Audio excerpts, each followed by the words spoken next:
Chapter 1840. In a short time, people stared at Li Qia and didn't know the feud between this ordinary human and the Donggong. Despite being unaware of the details, they could see that Zheng had suffered in the hands of Li Qia after seeing his sorry state. Li Qia smiled and said while standing outside of the gate, "You won't pursue this any further?" How funny. Unfortunately, it is too late. You can open the gate, surrender, and hand over everything, or I will make rivers run of blood here. The spectators watching for fun took a deep breath after hearing this. The Donggong was in decline, but it was still an imperial lineage with great resources. Their ancestral ground had been blessed by an emperor and high gods. Not to mention a youth, even top Dao celestials from the last generation wouldn't necessarily be able to take it down. Thus, this youth's claim was quite something. Who is this brat? Why is he so bold? Someone asked right away. Fiercest, Li Qia. A guest from the Peng's party said. He said earlier that he wanted to massacre the Donggong's 180,000 disciples. Of course, this was an exaggeration from the guest. The entire clan didn't have this number of disciples. That's the guy who killed Heavenly Phoenix Crown Prince? Some spectators became startled. This guy is too ferocious then, doing all of this before everyone? Will he cause trouble wherever he goes? No, that's a thing of the past now. Earlier, he turned the Heavenly Phoenix Royal Lord and a high ancestor from that country into meat pastes.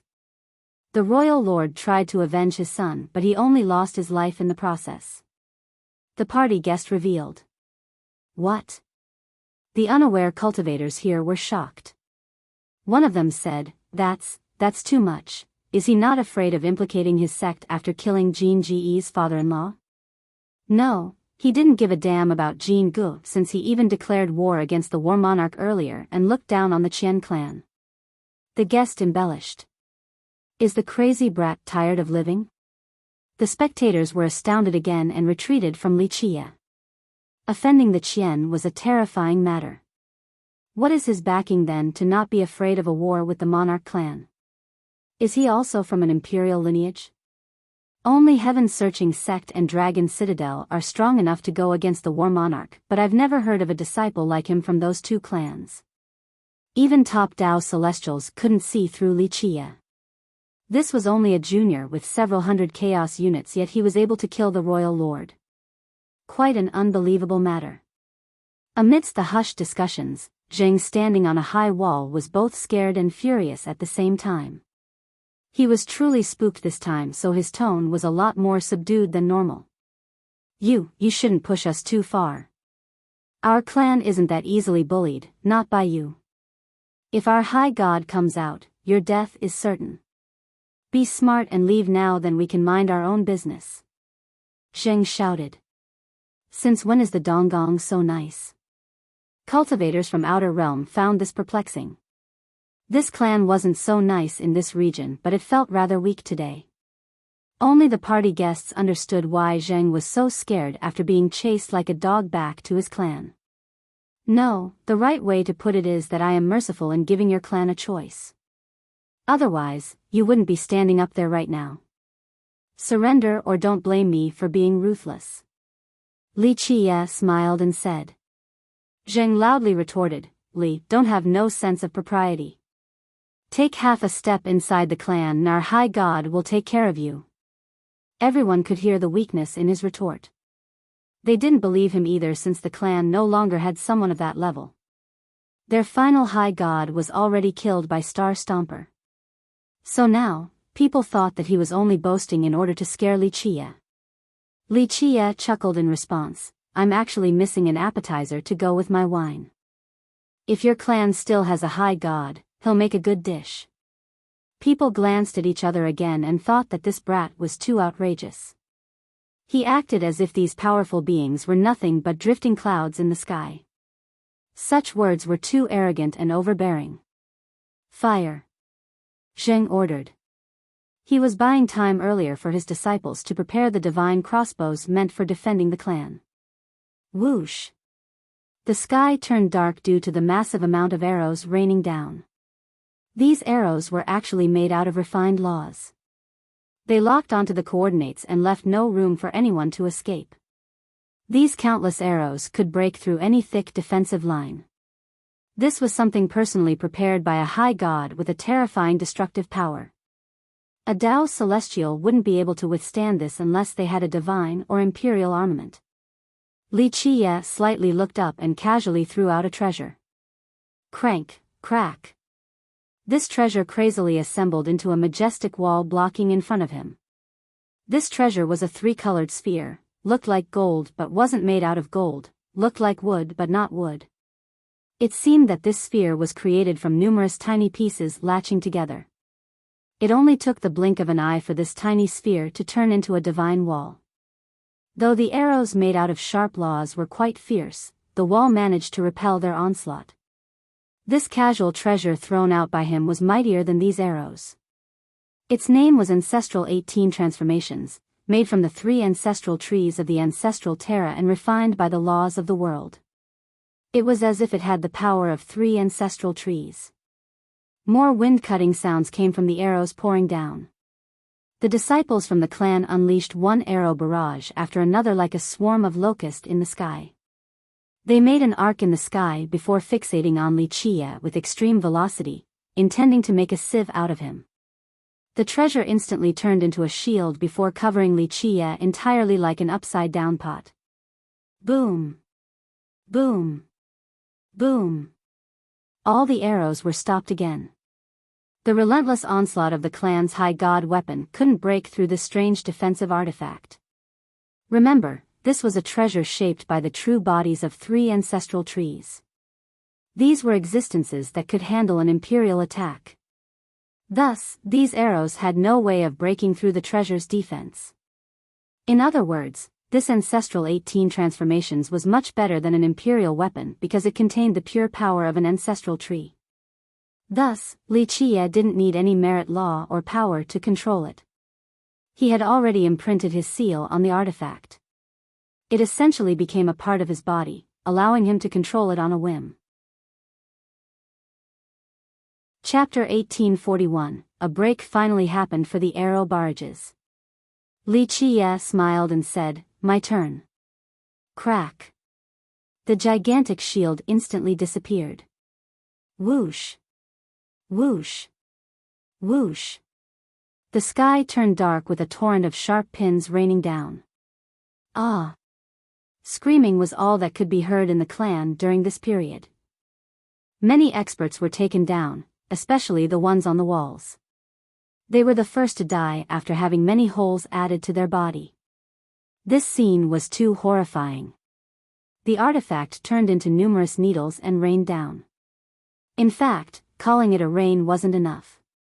This was an ocean breaking through a dam with billions of needles shooting for the Donggong clan. The buildings weren't spared either.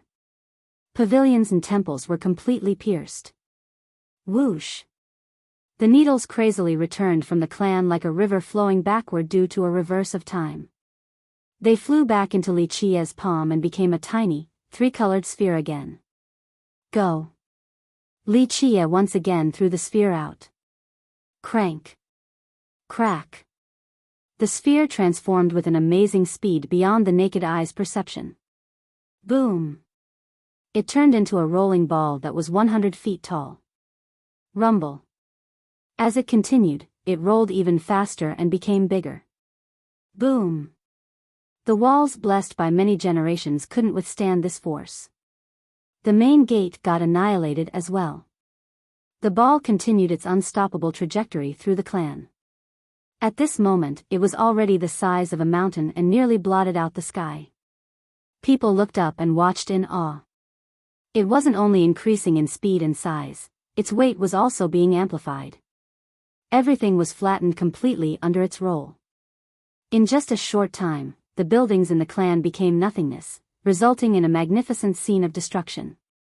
Shit, run! The Donggong disciples turned pale from horror and lost the will to fight. They forgot about holding their position and kept on running before being made into meat pastes. They scattered like wild animals. Some escaped the clan completely while others ran for their ancestral ground. Rumble. This huge ball wasn't in a rush to chase the fleeing disciples. It rolled back to the beginning and made circular runs in order to crush everything in the vicinity. The only left after this disaster was broken debris. The large clan with majestic walls had half of it destroyed in a short time, to the astonishment of the crowd. Such a method was too ferocious and dominating. The buildings built with sweat and blood and have housed numerous people were destroyed completely. The effort of the clan members for generations was now gone with the wind. Is this the strongest offensive artifact in the world? One cultivator said in astonishment. I want a weapon like it too. A top Dao celestial swallowed his saliva after seeing the ancestral 18 transformations. It was more magical than normal imperial weapons. This artifact had the power of 3 ancestral trees on top of 18 explosive variations. Each was different from each other but still incredible all the same. It could be used for offense and defense or even items with unique purposes. There seemed to be no end to its versatility. Of course, it wasn't easy for Wuxia to create it. It wasn't the most powerful or magical artifact in his arsenal. However, it was absolutely the easiest yet most destructive one to use. Wuxia didn't need to use any power, vitality, or grand Dao to control it. He just needed to use his mind and it would obey all orders, morphing to the right transformation for the task at hand. The escaped disciples could only watch the destruction of their clan and home. They cried and cried until tears couldn't come out any longer. Some spectators were quietly celebrating. If this was the end of the Donggong, then their other businesses in Outer Realm were up for grab. After finishing its last round, the ball has successfully flattened the entire clan into ruins. Only the central area with their ancestral ground was left. There were mountains and peaks surrounding it with palaces on top. The lack of buildings was made up for the exuberant chaos energies spewing from this place. It was the most heavily guarded area in the clan. Only their ancestors were allowed to stay. For this clan, as long as this central area remained, their clan would still remain strong. The other buildings could be rebuilt since they had resources and treasures still. But in case of destruction, then it would really be over for their clan. There was no way to rise up again in the future. Rumble. The ball was rolling towards the border of the clan, far from the central area. It began to vibrate. It wants to attack the central area. Someone murmured after noticing the ball's intent.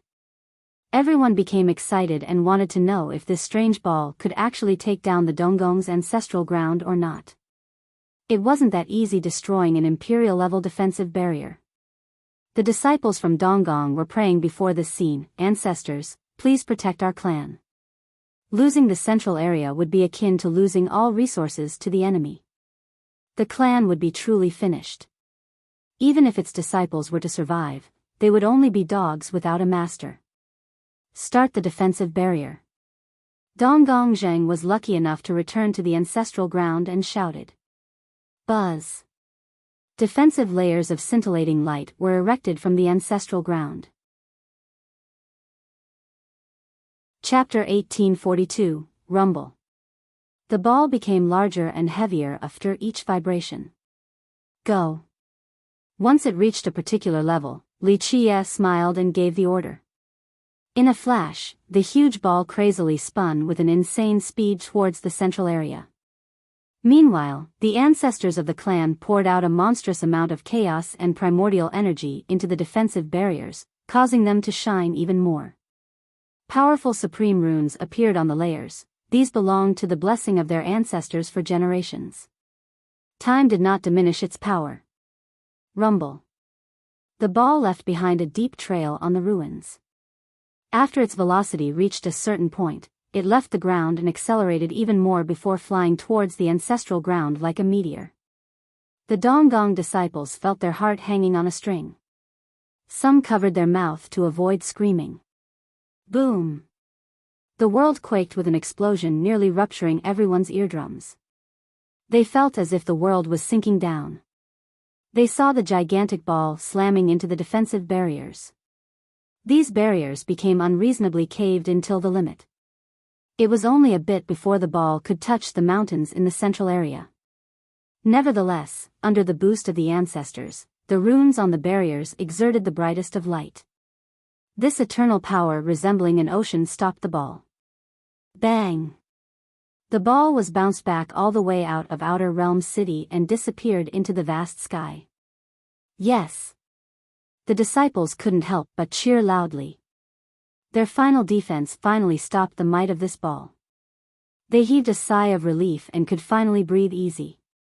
This meant that their clan was still able to fight against this disaster. The ball that had easily destroyed their clan earlier robbed them of their confidence. But now, they have regained some of it back. It's still an imperial lineage with a certain level of prowess. The older cultivators had to admit. Wuxia, our clan isn't so easily bullied. Our high god wants me to tell you that it is not too late to give up. Jing appeared again and shouted. The crowd was skeptical after hearing this and felt that Zheng was only posturing. Everyone knew that their last high god had already been killed by Star Stomper. This message was only a way to scare Wuxia using the prestige of a high god. The fun has only just begun, why end now? The ball is coming, prepare your defense. Wuxia was unperturbed before answering with a smirk. Zheng was shocked after hearing this. He immediately looked up at the sky and bellowed, "Barrier, get the biggest barrier going." The sky turned dark to the astonishment of the spectators. A huge planet was descending down. No, it was the repelled ball earlier. It was of an unimaginable size right now. An attack of this magnitude seemed to be wanting to put an end to the entire city. Remember, this city itself was made of a gigantic star. Oh mother! Many felt their legs giving in and began to flee lest they would be dragged in as well. Rumble.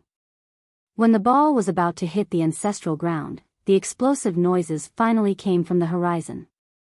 This was indicative of its immense speed. Boom! The entire city was blown away as if another sky was slamming into the existing one. Some dropped to the ground in the fetal position. The cultivators hear that a world-ending calamity was coming. That ball was going to annihilate this entire star. Rumble. The shockwaves from the impact traveled freely towards all directions. The ruins collapsed completely. The end of days was near. The defensive barrier instantly shattered, unable to stop this calamitous power. The mountains in the central area collapsed in a slow-motion scene in the eyes of the crowd. These mountains were large enough but they seemed so insignificant before the attacking star. Pebbles scattered everywhere, resulting in an unforgettable scene. The ball continued to aim for the depth of the ancestral ground, wishing to deliver the fatal blow before stopping. Buzz. The place where Eastern Palace Heaven Emperor used to stay became resplendent. The benevolent mark of an emperor instantly appeared in the form of a peerless figure. It was quite faint now, but its aura still emanated across this world like the coming of an emperor. Its palm spreaded, one that could blot out the world, and managed to halt the rolling star. Under the full effort of the figure, the ball's rolling speed decreased but didn't stop completely. More deafening blasts echoed. Progenitor. The escaped disciples from the clan applauded. Grand Emperor. They kneeled on the ground with tears streaming down their cheeks. At this juncture of life and death, their progenitor's spirit had returned. His prestige filled the mind of his descendants. The spirit of an emperor. People commented with respect. This was a power belonging to imperial lineage. As long as they had emperors, their clan would have auspicious landmarks and places left behind that stored the wills of the emperors. These wills would come out to protect their descendants at critical moments. Unfortunately, Eastern Palace Heaven Emperor had died to the heavenly execution. If he was still alive, then the power of this auspicious mark would be even greater, no different from if the emperor was here in person. Of course, people normally wouldn't dare to attack an imperial lineage with surviving emperors, unless they were on the same level. Otherwise, they would risk facing an emperor in their sect-extinguishing effort. The disciples from the clan were moved after seeing the spirit of their progenitor. A glimmer of hope flashed in the abyss of despair. Rumble. the ball still didn't stop. The rolling speed crazily increased again. It was actually contending against a Grand Emperor. No, it was even pushing the majestic figure back, leaving an ever-growing chasm on the ground. Chapter 1843. The crowd gasped as the figure of the Grand Emperor was being continuously pushed back. They wondered in dread about the power of this ball. Just a four-wheel Grand Emperor. Li Chia shook his head and said after seeing this. Rumble. The numerous explosions signaled the increase in potency of the ball's speed and power at a rapid pace. This was the terrifying aspect of this artifact being made from 3 ancestral trees. As long as it continued to erupt in this manner, who knows of its actual limit? The imperial figure was also slowly losing its radiance. The auspicious mark of the Grand Emperor will be destroyed at this rate. A top Dao celestial became startled. This rolling ball is too outrageous. I can't believe something like this exists in the world. How unbelievable. This is worth some rumination. Someone else commented with emotions. This was shocking indeed, the massive ball destroying a remnant left behind by an emperor. The disciples from the clan that had just gained some hope turned pale at this development as if they have fallen into a pit of ice. The destruction of the auspicious mark would also spell the demise of their clan. It's almost over. People murmured at this time and could see that the imperial figure was about to go down. Buzz. Right before the complete demise of the auspicious mark, strands of divine light oozed out from the deepest location of the Donggong clan. They pierced into the sky like swords, wishing to tear it apart. Boom! A tempestuous power ravaged the entire city like a primordial flood with its waves capable of drowning countless stars. Clang, clank, clank. Divine chains instantly rushed upward like waterfalls. A magnificent figure came out from within the divine light. Each step was accompanied by a galaxy. Stars hovered around the sun, which was his right eye, and moon, which was his left. Outer Realm City seemed to be having a hard time accommodating his presence. The sudden eruption of a divine power scared everyone in Outer Realm. A high god had arrived. An invincible high god. Someone shouted before dropping to the ground. Many experts couldn't handle the pressure, so they fell to the ground, unable to stand up again. This left them with a blanched countenance. A high god with a set of 10 totems. Top Dao celestials stared at this high god with reverence. Divine Palace High God. A celestial with 60 million chaos units turned pale and prostrated on the ground, for he had recognized this high god. Many experts were horrified to hear this title that was true to his presence in terms of divinity. Forefather. We're saved. The kneeling disciples from the Donggong were stirred and applauded. Peng Yu became alarmed as well. He couldn't stand still before this divinity despite having 80 million chaos units. The more shocking thing was the suddenness of this person's appearance, not just his divinity. Their Peng clan wasn't mentally prepared for this. This was the Donggong's strongest high god. However, for some unknown reasons, he disappeared completely without any news within exploration grounds. Later on, many ancestors from the clan tried to communicate with him, even some high gods. There was no response. The later generations lost all hope and felt that something must have happened to their high god, that he was dead and no longer in this world. This was a great blow to the clan, since Divine Palace had the power of anima from his set of 10 totems. Some people even thought that Divine Palace High God was more powerful than Eastern Palace Heaven Emperor because this emperor only had 4 wills. The death of such a high god would be a massive blow even to an imperial lineage. This was why his sudden appearance truly scared all of the spectators here.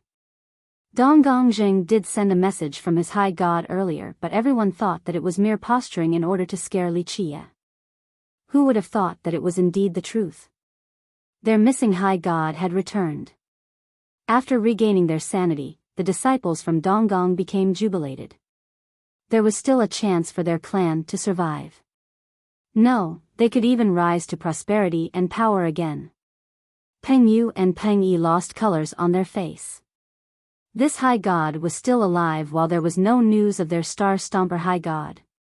This sent a chill down their spine. It made them think about the worst-case scenario, that their high god was already dead.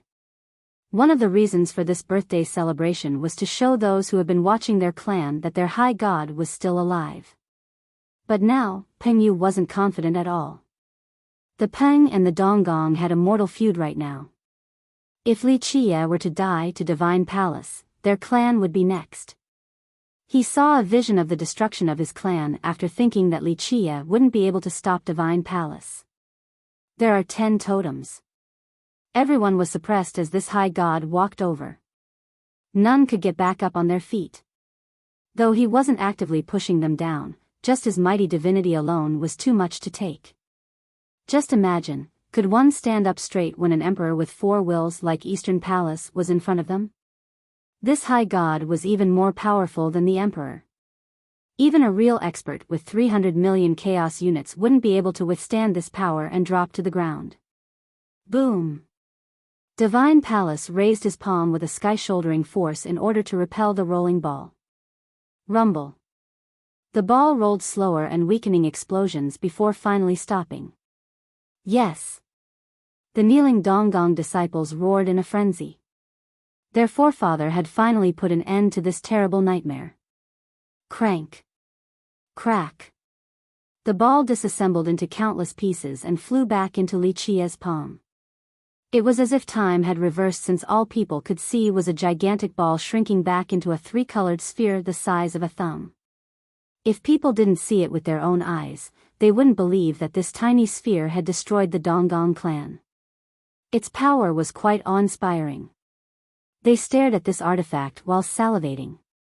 This supreme item was definitely not weaker than any Imperial Dao weapon. If one could have it, they would be able to rampage through the 9 heavens and 10 earths. No one would dare to provoke them. Chapter 1844. The strongest god of the Donggong clan stood there and calmed the universe. He was the supreme ruler of Outer Realm City, this entire spatial domain. There was no wasteful movement, but everyone felt as if his touch was pulling the whole sky, that it was rotating around him. No one doubted the fact that one palm from him could shatter this place. The experts here got a cold chill. Many were already prostrating on the streets under this suppressive aura. The city became very quiet. Everything paused, including the Celestials. All were waiting to listen to the High God. Junior, you have gone too far. He finally spoke with a thunderous voice that echoed in the sky. Each of his resounding words turned into laws and mantras capable of suppressing the myriad realms. His demeanor was still calm, but this didn't stop people from trembling due to his prestige that command respect. There are countless feuds in the world, destroying my clan should be enough, yet you wish to end us? Flowers descended from the sky with his voice filled with divinity. They pinned into the ground and left no room for change. While everyone was prostrating, Li Qie stood there nonchalantly and said, there had been countless lineages turning into specks of dust and disappearing among the river of time.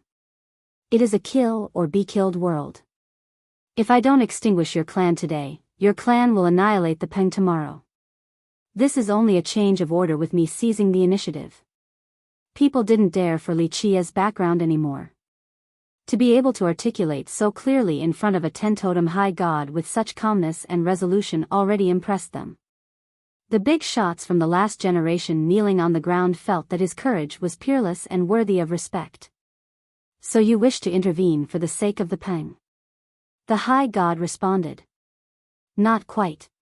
Li Qie smiled freely. I am a human, this type of battle is inevitable. This is only a warm-up. The experts from the 100 races shuddered after hearing this. After Emperor Hunt, the racial tension had lessened and few large-scale battles have happened. However, after the recent ambush of Jin Gu, both sides had high gods interfering. Only the emperors haven't joined yet. Perhaps the situation wasn't as optimistic as they thought and another great war could break out. If that's the case, broaden my horizon with your supreme techniques. Divine Palace didn't waste words and tried to grab Li Qie. Boom! As this huge palm was coming, space and time shattered with black holes appearing. Everything would be destroyed before this terrible and unblockable attack.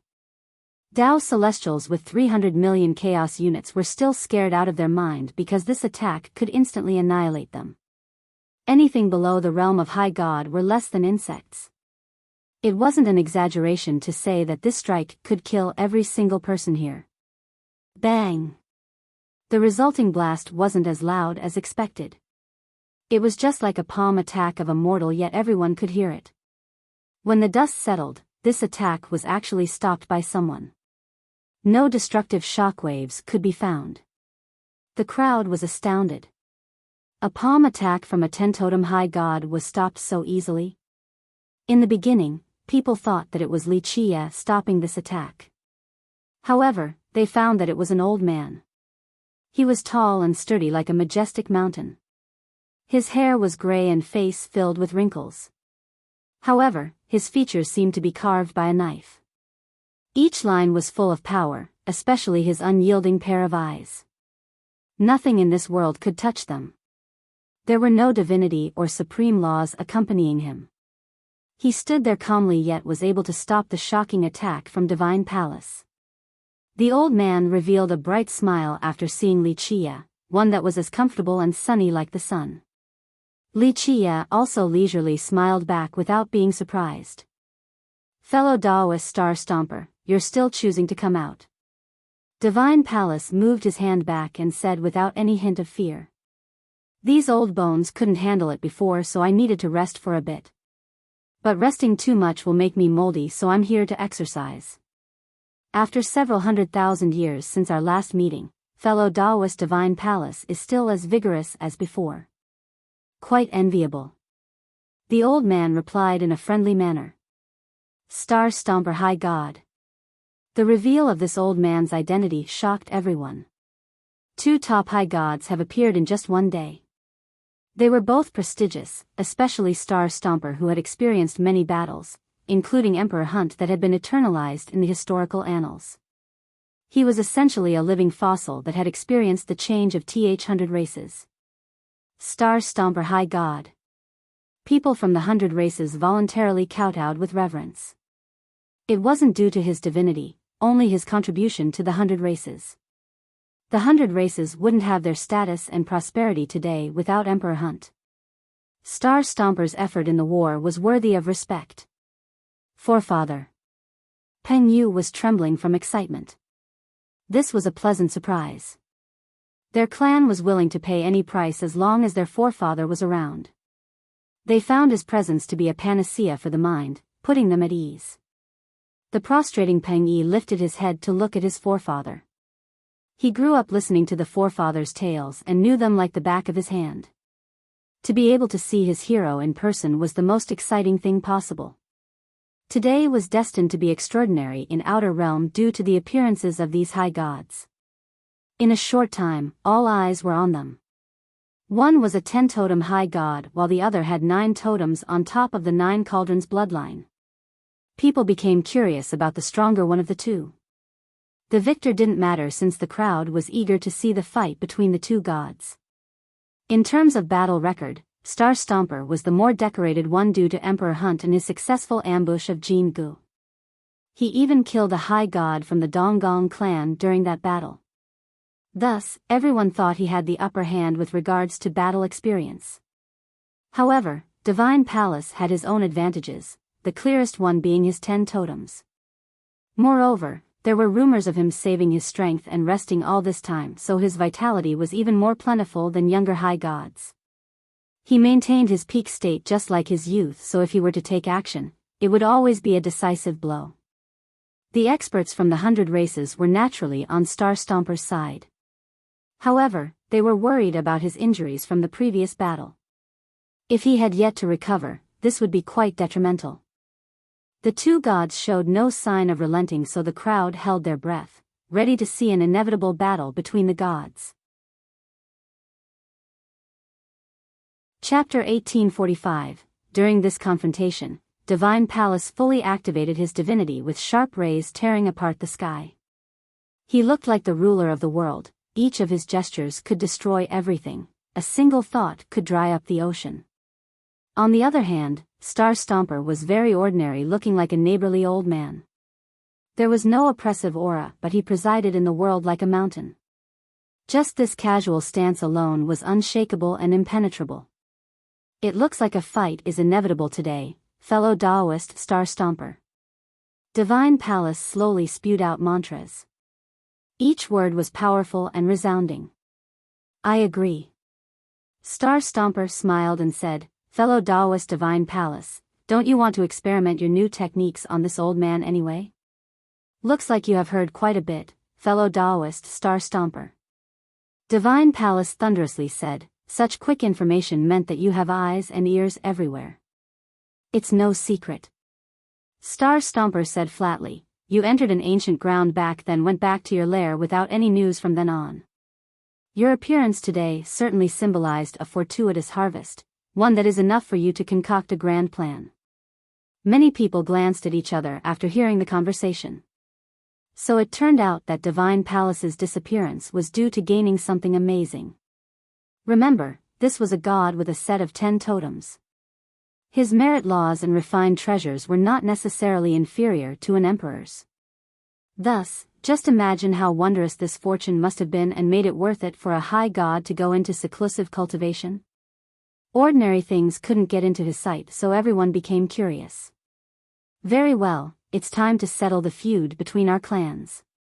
Divine Palace said slowly, this city is a bit small, and as the adage goes, one mountain cannot have two tigers. Today, let the winner takes everything. This will be the end of our feuds. So be it, we shall have our conclusion today. If I lose, my clan's businesses shall be yours. Star Stomper smiled. Everyone was slightly shaken after hearing this. The two sides were betting their clans several 100,000-year businesses. Of course, these resources were nothing to high gods.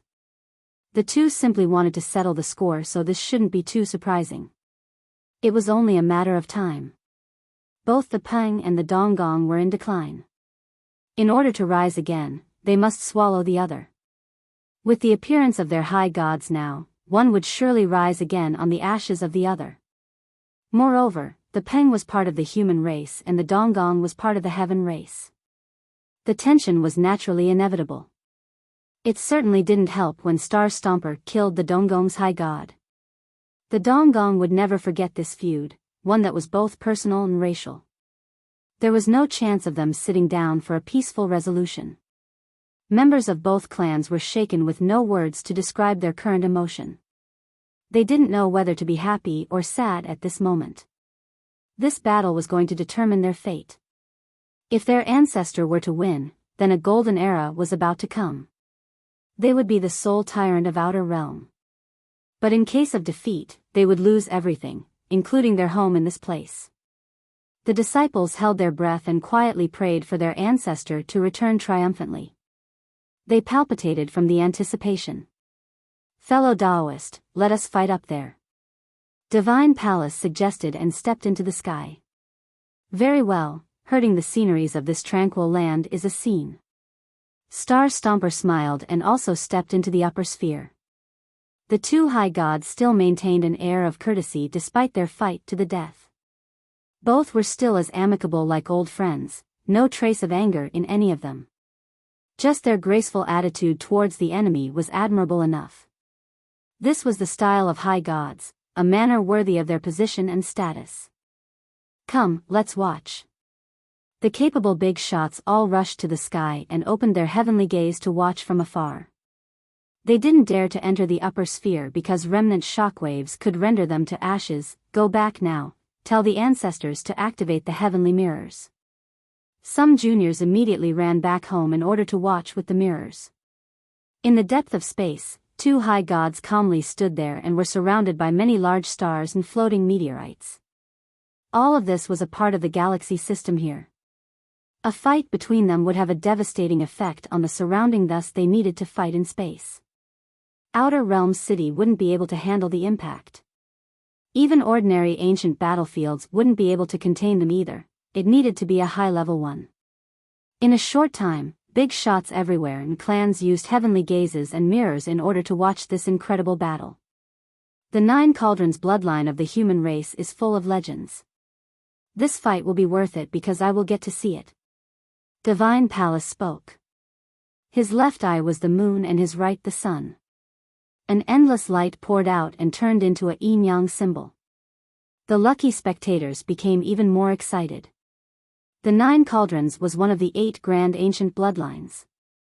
Not just anyone could see it, just an ancestral blood was already amazing enough, let alone an ancient one. More importantly, this was part of the human monarch bloodline. The first time it appeared was on the 6th Dao monarch, a human. This meant that the particular immortal bloodline originated from the human race. Though there was a chance for all members of the 100 races to have it, it was still the strongest when the host was a human. This was similar to the eternal bloodline of the deities, authority bloodline of the heaveners, and bestowment bloodline of the devils. Bloodlines could be mixed together through interracial marriages. For example, humans can have the devil's bestowment bloodline, or someone from the divine race could have the human monarch bloodline. However, the true power of these bloodlines still came out with the corresponding race, meaning that a Nine Cauldrons bloodline would be much stronger in a human. You will have the opportunity to see it. Star Stomper smiled and casually attacked. Boom! Multiple meteors flew towards Divine Palace with a ferocious momentum. This annihilative force was quite horrifying right outside of Outer Realm's spatial border. Boom! Boom! Boom! The entire space was quaking by the impact of these meteors. Buzz! Divine Palace's eyes turned ablaze and spewed out a light that could instantly refine the yin and yang. This yin-yang ray swept forward and could cut this space into 2 halves. Rumble. The meteors exploded one by one after being touched by the ray.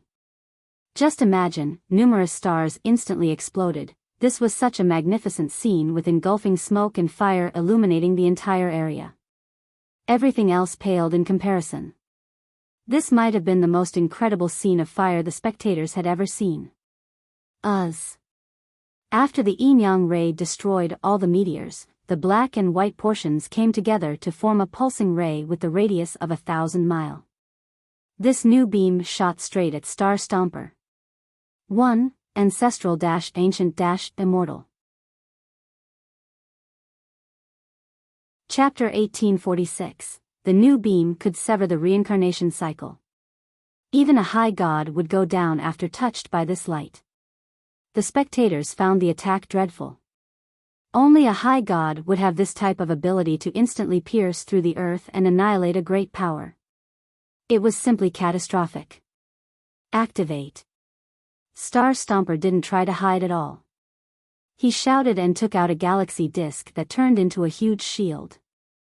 A galaxy spanning for innumerable miles turning into a shield was a terrifying scene. Rumble. The beam pulsed on the shield with rampant explosions.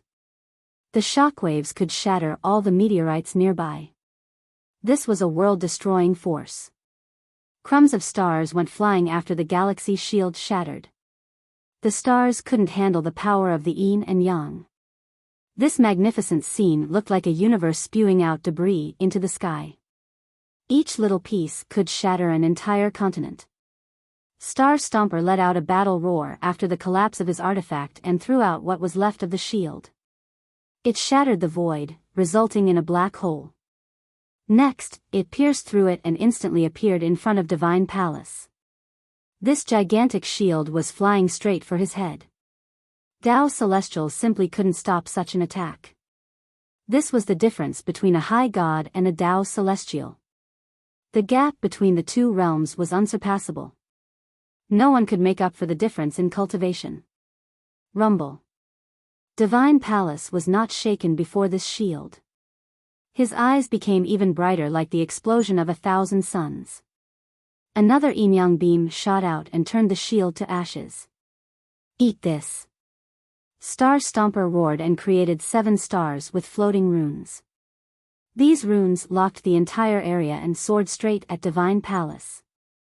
Come. Divine Palace formed a dragon Madra with his hands. Roar. Dragons roared continuously, with 10 true dragons leaving their nests to attack Star Stomper's 7 stars. Bang! Bang! Bang! 7 dragons aimed for the 7 stars while the 3 remaining ones raised their fangs to claw Star Stomper. Just one slash was enough to tear a galaxy apart. Scram! Star Stomper yelled at the 3 dragons. He was finally going all out, with 9 totems appearing in the sky. 9 morning stars represented 9 supreme grand Tao and were connected with each other. 9 totems forming a set, this was Star Stomper's true power. He instantly destroyed the 10 dragons and attacked Divine Palace with his 9 totems. This power was incredible and immediately shattered all laws and space. It gathered around Divine Palace with a force capable of destroying a world. Break! Divine Palace was not afraid at all. Boom! 10 different totems emerged with the shape of a serpent dragon, ancient tree, sun and moons. The ancient tree blotted out the sky, the serpent dragon coiled around the branches, the sun and moon were illuminating the place. This was a set of 10 totems, harmonizing and supporting each other just like an independent world. In a split second, the 2 high gods have exchanged several hundred blows with an indiscernible speed even for top Tao celestials. Boom! After another devastating blow, everything was annihilated. The entire spatial realm became nothingness. Time and space were completely crushed. After this exchange, Star Stomper staggered several steps back while Divine Palace's shoulder slightly trembled. There was no doubt that Star Stomper was at a disadvantage. It was 10 versus 9 totems. Star Stomper was inferior in the anima, power of the origin, and chaos energy. That's 10 totems for you. Big shots from the last generation murmured. The disciples and ancestor from the Donggong clan heaved a sigh of relief. Their high god had the upper hand for now. Meanwhile, the ones from the Peng felt their heart jumping out of their throat. If their forefather were to lose, then it was over for their clan. Again. Star Stomper shouted and took one step, crossing through 10 million miles to appear again in front of Divine Palace. I'm not afraid of you. Divine Palace was also fierce enough. This was usually the case for characters at this level. They were never afraid of anyone on the battlefield. Rumble. It was a contest between a dragon and tiger. The two were as fast as lightning with world-destroying techniques. There was no way for top Tao celestials to understand the profundity of each move. Only other high gods could understand the complexity behind the attacks. Tao celestials were there only to watch the visual spectacles. Several thousand moves have been exchanged. Star Stomper was decisive and only used fatal techniques due to his battle-hardened experience. On the other hand, Divine Palace used raw strength to make up for his deficiencies. There was no clear winner, but Star Stomper was at a disadvantage. Boom! The two sides separated again after another blast. Star Stomper staggered just like before while Divine Palace could stand still. The two faced each other and were in no hurry to attack again. Fellow Daoist, Divine Palace had meditated for several 100,000 years. Your understanding of the Grand Tao is incredible. On top of possessing such pure and lasting power, I'm no match for you in this regards. Even another 100,000 moves won't be able to do anything. Star Stomper commented with a tinge of emotion while looking at Divine Palace. His words came from the heart and not superficial. There was no need to lie at their level, especially during a fight to the death. Fellow Daoist, your power is inferior to mine, but your battle techniques and experience make me look clumsy in comparison. I'm no match for you in controlling the Tao. Divine Palace said straightforwardly. During his previous battles, Star Stomper saw fights between emperors with 12 wills with his own eyes. This broadened his horizon and solidified his battle experience. At their level, they were able to view emotions and hatred with a nonchalant outlook. This allowed them to speak with each other like old friends. Star Stomper smiled and shook his head. A broadsword has no edge. Techniques can't make up for the power disparity of having one less totem. Star Stomper Feely admitted his lacking compared to Divine Palace. He was unconvinced in the beginning and wanted to rely on his experience and peerless battle techniques to bridge the one totem gap. However, after several attempts, he found this exceedingly difficult. The two of them didn't use external items and power, only relying on their own to fight. Thus, the difference of one totem had determined everything. Battle experiences weren't enough in this scenario. Just one totem meant having one less Grand Dao, Fate Palace, and a large amount of chaos energy. After several thousand moves, Star Stomper realized that he couldn't defeat Divine Palace with his own strength. No one could refute the fact that 10 was greater than 9. This painted a clear picture for everyone about the importance of having more totems. 1. This is a line from Return of the Condor Heroes, referencing Yang Guo's heavy broadsword. A literal translation won't make sense unless you understand the reference from having read/watched Condor Heroes. The meaning is that true sword skill doesn't only rely on the sharpness of the sword but on one's cultivation. In essence, after reaching a particular level, even a blade of grass or a feeble branch can be the deadliest weapon. To elaborate further, this is the opposite belief of the Taiji belief of using soft to defeat hard. The mantras of this sword technique are simplicity into complexity, heavy to defeat light, Taiji, clumsiness to defeat skillfulness, big to overcome small. Also, Return of the Condor Heroes is what got me into wuxia. I devoured so many wuxias during that period. Chapter 1847, the entire outer realm fell into a hush. Many big shots from Pure were shaken by today's battle as they watched on. The fight between a 9 and 10 totem high god was magical and brilliant. The two sides were nearly even as well, resulting in a rare spectacle. For many people, an imperial battle was too unreachable. After all, the emperors would bring about heavenly execution, so they would easily come out to fight. However, the battles between high gods made up for this.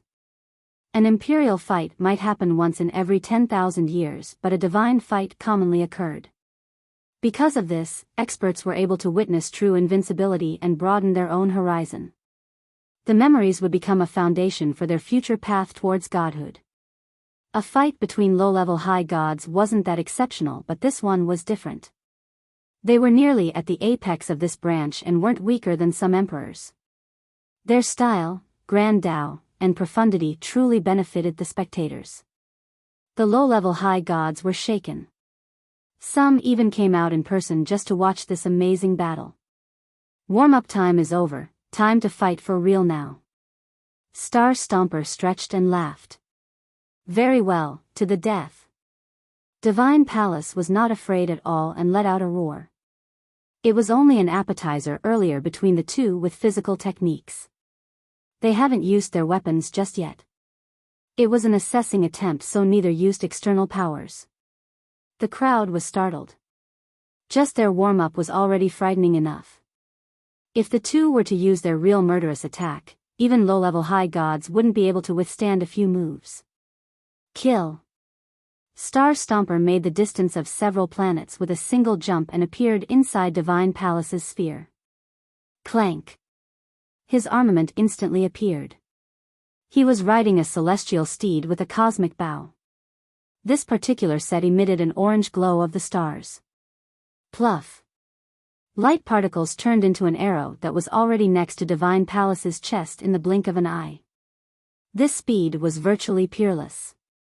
Even Divine Palace felt that way. Boom. He was one thought away from death, but he chose the right course of action. A shield of the Heaven Bestowment rank blocked his chest. This was a Divine Dao weapon of the Heaven Bestowment level, one that wasn't inferior to any imperial weapon. Boom. Even this shield couldn't stop the arrow and was penetrated. Meanwhile, Divine Palace was blown away by the force. Rumble. Divine Palace took out multiple powerful weapons and built an unsurpassable wall. Buzz. In the same time frame, Star Stomper gathered the force of Endless Star to shoot another arrow. This wall was pierced again and Divine Palace was blown away by the impact of this arrow. He actually spat out a mouthful of blood this time around. Star Stomper had seized the upper hand after using 2 fatal moves instantly. Star Stomping Stallion Armament. Divine Palace praised after being pushed back by several spheres. Star Stomper was wearing a postnatal orange martial armament with 6 Dao fetuses. It had a bow and arrow, a heavenly stallion, an armor, and 2 more weapons. Such an armament wasn't considered rare in this world. However, this was Star Stomper's main armament of choice. His Dao and merit laws were created around it, hence their great harmonization. It was an amazing fit. Moreover, this armament worked so well with the anima of his totems. This was the reason why he chose to use it all this time. It had experienced years of refinement and battles with him. From start to finish, he had many weapons and saw countless treasures. Only this armament stuck with him all along. To a certain sense, this reinforced the notion that there wasn't a strongest weapon, only a most suitable one. After reaching a certain level, cultivators needed to make the right choice about their Dao weapons. People were shaken to see this incredible set adorned by the High God. He looked quite majestic and awe-inspiring. In fact, his God title came from this armament. When people heard his name, they would automatically imagine him in this particular form. This armament was well-rounded since it had speed, destructiveness, offense, and defense. There was no doubt that without an armament, one would be at a disadvantage even if they had a powerful Dao weapon. This was the reason why Divine Palace still couldn't stop Star Stomper's offense despite using many powerful weapons. This was why so many experts would try to obtain an armament for an entire lifetime. It was the Donggong disciples' turn to be nervous. Earlier, they felt quite good because their god had the advantage, but the situation had reversed so quickly. Their god was wounded now.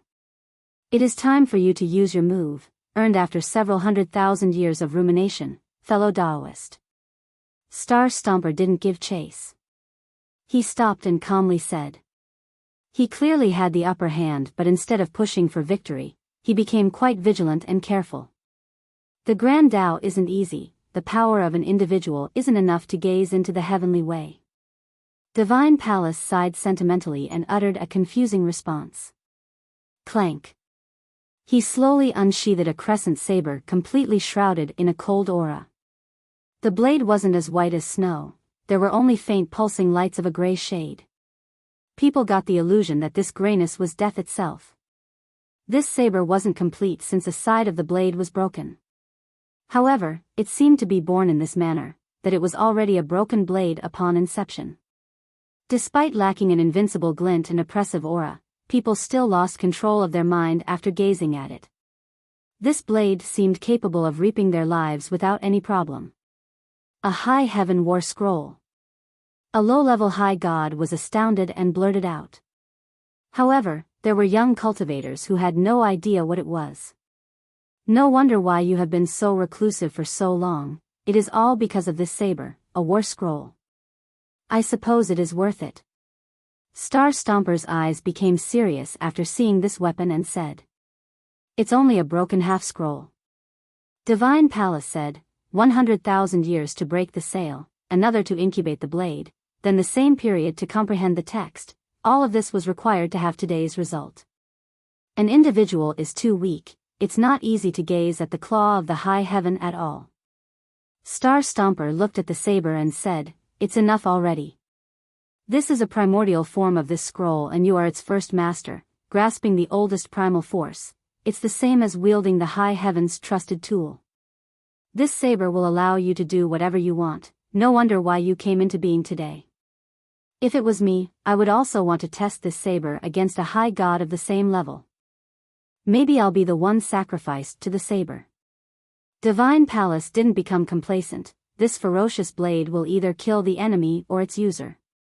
Its first slash must taste divine blood. Who knows if it will be your blood or mine? The crowd was creeped out after hearing this. Even those who didn't know about a High Heaven War Scroll still gazed at the crescent blade. Chapter 1848. The spectating low-level high gods shuddered at the sight of the blade as well despite its incomplete form. Intuition told them that it still could easily harvest anyone's life. What is a high heaven war scroll? A junior asked their senior. Your master isn't so sure because our sect never had one before. Rumor has it that they are items that fell down from the ultimate expeditions. Not all have to be weapons. Normally, its first master would determine its final form. What you comprehend is what it shall be. The senior mused before answering. Why is it called a broken half-scroll? The inquisitive junior inquired again. Items falling down from the ultimate expeditions come in all shapes and forms. But at the most fundamental level, they aren't only simple treasures, they themselves contain the composition of the heaven and earth. A complete item will have a complete composition.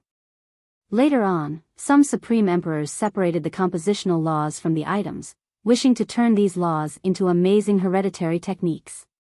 However, the majority of the items falling down are usually flawed or incomplete. This makes the compositions inside flawed as well. Thus, people usually call this a broken half-scroll. The senior patiently explained. Is this half-scroll very powerful? The junior asked after seeing his master's austere expression. Not just powerful, this is a ferocious weapon. Normally, no one wants to separate the item and the laws. Only the fusion of the two would result in a real murderous tool. It can be said that they are capable of killing gods and devils. There's no sheathing them before they taste blood. The senior said. The spectators who understood these weapons were quite solemn, Star Stomper included. His eyes were flashing while staring at the blade. Fellow Daoist, if I were to lose, please treat this weapon well. Divine Palace said slowly. Perhaps I will be the loser and my blood shall be the sacrifice. Star Stomper replied. Both sides showed humility at this moment because they were evenly matched. There was no point in boasting in this death match. An opponent was too rare at their level and should be treated with respect. Its name is Limit Severer. Divine Palace gently tapped the blade with such meticulous tenderness and unwillingness to let go as if he was caressing a lover. It's a good name, I will remember it. Star Stomper seriously nodded. Divine Palace closed his eyes while holding the blade. Come, to the death. There was no point in using his eyes, the blade in his hand was all-seeing. All of his divinity and oppressive lights disappeared, leaving only his fluttering robe in the wind. Divine Palace seemed to be no more. Star Stomper's foe was this incomplete blade. It had no murderous intent or unstoppable momentum, only a faint glimmer that could make the soul jump. Star Stomper stopped focusing on Divine Palace as well because that high god no longer mattered. Boom! Star Stomper erupted with a blinding light after exerting his 9 totems to their limit. They circled above him with countless stars. His star-stomping stallion armament also exuded an orange glow, just like a god spreading their 2 wings. The runes on the armament became extremely clear. The Tao profundity of this armament had been completely understood by Star Stomper, so its majestic power engulfed the entire area. Buzz! He pulled back the bowstring and readied the arrow. The starry lights nearby all gathered on this arrow. People began to feel as if this arrow could penetrate 3,000 worlds. Pluff! The sound came after the release of the arrow. There was a glorious and blinding trail illuminating the entire spatial sphere. It was even more dazzling than the explosion of 10,000 suns. Many couldn't look straight at all, their vision had been temporarily compromised from the flash. Low-level high gods were astounded. One of them said, "This arrow isn't comparable to the one released by immortal Emperor Dai Jian back then, but it can definitely slaughter a 4-totem high god." Boom!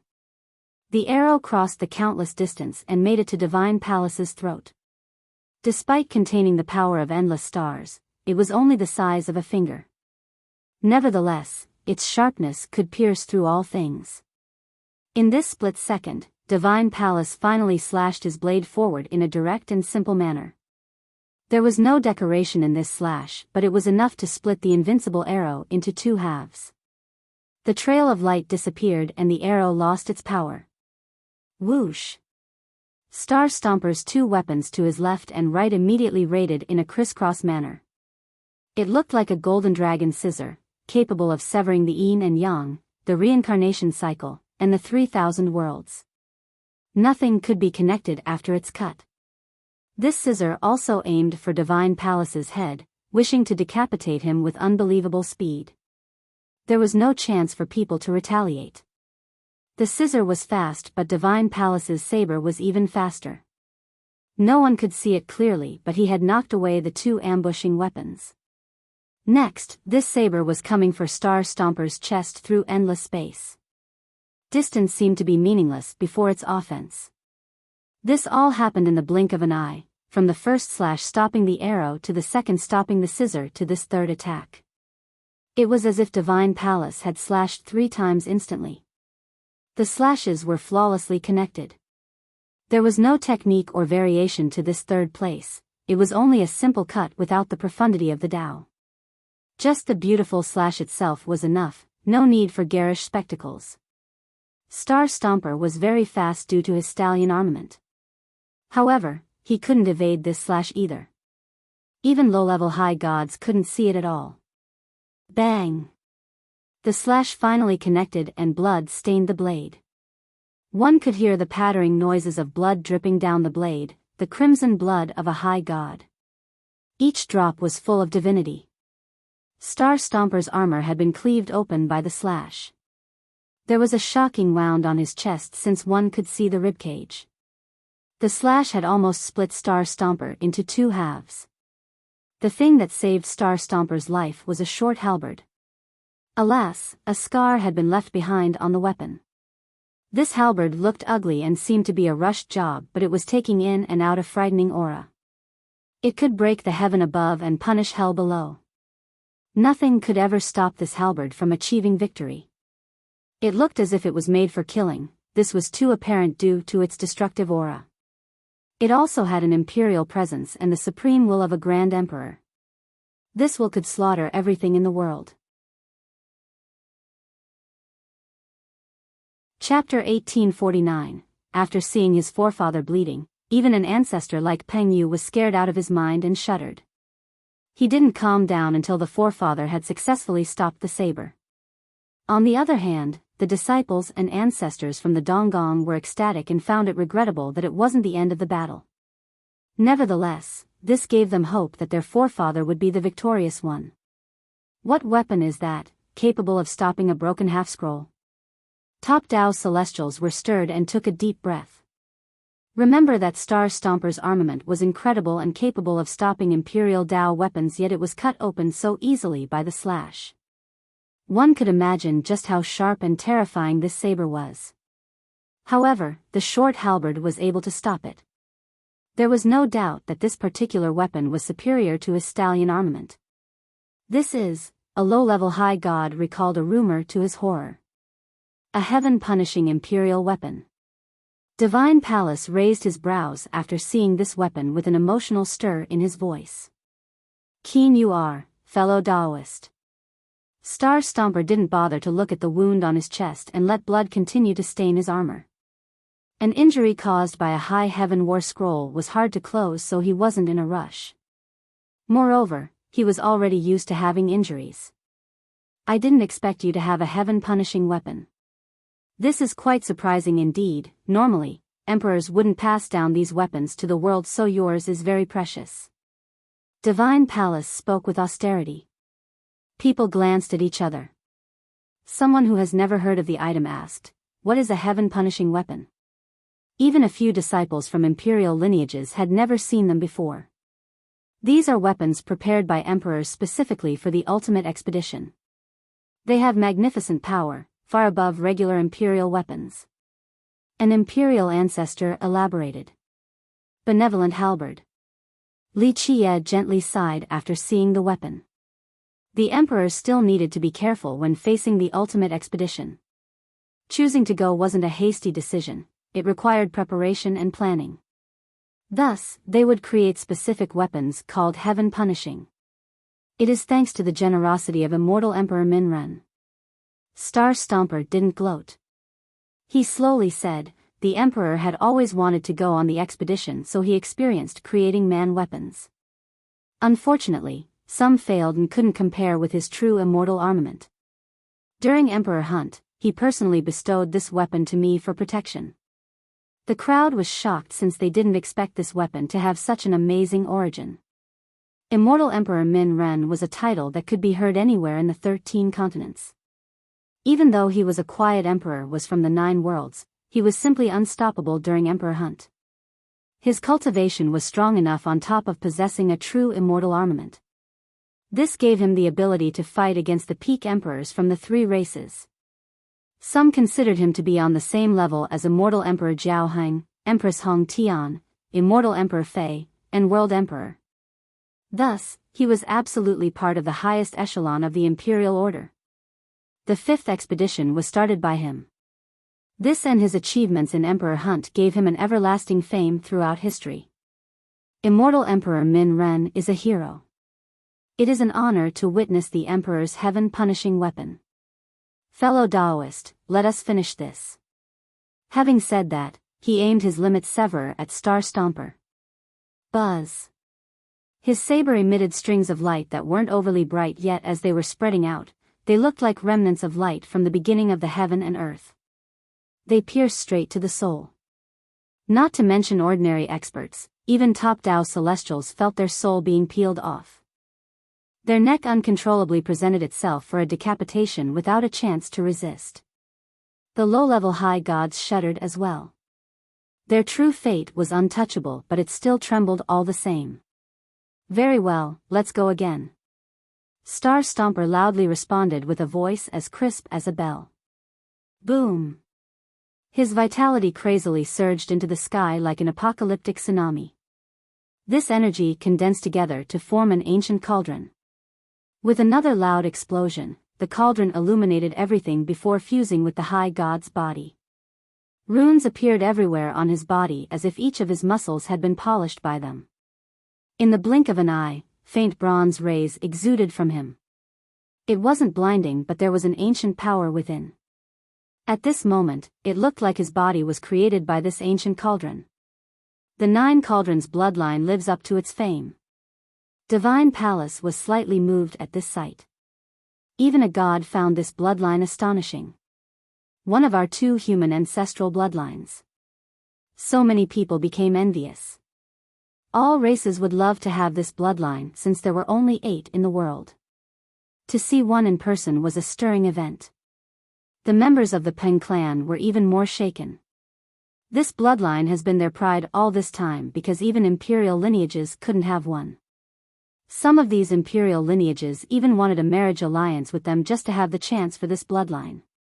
Thus, for the descendants to see this bloodline was an exciting matter.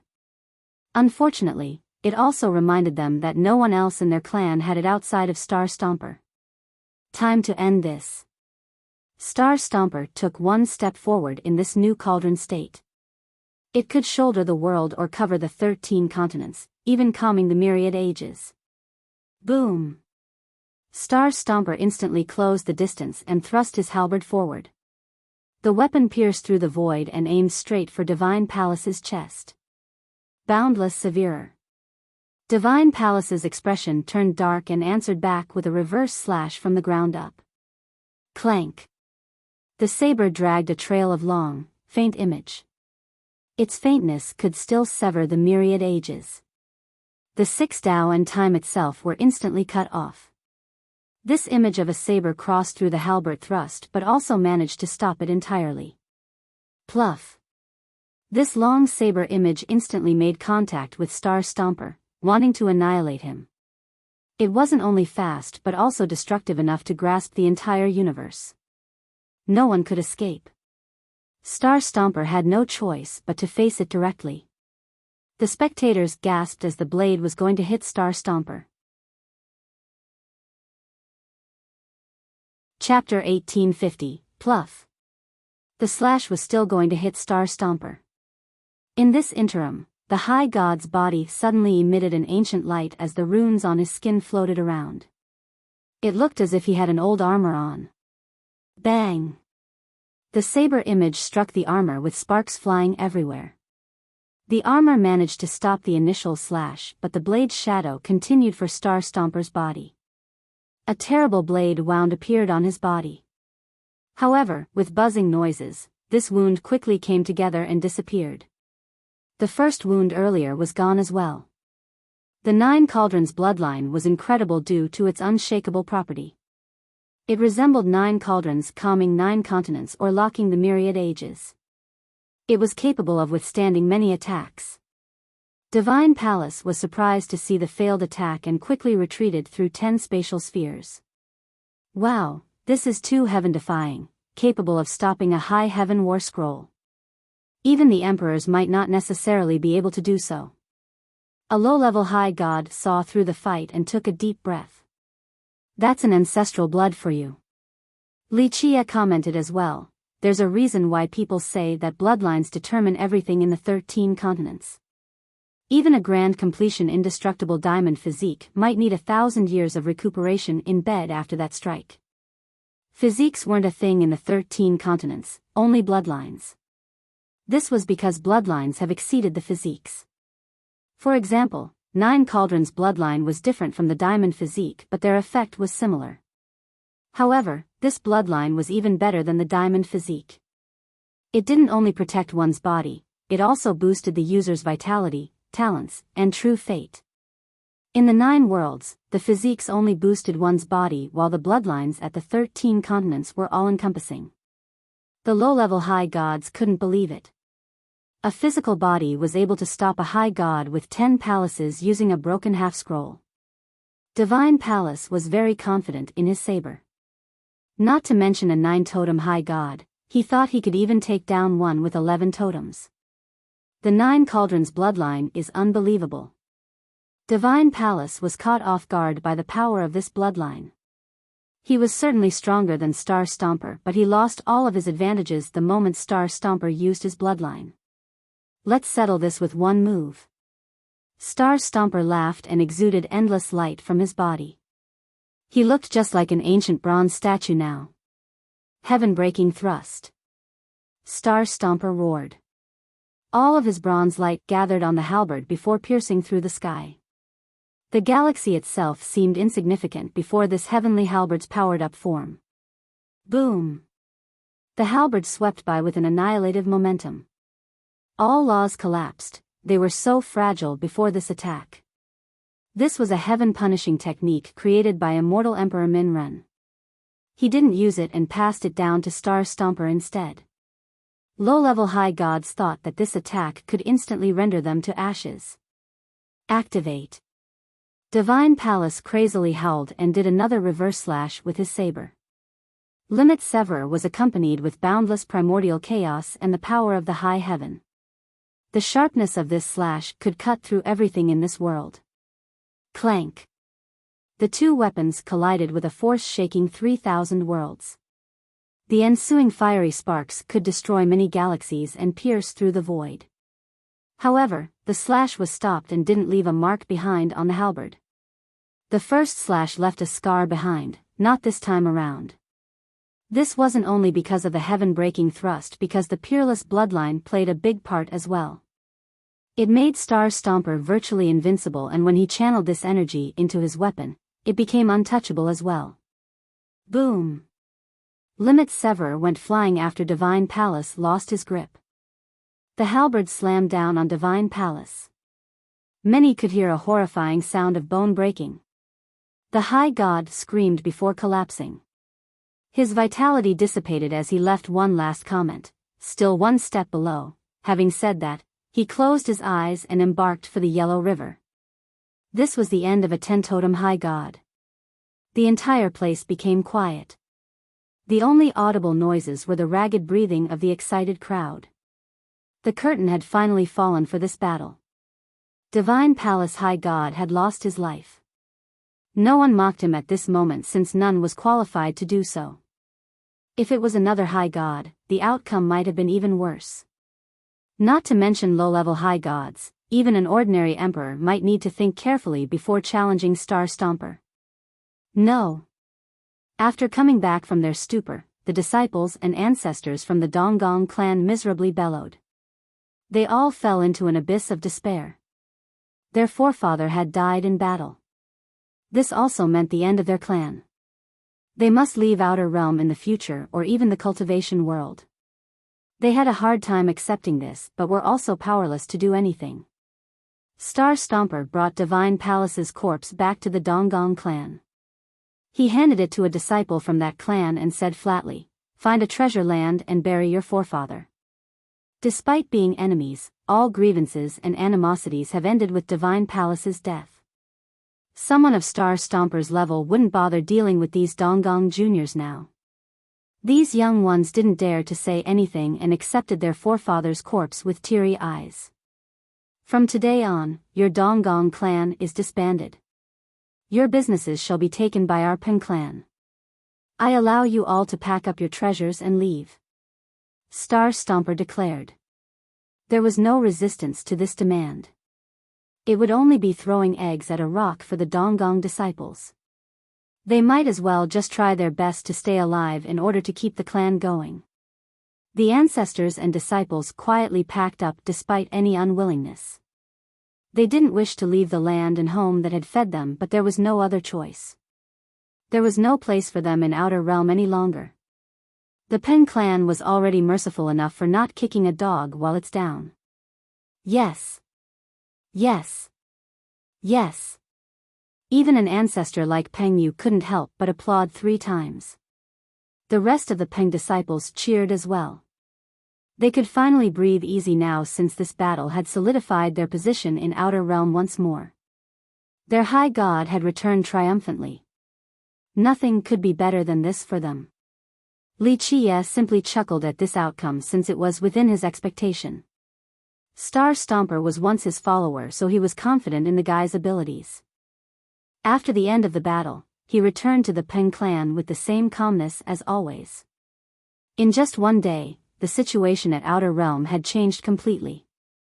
The declining Pen clan was shining again. Perhaps they would be able to herald a new golden age. As for the Donggong, this name was no more in Outer Realm. Their disciples wouldn't be seen in this city in the future. This news created quite a stir after it got to Pure. Even though high gods weren't too rare, one at Star Stomper's level who had also participated in Emperor Hunt wasn't common at all. This victory stopped anyone from having doubts about his past exploits and prestige. Chapter 1851. The news of Star Stomper High God coming into being and killing Divine Palace High God spread across Pure in a short time. It shocked many great powers and even imperial lineages. This was especially noteworthy because Star Stomper was prestigious and had an ancestral bloodline. Thus, the great powers were more attentive to the event. This news overshadowed something else, the death of the Heavenly Phoenix Royal Lord. People didn't care about this particular casualty during the ordeal because they were only focusing on news about Star Stomper. However, one person didn't forget about him, his daughter, the Heavenly Phoenix Princess. She instantly heard about his death and became horrified. What? Father was killed? She stood up and shouted after hearing the message. The princess was a very calm and steady person even in face of many great responsibilities and troubles. Alas, she still became flustered and trembled, needing to push down on the table in order to stand straight since her legs were giving up. Yes, Your Highness, please mobilize and avenge His Majesty. The messenger was an old minister under the royal lord. He was also part of the royal family. He was prostrating before the princess at this moment. This news was too much for the princess. Her brother was just killed a while ago and now, it was her father's turn to die. It definitely shook her to the core. Who is the murderer? The princess chillingly inquired. The old minister hurriedly responded, It's that Li Qie who calls himself fiercest. He killed His Majesty and a high ancestor. Looks like he won't stop before killing all of Heavenly Phoenix. Li Qie, the princess' expression turned cold. There was an old adage, nothing is thicker than blood. So now, it was a tough period for the princess with the death of 2 family members. Tell me everything, carefully. The princess took a deep breath and quelled her emotional pain before asking the minister. Your Highness, His Majesty only wanted to offer his respect during Star Stomper High God's birthday. Who would have thought that the Feng clan would conspire with Li Qia to humiliate him? He couldn't stand comments besmirching our kingdom's glory and honor, so he fought against Li Qia. The old minister embellished the story. Of course, this was the opposite of what had actually happened. He made it sound as if Li Qia was a heinous villain who humiliated their kingdom and the War Monarch clan. On the other hand, Heavenly Phoenix Royal Lord was the humble gentleman who kept it cool until the line was crossed. In the end, he died to Li Qia. The princess sat down in silence after hearing this. Despite the embellishment and lies, the princess was clear on one thing, that she must at least avenge her father. She was full of regrets because she did try to convince him against vengeance before he left. It wouldn't have been late to do so after the bigger picture was finished. Alas, her father went against it and rushed for revenge, his last undoing. Your Highness, please mobilize. This fiercest first killed the prince and now also the royal lord. He truly wants to destroy our kingdom. Kill him and flatten the Peng clan to show the world your might. The minister slammed his forehead on the ground and beseeched. The princess gently waved her sleeve and said, I'll make a decision about this. They will not die in vain, but the time is not now. Your Highness, please mobilize now. For His Majesty and the Crown Prince. All of Heavenly Phoenix are willing to die at the vanguard. The old minister cried and continued to kowtow. Elder Shur, you are stricken with grief, please go rest. Take your leave. The princess spoke, leaving no room for objection. Your Highness, you must avenge His Majesty. The old minister didn't want to leave, but her attendants dragged him out. He continued to shout outside the door. She sat there and ignored him, then closed her eyes. Her fists were tightly clenched as she shuddered and tears inadvertently dripped from her eyes. Your Highness, will you mobilize? After a long while, an old woman resembling a specter appeared next to the princess and softly asked. The princess sat with a mournful expression without replying. Despite being an amazing woman, the pain of losing a father was still overwhelming. With your current status, if you personally go and ask the high gods of the War Monarch clan, capturing this Li Qia might not be difficult. The woman suggested after seeing a lack of response. The princess composed herself after a while and gently shook her head. I knew this day was a possibility when father didn't listen to my advice. In fact, she knew that her father would go looking for revenge, but she couldn't stop him. Thus, it would only be a matter of time, but she still felt terrible about it. It's too late for words now because His Majesty is dead. The only thing we can do is avenge him. The old woman said. The old woman followed the princess to the War Monarch clan, so she was emotionally attached to Heavenly Phoenix, hence her support for vengeance. No. The princess refused. My position isn't to scheme for Heavenly Phoenix nor personal vendetta. The only reason I'm sitting here is because the Grand Emperors believe in me and my ability to act within the realm of my authority. The princess was still an outsider. Just imagine, how many talents did a clan with 5 emperors have? Why did they pick a daughter-in-law and give her authority over their armies? Even the clan's ancestors and a few high gods listened to her orders. Was this all because she was Jin Ji's fiancé? That alone wasn't enough regardless of how much Jin Gu adored her. An outsider like the princess wasn't qualified to have so much authority on this basis alone. Her power was predicated on the trust that the Grand Emperors of the clan have in her. The other ancestors couldn't be in charge of this decision, putting an outsider in charge of administrative duties. Well, do we just act as if nothing has happened then? The old woman understood the gravity of the situation and the right choice. Nevertheless, she was still unwilling because she was born in Heavenly Phoenix, a citizen from there. No one could swallow the anger of their lord being killed. I understand, everyone in Heavenly Phoenix wants revenge for father, but not now. The princess said with a serious tone, I will not mobilize a single soldier to have retribution for my own family. Nothing is more important than my husband becoming a Grand Emperor. Why is it that I am in this position? It is all because my husband can become a Grand Emperor. Everyone holds him in high regards. That's why the resources of the War Monarchs are poured into him. The gods in the 13 continents all give him some face, and this is why Heavenly Phoenix is respected today. If husband was only an ordinary in the clan, would I be sitting here today? Would Heavenly Phoenix be enjoying all of the current perks and glory? Our side's prosperity is predicated on husband becoming an emperor. Here, the princess became solemn and continued, if he can't become an emperor, then it is tantamount to being a flower in the mirror or the moon in the water. Thus, if he can't become an emperor, then nothing else will exist. This was why I didn't mobilize when father came to ask me for help. It wasn't because I'm cold-hearted, that I'm untouched after brother and father were murdered. I will be a sinner if I waste military power for vengeance, causing my husband to fail during his ascension. I would be letting both the War Monarch and Heavenly Phoenix down.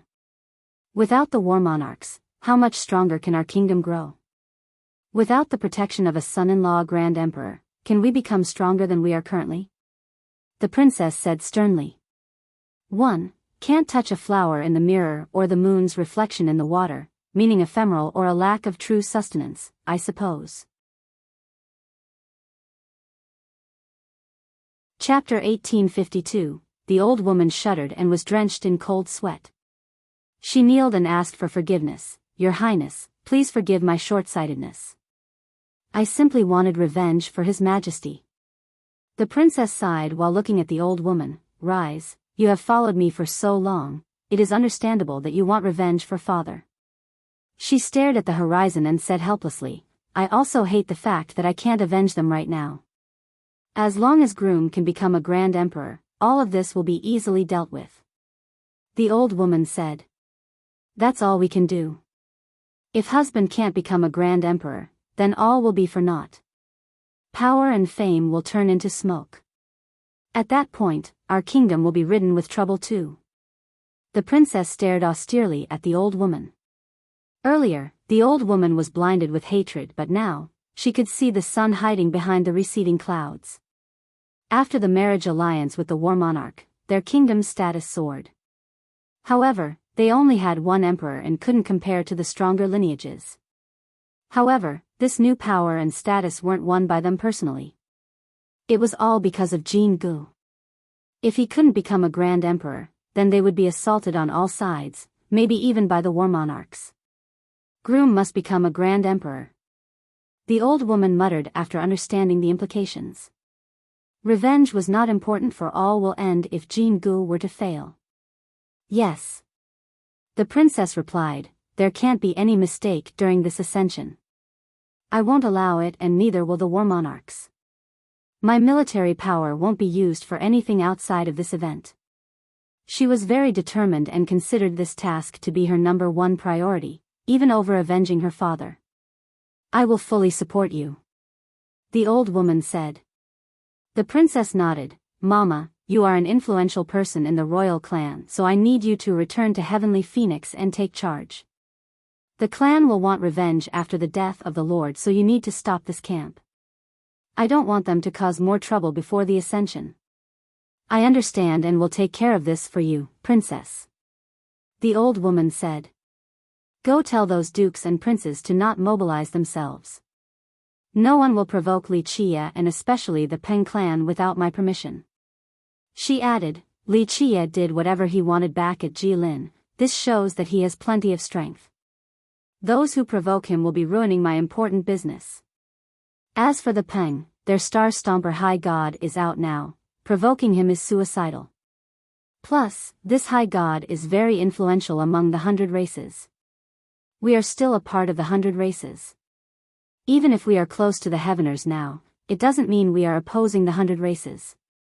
Provoking Star Stomper is the same as opposing our own kind. Thus, if any royal member messes with the Peng, do not blame me for being merciless. No need for Star Stomper to do anything, I'll kill them myself. It was a direct order from the princess, not just a casual comment. I'll make sure to give the order. If any of the brats dares to do anything, I'll take off their head myself. The old woman had followed the princess enough to know how serious these direct orders are. She wouldn't show mercy to any violators, regardless of who they are. Go, I hope Heavenly Phoenix can be fine and stop causing trouble. Tell the royal members to stop thinking that they can do whatever they want just because the war monarchs are backing us up right now. Kill the violators. She coldly uttered. In fact, she was aware of what her father and brother were up to, using the prestige of the war monarch clan to bully others. However, one was a brother that she loved since youth while the other was her father. She couldn't exactly punish them. But this was no longer the case. There was no longer anything holding her back from carrying out this iron order. The Peng clan was very lively right now. A feast would be putting it mildly. This was a grand celebration. One could hear laughter everywhere with everyone dressing up in jubilation. The birthday celebration should have ended, but the Peng was opening its gate to everyone right now. In the past, they kept a low profile on this day, but now, it was an open entry to all. The 100 races sent disciples to this celebration, but they were only ordinary members. It was only to show respect toward Star Stomper. This was no longer the case. Big shots from even imperial lineages came with great gifts. Even low-level high gods personally arrived. The mansion was engulfed in a festive mood. Not only did their high god return, but they have also taken over the businesses of the Donggong. These were two happy events on the same day. Meanwhile, Star Stomper ignored the rowdiness of the juniors and didn't care about the celebration. Inside the main hall, there were only Li Chia, Star Stomper, Peng Yi, and Peng Yu. Peng Yu was the strongest ancestor, so he naturally could see their forefather. On the other hand, Peng Yi was the current clan master, the future hope of the clan. Thus, he was also eligible to be here. The two of them were extremely excited. Peng Yu was sentimental. Their clan has been in decline for so long. They have finally waited until this day. As for Peng Yi, he was still giddy. He grew up listening to the tales of his forefather and was the biggest fan. Now, he could actually see his forefather in person. This happiness came too suddenly. Keep in mind that the previous clan masters couldn't see the forefather at all. Even Peng Yu couldn't do so unless the forefather called for him. Peng Yi felt that he was too lucky to be standing here right now. Li Chia was sitting on the main seat, symbolizing the greatest status. Both Peng Yu and Peng Yi felt that Li Chia was too arrogant since their forefather was right here. But they were preoccupied with glee and came forward to meet their forefather. However, Star Stomper ignored his descendants and stepped closer to bow at Li Chia. "Your general greets you, Your Excellency.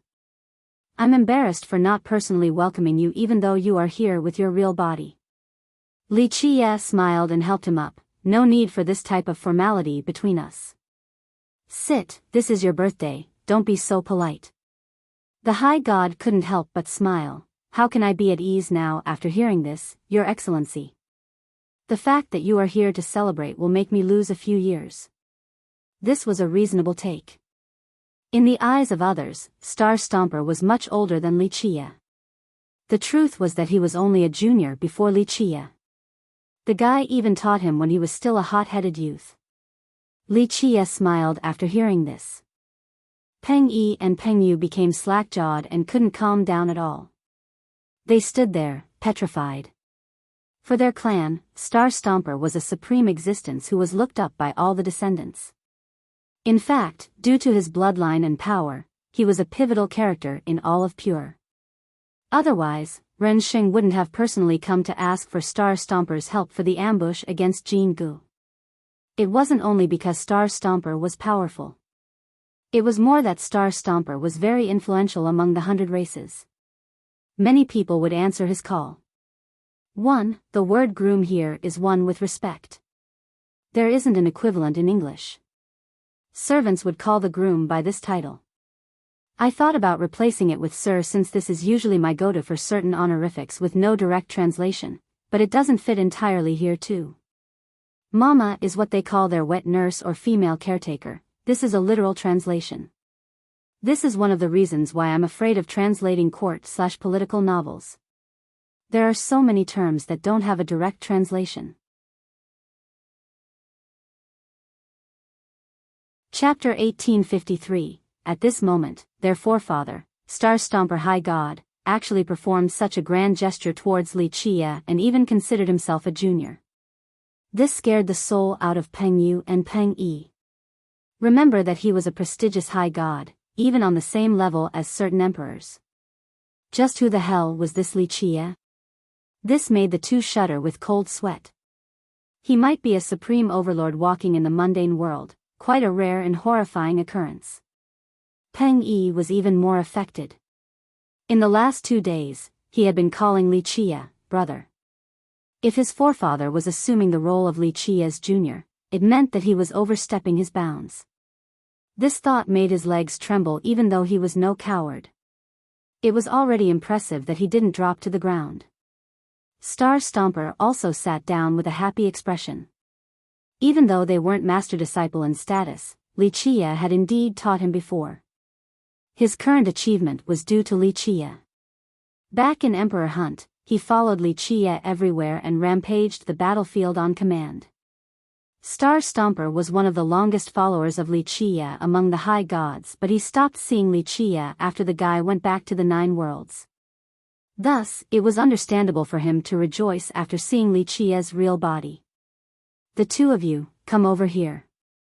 Quickly greet His Excellency. This is your fortune.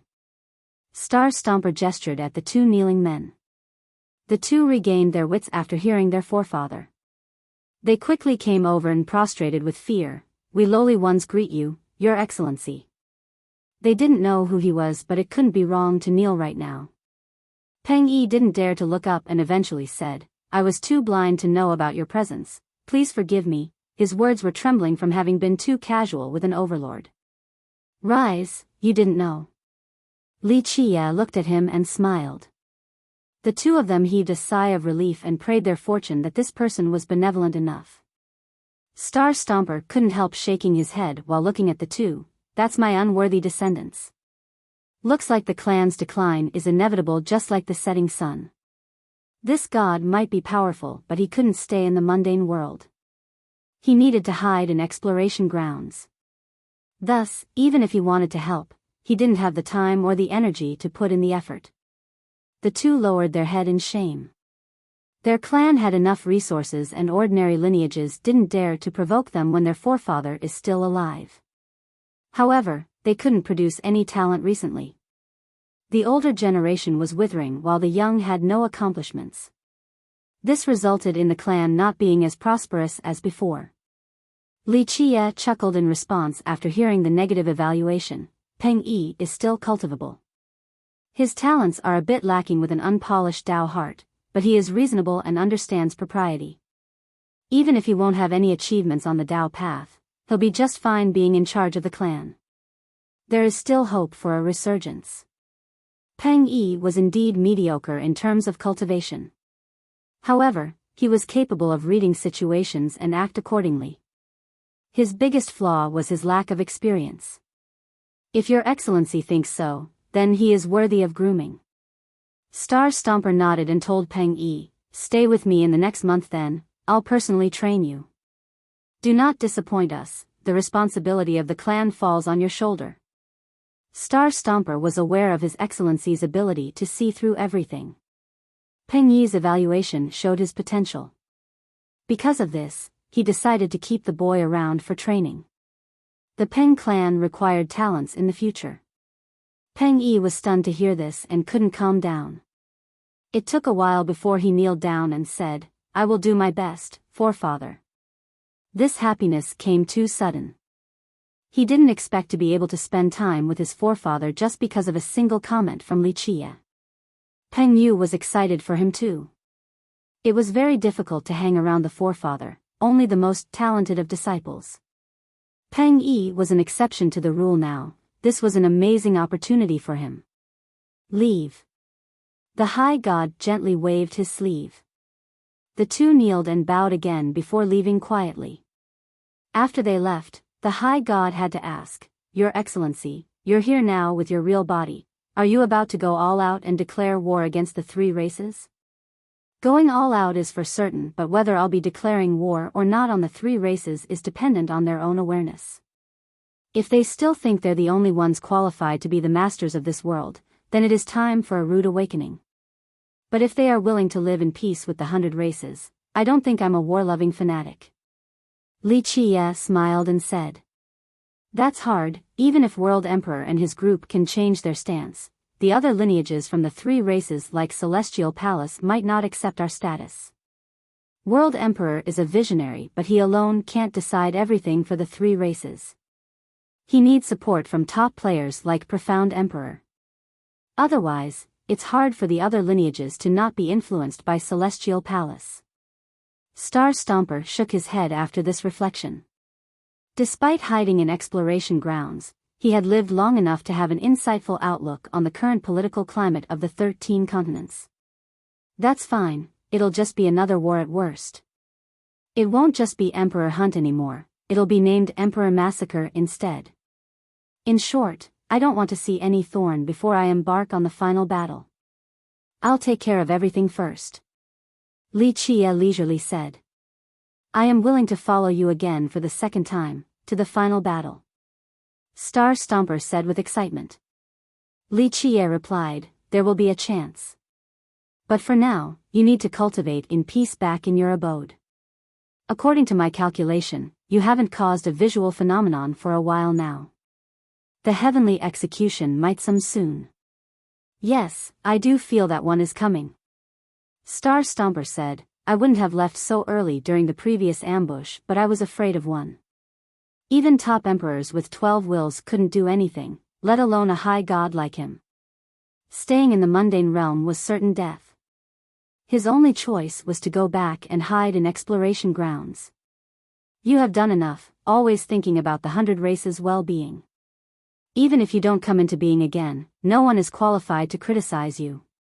Li Qie said slowly. Star Stomper had participated in enough battles. It could be said that he had joined everything without hesitation if it had something to do with the 100 races. This was the reason why he enjoyed such great prestige despite not being a peak high god. I never dared to forget about your guidance. I look at you as my role model and believe that it is my responsibility to protect the human race. That's why I have always tried my best when any contribution was possible. The high god replied. The human race has their own path. The emperors have helped enough, but they need to grow themselves instead of always relying on the protection of the former sages. Li Qie smiled and said. Indeed. Star Stomper nodded. The human race did have a few geniuses in recent generations. For example, Arrogance's Ren Sheng is capable. Unfortunately, he had also lost his chance to seize the heavens' wills, having met the retribution of the 3 races. Ren Sheng was the supreme genius from Arrogance, on the same level as Jin Gu. The ambush against Jin Gu was started by him.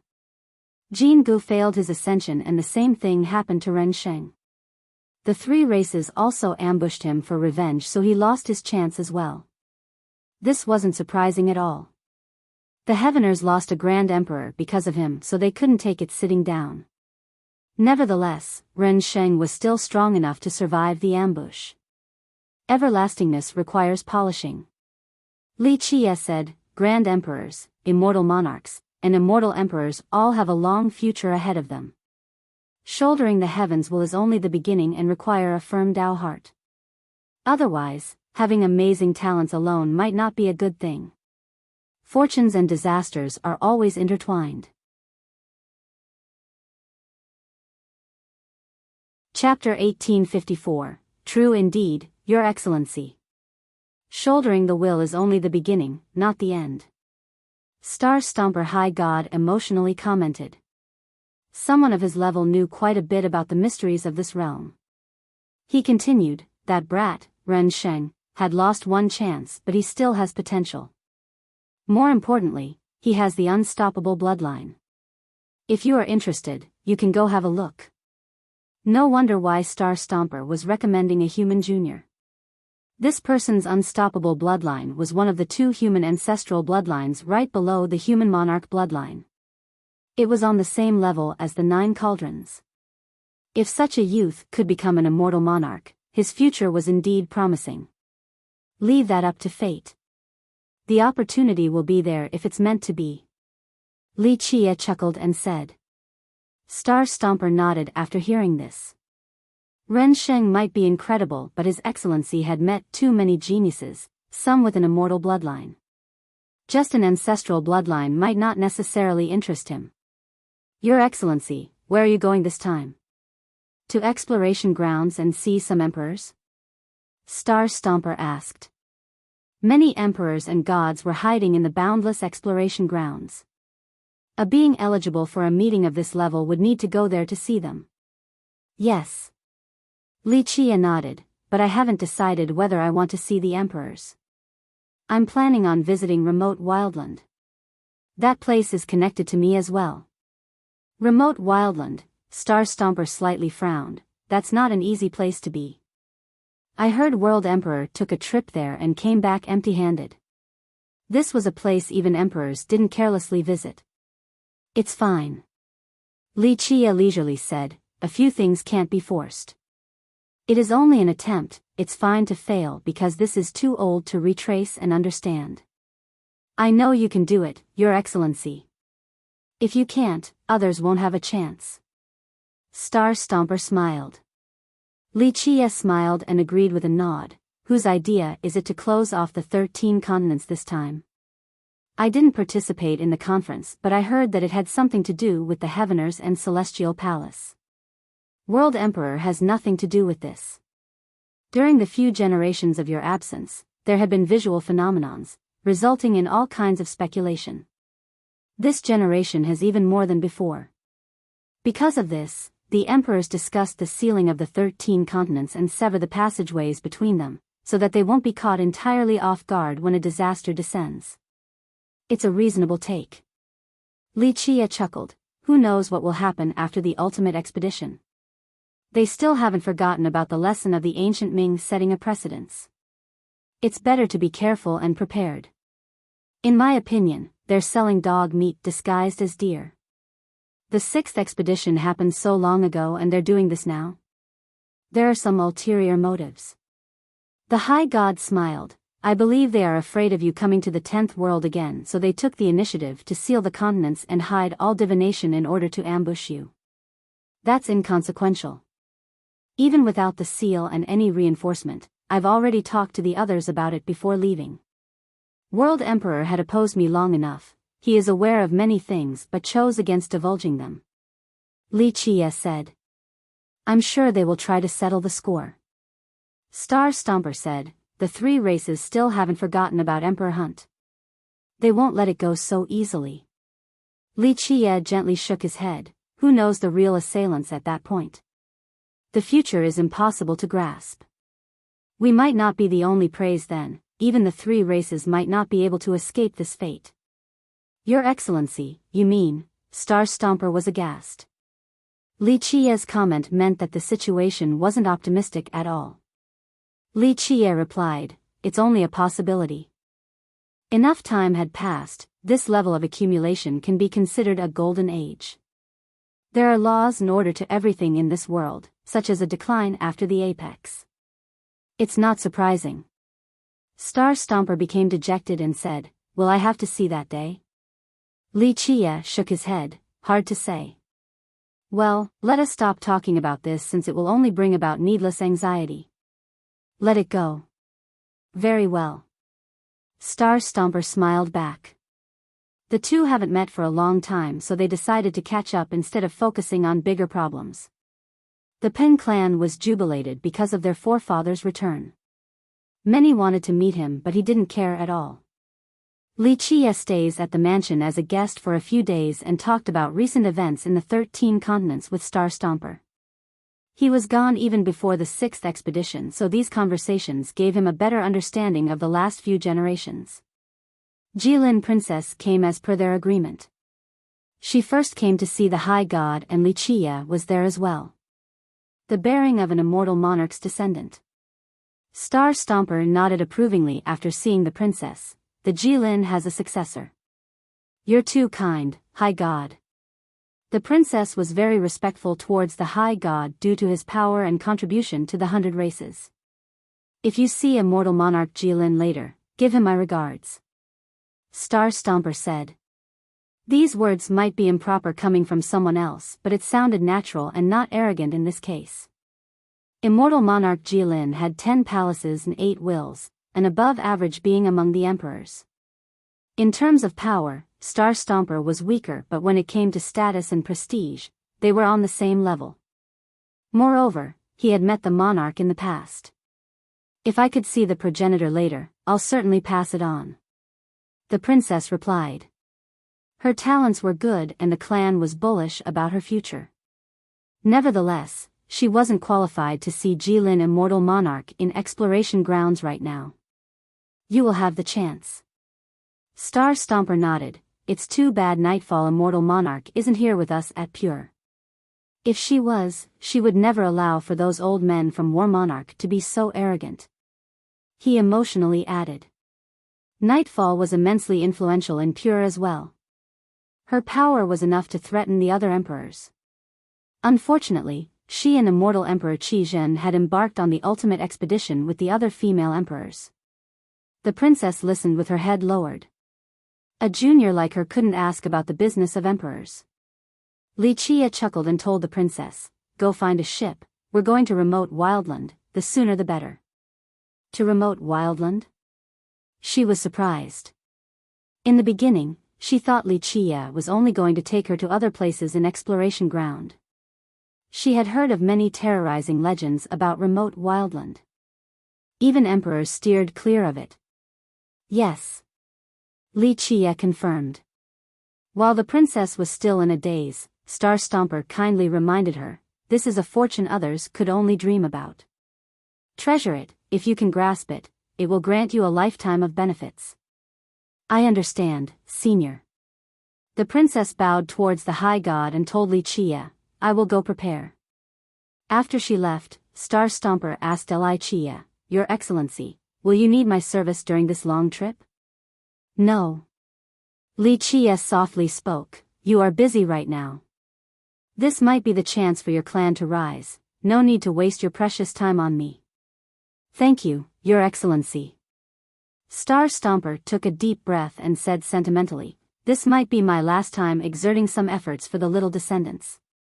The future of the clan will be left to them since I'm old now, my end will come soon." Even a high god like him couldn't reach the state of foregoing all emotions and attachments. The clan was still made up of his descendants and he couldn't truly forget about them. How many can let go in this world? Li Chia said, "Just different aspects, that's all.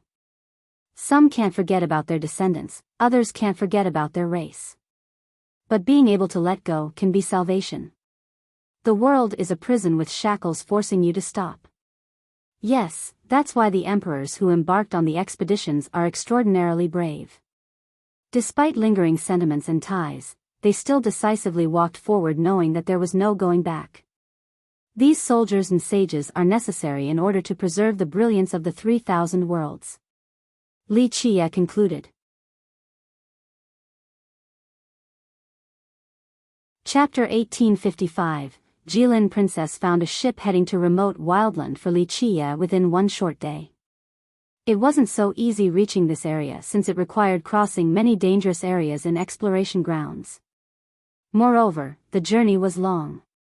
The slightest mistake en route could result in death without a burial. Even though many ships circled between exploration grounds and outer realm, very few actually traveled to remote Wildland. Exploration grounds was the hiding place for many emperors and gods. However, its immense size made traveling very difficult. In order to enter, one required a special ship. This ship was powerful on top of possessing an extreme speed to cross through vast space. More importantly, it needed to be sturdy enough. These ships were normally built with precious divine metals that have been empowered by powerful high gods or even emperors. Only such a ship could actually enter exploration grounds. Ordinary ships could collapse even before entering the place. Furthermore, only emperors and high gods could travel alone in this place. Top Dao celestials found it impossible unless it was only a stroll at the boundary. Traveling to remote Wildland was even more prohibitive. Thus, external help was necessary. For example, Star Stomper High God would need provisions and resting areas in order to make it to remote wildland. Fatigue would set in if he wanted to get there in one go. After the princess found a ship, Wuxia said goodbye to the High God and left with her. Outer Realm acted as a port for exploration ground. Right outside of this city's sky was a large port for ships. It was very lively here with people coming and going.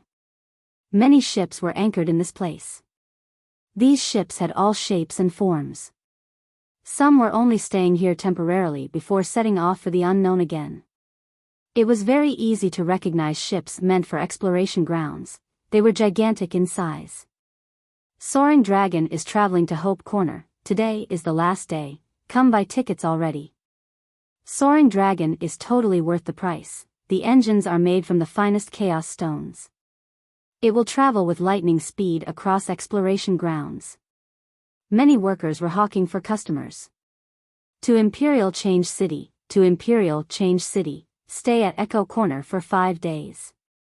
Imperial Mulberry is worth a ride, refined by 86 high gods with 1 billion units of chaos energy as the engine, as fast as a high god the entire way through. Don't miss it, the workers continue to find passengers for these great ships. Of course, the boarding fee was expensive as well, not something ordinary cultivator could handle. Moreover, the deeper regions commanded a higher price. As for some places like remote wildland, even masters couldn't handle the price.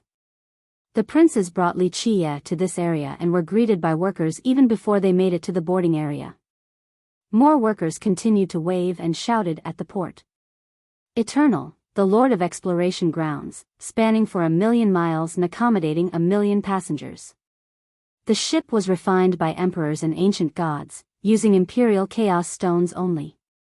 It is as fast as an emperor and can handle attacks of this level as well. This is the only ship that can make it to remote wildland, explore the timeless mysteries in this place. This is a regal luxury, the price is worth it. One guy, in particular, was especially loud.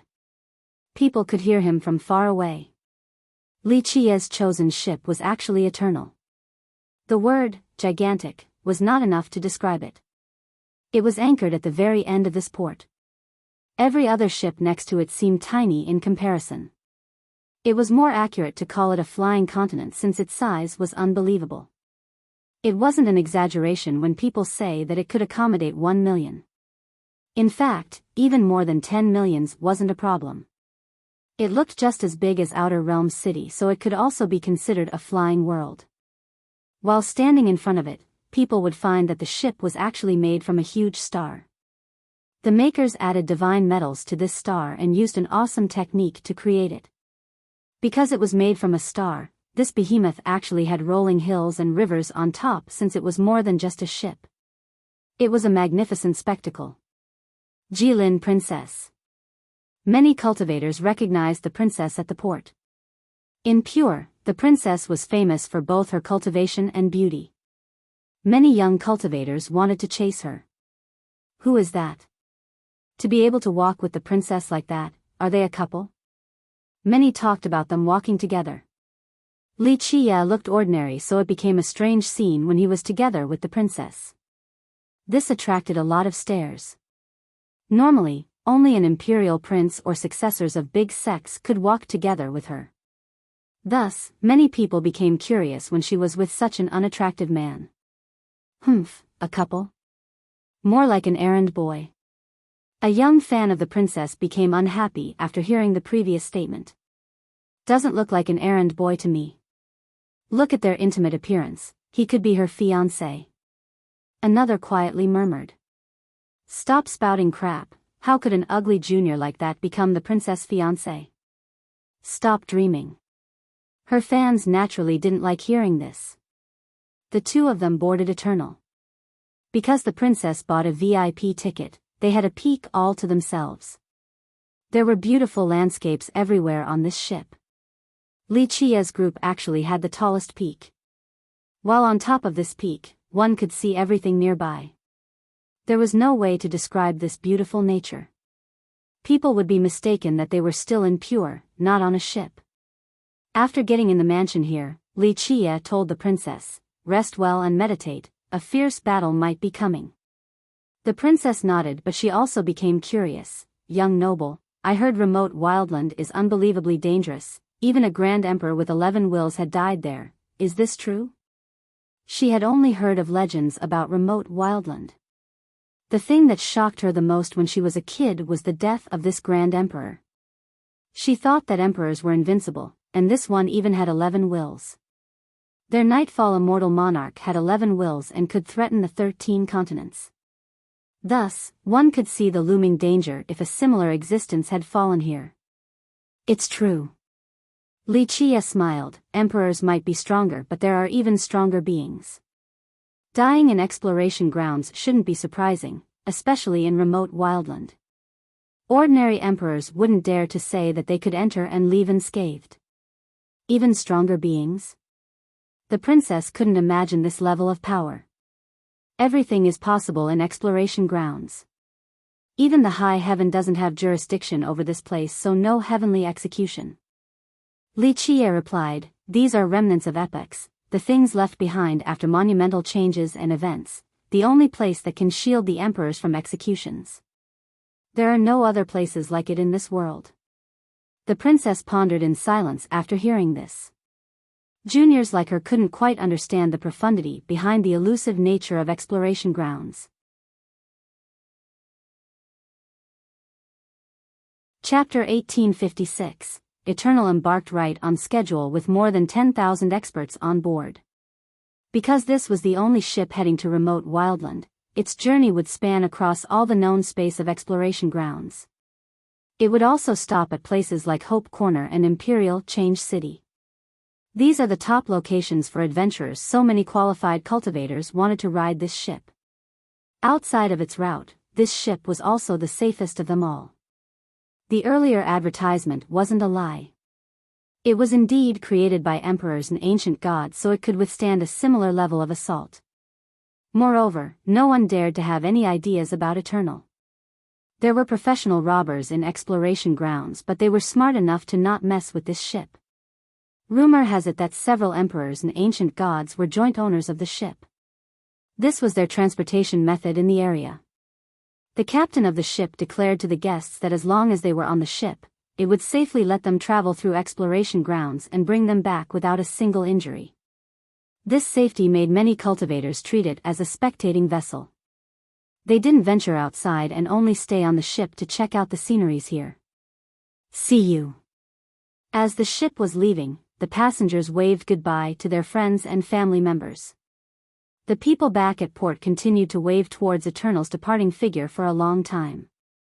Because no one knew the result of adventuring in exploration grounds.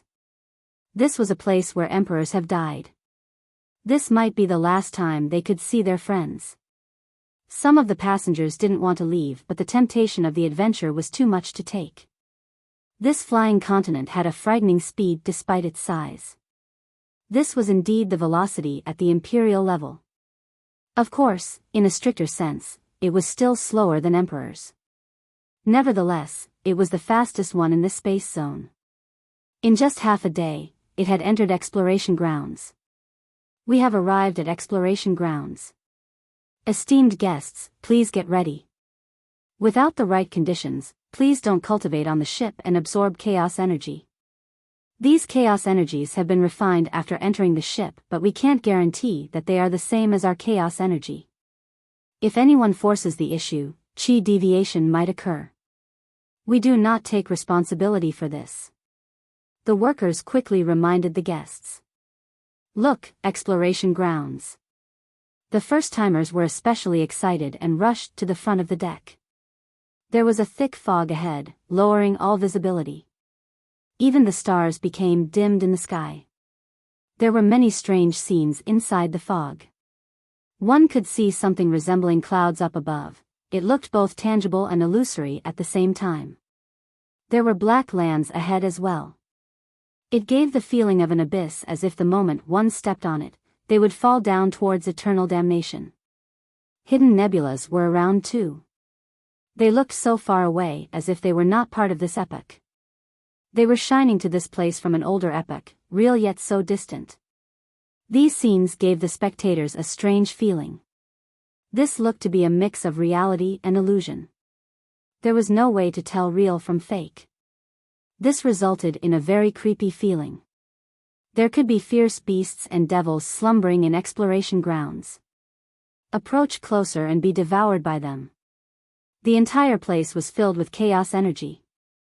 Primordial chaos was everywhere, as if this was a world that has yet to be opened and expanded. However, experienced cultivators would find that the chaos energy here was different from the one outside. It had a black mist to it. Perhaps the energy here had changed after the long passage of time. Such thick energy, wouldn't training here have an amazing effect? A youth excitedly said after seeing the thick layers of chaos energy. It was even denser than the ancestral grounds of imperial lineages. Silly boy, you can't train with the chaos energy here. His junior shook his head. Even the chaos energy that had been purified by the ship won't do either. It's not suitable for cultivation.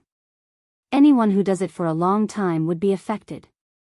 The speed might be fast, but some problems remain.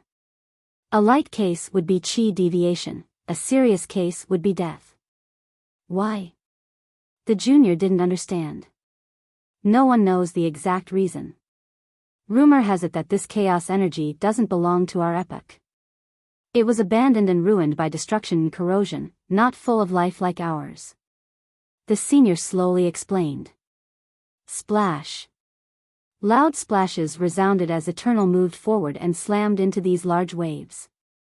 The first-timers were curious and wanted to see what was going on. They saw that Eternal was flying on an ocean. Of course, this was not a regular ocean since it consisted of broken stardusts. It looked like these stars had been crushed numerous times, even more broken than sands. These broken pieces were actually flowing like just seawater. Thus, they came together to form an ocean of glimmering stardusts. Alas, this was an appearance only. The specks were indeed shining like starry lights, but they also had an ancient golden glow. It resembled the passage of time, the afterglow of yesterday.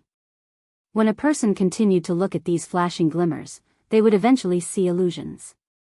Before one knows it, they would find themselves in a different world. Look, an immortal beast was right there. Glance over a different direction and one would see several incredible scenes of war. These illusions inside the ocean looked like the flipping of pages in a historical scroll. Stop looking at the water or you won't be able to get out. A junior was immersed in these scenes, but his senior dragged him away immediately. He warned, "This is a broken river of time, you'll never finish staring. After a long while, your soul will be lost in there and never return." The junior felt cold sweat all over his body after hearing the warning and understand the gravity of the situation. Meanwhile, Wuxia has been meditating and absorbing chaos energy after the ship left the port. Chaos energy flowed into him like rivers from all directions. They were absorbed into his palaces as if he was an insatiable whale devouring all the energy. He had more than 1,000 units of chaos energy, allowing him to jump from Dao insect to Dao serpent. As chaos energy gathered in his palaces, all 13 lit up with a buzzing sound. In the 13 continents, a Dao serpent was nothing. There were too many to count. However, this was also a very important realm since it was the first palace opening, a crucial beginning for cultivation. Everyone was born with one fate palace. At Dao Serpent, they would be able to open more palaces. The cultivation system of the 9 worlds was similar to the 10th. As long as cultivators could reach Dao Sovereign, they would have 3 chances of opening fate palaces. The number of palaces opened during Dao Serpent was predicated on one's talents, power, and Dao Heart, ranging from 1 to 4. The strong could open 3 to 4 while the weak was limited with 1.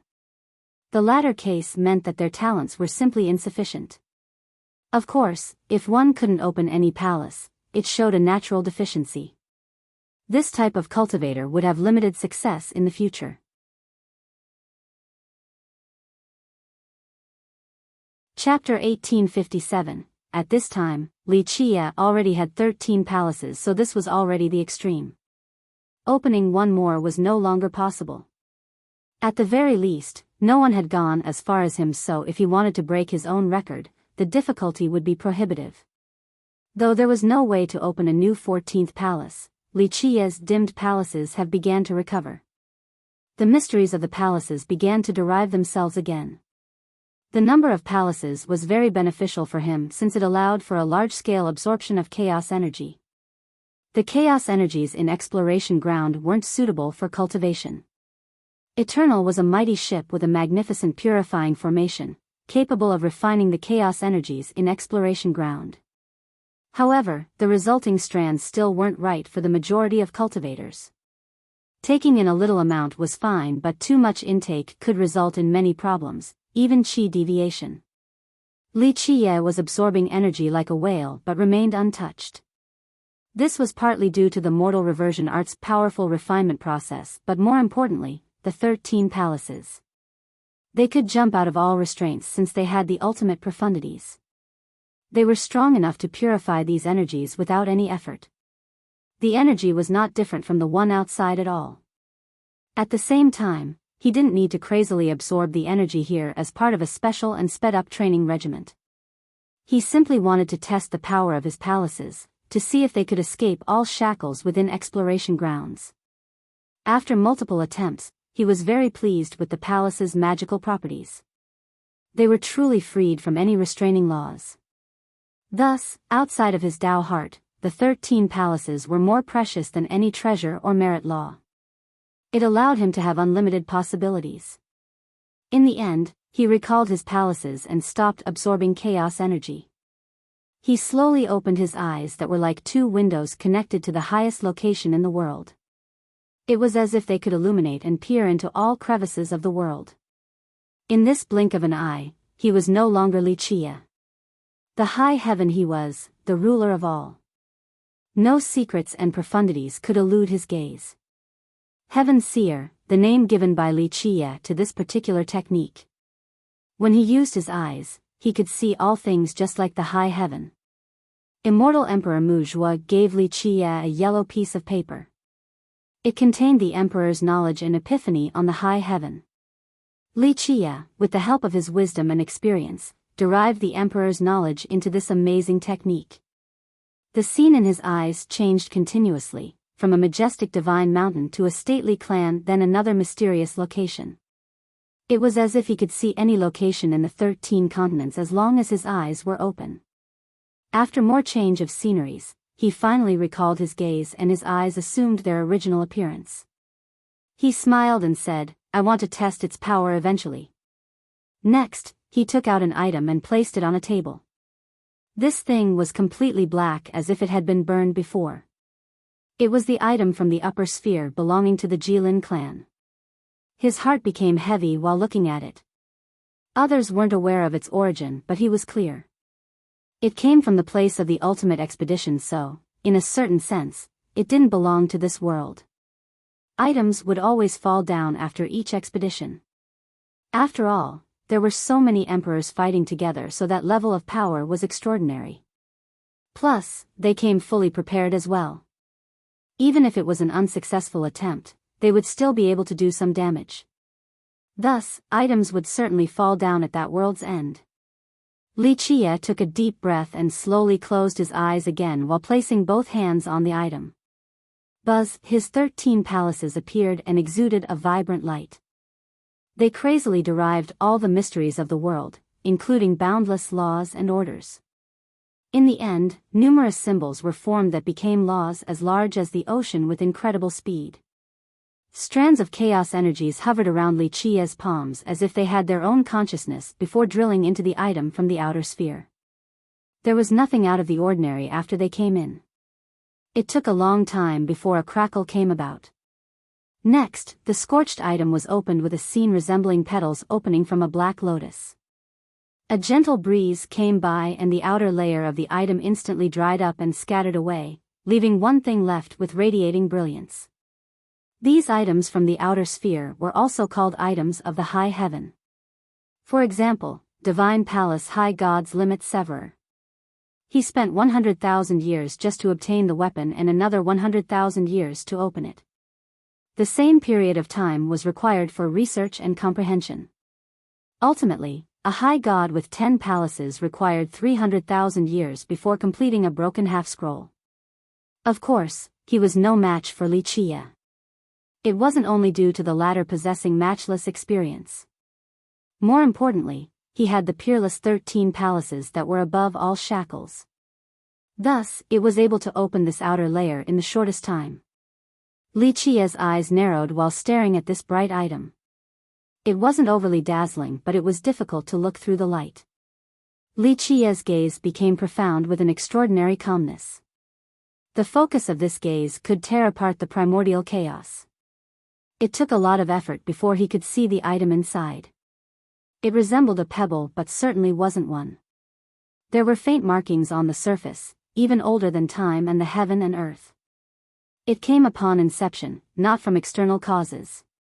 Li Qie's eyes ached from a long exposure, so he had no choice but to withdraw his gaze. He began to touch and feel its rhythm. In the end, he gently sighed and said, "It makes sense why this item flew back to the Jilin clan." Items that fell down from the high heaven didn't have special appearances. Its eventual form was decided by its first master, the person that understood it the most. Just like Limit Severer, it wasn't a crescent saber at first. However, during the researching process, the high god decided that it would become an ultimate saber. The old man's Limit Severer is only a broken piece compared to the item from the war god temple, but that item is only scrap compared to this. Li Qie tapped the thing and said with forlorn. During this type of military campaign, more than just one or two items were dropped down. The majority was incomplete and broken. However, this particular one was perfect and essential. Thus, its value was shocking. It wasn't a coincidence that it flew back to the Jilin. This was part of a plan. The items that fell down scattered all over the place. They were rare enough and fewer people actually managed to find them. Like immortal monarch Jilin had said, it was waiting for the fateful who turned out to be Li Qie. He put it away and gently sighed, "I hope this came from the war. If not, then maybe the epoch will change from now on." During the final battle, something strange and unknown might even escape into the 13 continents. That would bring about a disaster to the land. This was the home to the 100 races as well. If something were to attack the place, the 100 races would suffer just like the 3 races. For example, the ancient Ming brought the flame of war to the entire place. Even one lineage with 9 emperors turned to ashes back then. If something like that were to happen in this generation, mournful wails would be everywhere. This was much more terrorizing than any war. Thus, it made sense for World Emperor and the others to seal the place. It wasn't only to scheme against Li Qie. They did saw signs of strange phenomena, so all the emperors, including the ones from the 9 worlds, made this decision. Of course, they weren't aware that these strange phenomena appearing in this generation were caused by Li Qie himself.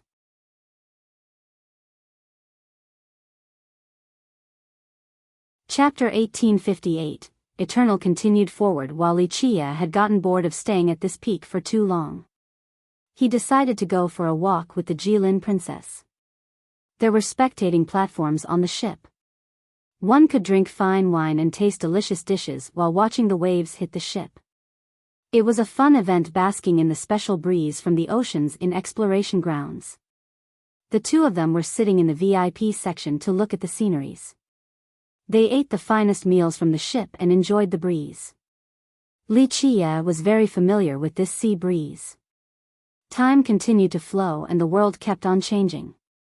However, exploration grounds remained the same. The princess was a supreme beauty and should be in the top 3 of pure. Thus, many people recognized her due to her fame. Having someone like her as company was an enviable matter. Because of this, Li Qie attracted a lot of attention. People didn't know why someone so ordinary could earn the favor of the princess. She even listened and catered to all of his whims. This incited a flame of jealousy in all the men nearby. The gazes became unfriendlier by the moment. Numerous people wanted to tear Li Qie to pieces. Boom! Boom! Bolts of lightning suddenly crossed through the sky, issuing loud explosions. To your position. We're crossing a lightning field. The ship's captain shouted. Rumble. The ship was now crossing through an ocean of lightning instead of time. It was still as bright before with flashing glimmers. Below the ocean were erratic, thick lightning bolts that could be mistaken for dragons. When Eternal got deeper into this region, a gigantic tsunami of weaving lightning bolts rushed for the ship. It looked just like fireworks spreading on the night sky. Buzz. Steel walls were erected all around the ships. They were part of a powerful formation. The bolts were led around through the formation and became an electrical network that eventually entered a translucent bottle. This bottle was refined by an incredible person. After all the lightning came inside, they were instantly refined and turned into a liquid drop of the thunder affinity. Boom! Boom! Eternal soared through this area without any trepidation. The tsunamis of lightning were all refined into liquid drops inside the bottle. The first-timers on deck were astonished and became lost in the scene. Everyone felt at ease after seeing the powerful ship. It was able to run through this lightning field without a problem. There was no need to worry about any potential problems ahead. Enjoying wine under the sea breeze while watching the flashing lightning in the night sky was actually very romantic. Li Qie nodded approvingly and said, "It's really a good ship. Only emperors can create something like this." The captain is quite discerning as well to purposely pick this route and collect some thunder liquid. That's just more profit. I heard this ship has an amazing origin. The emperors created it, they're the real owners. Jilin Princess added, "I wonder which ones they are." Li Qie only chuckled. He could tell who the creator was after seeing the particular methods and craftsmanship. Eternal was indeed stirring. His roaring conch was strong and large enough, but it still had a way to go compared to this ship. While the two of them were enjoying their time, a gallant youth came over. He had a proud stature with an oppressive momentum. Chaos energy erupted from his body while his every gesture were domineering.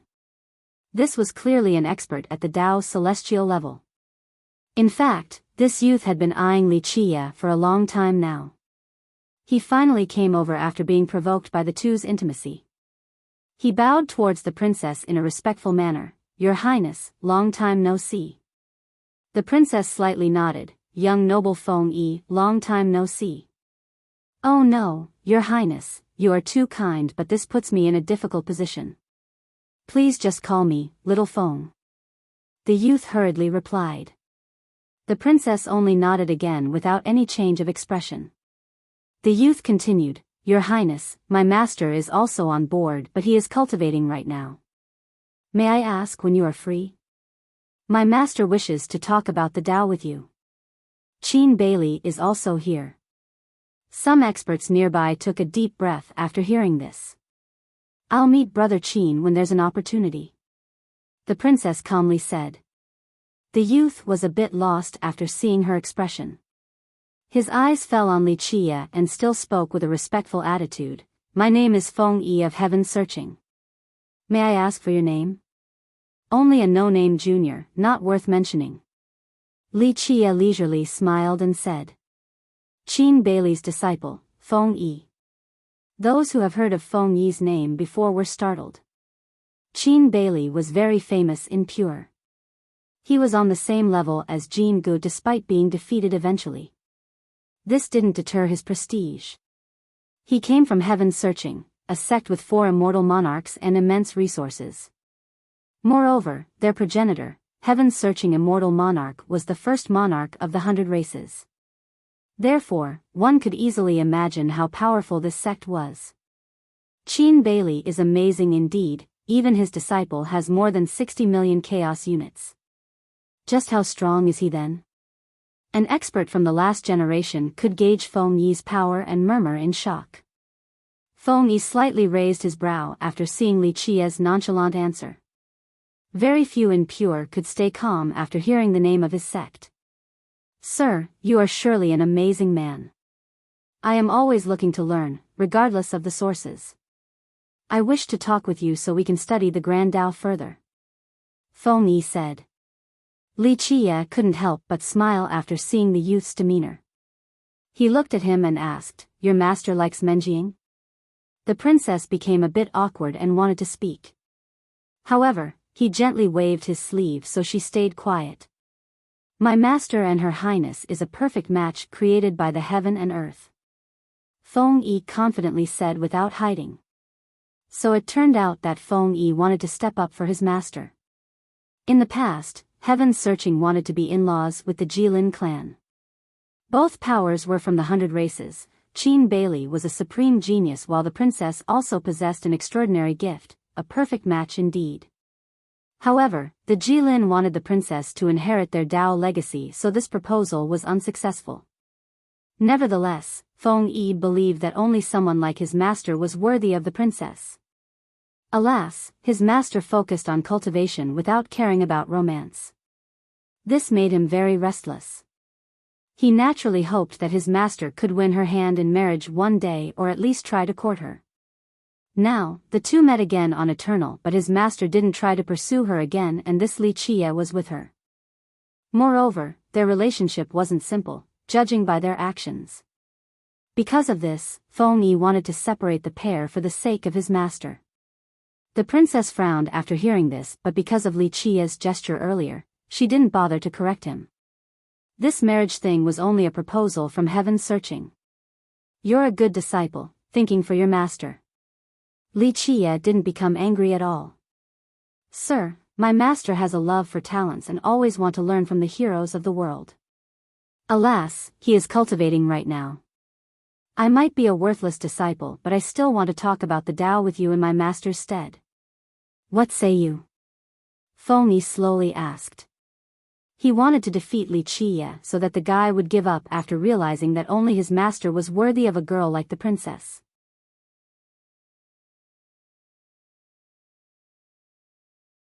Chapter 1859, Challenging Me? Li Qie couldn't help but smile. "Looks like this is beyond my control. You won't give up even if I don't accept the challenge." The princess smiled wryly after hearing this challenge. This was Feng Yi not knowing the immensity of the heaven and earth, thinking that Li Qie was easily bullied. Messing with an overlord trekking through the world was suicidal. At this moment, even their clan's strongest high god wouldn't dare to challenge Li Qie. Moreover, he had even sent an order to all cultivators under Jilin, forbidding them from talking about Li Qie. He was afraid of the disciples not keeping their mouths shut and talk about a taboo subject. It could bring about a disaster to their clan. So now, the princess didn't want to say anything to stop the challenge. Only after witnessing Li Qie's terror would these ignorant juniors realize the monster they are facing. Feng Yi stood proudly and spoke with a dignified demeanor. "I won't force you if you don't want to. Perhaps my Dao is too weak and can't get into your sight. However, I'm sure you are better than that, looking down on people and all. No one ordinary can walk side by side with her highness. A bit interesting." Li Qie smiled in response. "If I'm not someone ordinary, why do you still dare to challenge me? Or you not afraid of being annihilated? Cultivators challenge the impossible." Feng Yi said with a great momentum. "Plus, one must try before giving up. My master taught me that those who fear adversity won't accomplish anything. I have cultivated for several decades, so I'm a little confident. Thus, I'm willing to try regardless of how powerful you may be, sir." Feng Yi was indeed trying to make it difficult for Li Qie, but his words were straightforward and reasonable. "Humph, cease your holier-than-thou attitude, think you're so good because you're from an imperial lineage?" A snort of derision came about. "Others have to accept your challenges? I guess that's how the people from the great powers act, thinking that they're superior and others must listen to them." Another youth came over, dressed in a yellow outfit with a tall crest. He was very handsome with a fair complexion, just like a pretty boy. The cultivators on the spectating platform quietly agreed, especially the vagrant cultivators who were his acquaintances. One of them supported, "Brother Zongshui, you're so right. Tame dragon child, don't interfere with my business." Feng Yi glared at him and said. People took a deep breath after hearing this title. "Tame dragon child, Zhu Zongshui, was another excellent young genius. He was relatively famous and pure, just like Feng Yi.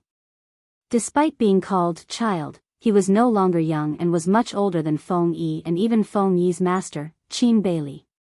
So what if I interfere? Tame Dragon Child came over and sneered, Feng Yi, you think I am afraid of you? I hate disciples from imperial lineages like you the most, thinking that you're the best and relying on your background to bully others. If you want to fight, let's go. Some vagrant cultivators subtly gave Tame Dragon a thumbs up after hearing this. The two of them are both Dao Celestials with 60 million chaos units. No wonder why Tame Dragon Child isn't afraid of Feng Yi. An older expert glanced at the newcomer and speculated. An inexperienced, young cultivator couldn't help but ask his senior, Feng Yi comes from heaven searching on top of being Bailey's disciple, but this Tame Dragon Child still dares to provoke him? Isn't that insane? It's because Tame Dragon Child's master is Tame Dragon High God, a being with 11 totems. This high god might be a vagrant cultivator, but he is very mighty on top of being quite merciless. He did many brutal things when he was young, especially murders. The senior didn't wish to dwell on this taboo topic. A confrontation was heating up. Despite Tame Dragon Child's aggressiveness, Feng Yi was not afraid of him. He smiled coldly in response, I'm ready to fight if you want to. Just pick the place and time later, but right now, stand to the side and stop interfering my conversation with this gentleman. Feng Yi had no need to be polite since Tame Dragon Child wasn't holding back. He wasn't easily bullied either. I love opposing with arrogant people from big sects like you the most. Tame Dragon Child retorted before cupping his fist at Li Chia, brother, my name is Zhu Zongshui while people refer to me as Tame Dragon Child. You can come and find me whenever you have a problem, especially if some jerks from a big sect want to mess with you. I'll take care of them. The guy looked quite valorous and righteous with this statement. Brother Zongshui, you're our role model. His friends and weaker cultivators couldn't help but praise. Even if some didn't dare to say it out loud, they still gave him a discreet thumbs up. Thanks. Li Chia simply smiled back. He had seen all types of people before, so this development didn't surprise him in the slightest. Take note, we are entering the center of the lightning field. Passengers, please do not leave the ship right now. The captain shouted. Boom. Boom. Lightning bolts frantically oozed out of the ocean just like dancing serpents. They rushed for the ship as if wanting to tear it to pieces. This torrential wave of lightning scared everyone. Fortunately, the defense of Eternal led the crazy bolts into the formation and turned them into liquid form. Eternal had proven itself as the safest ship again to the relief of the passengers.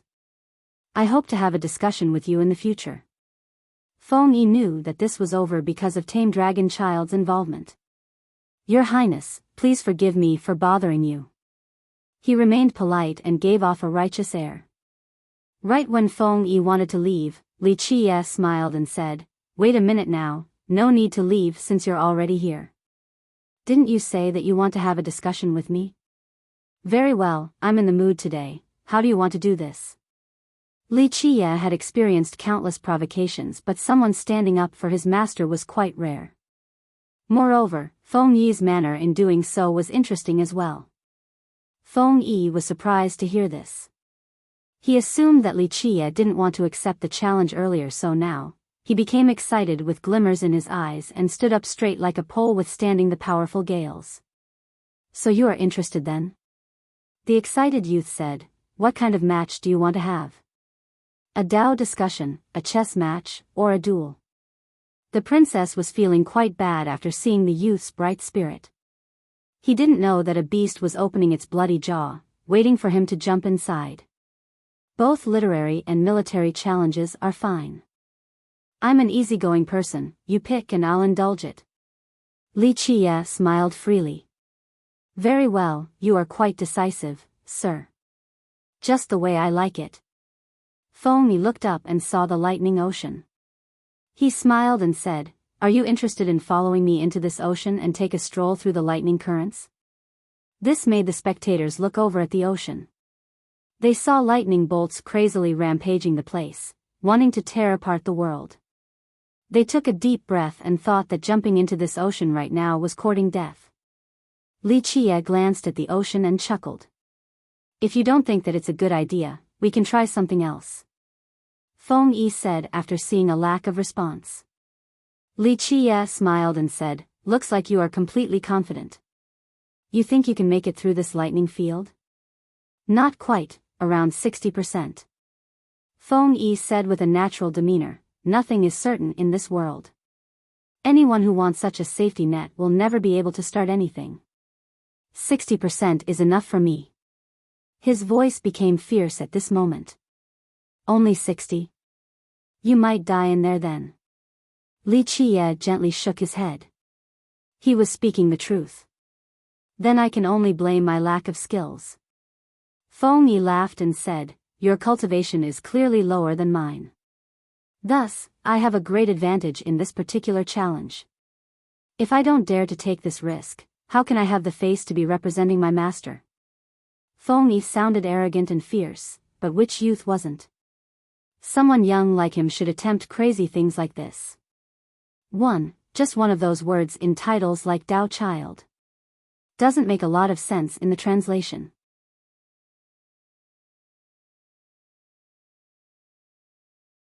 Chapter 1860, Li Qie saw the aggressiveness in Feng Yi and smiled. Looks like you really love your master and will do anything for him. Feng Yi replied, I was an orphan. Master gave me everything I have today, so I ought to help him. Fine, if you are interested in doing this, I'll join you. Just a trip there is no problem. Li Qie was unperturbed by the challenge. How decisive. Feng Yi said with excitement, looks like there's something special about you that I can't compare to. Li Qie glanced at Tame Dragon Child and leisurely asked, you want to go too?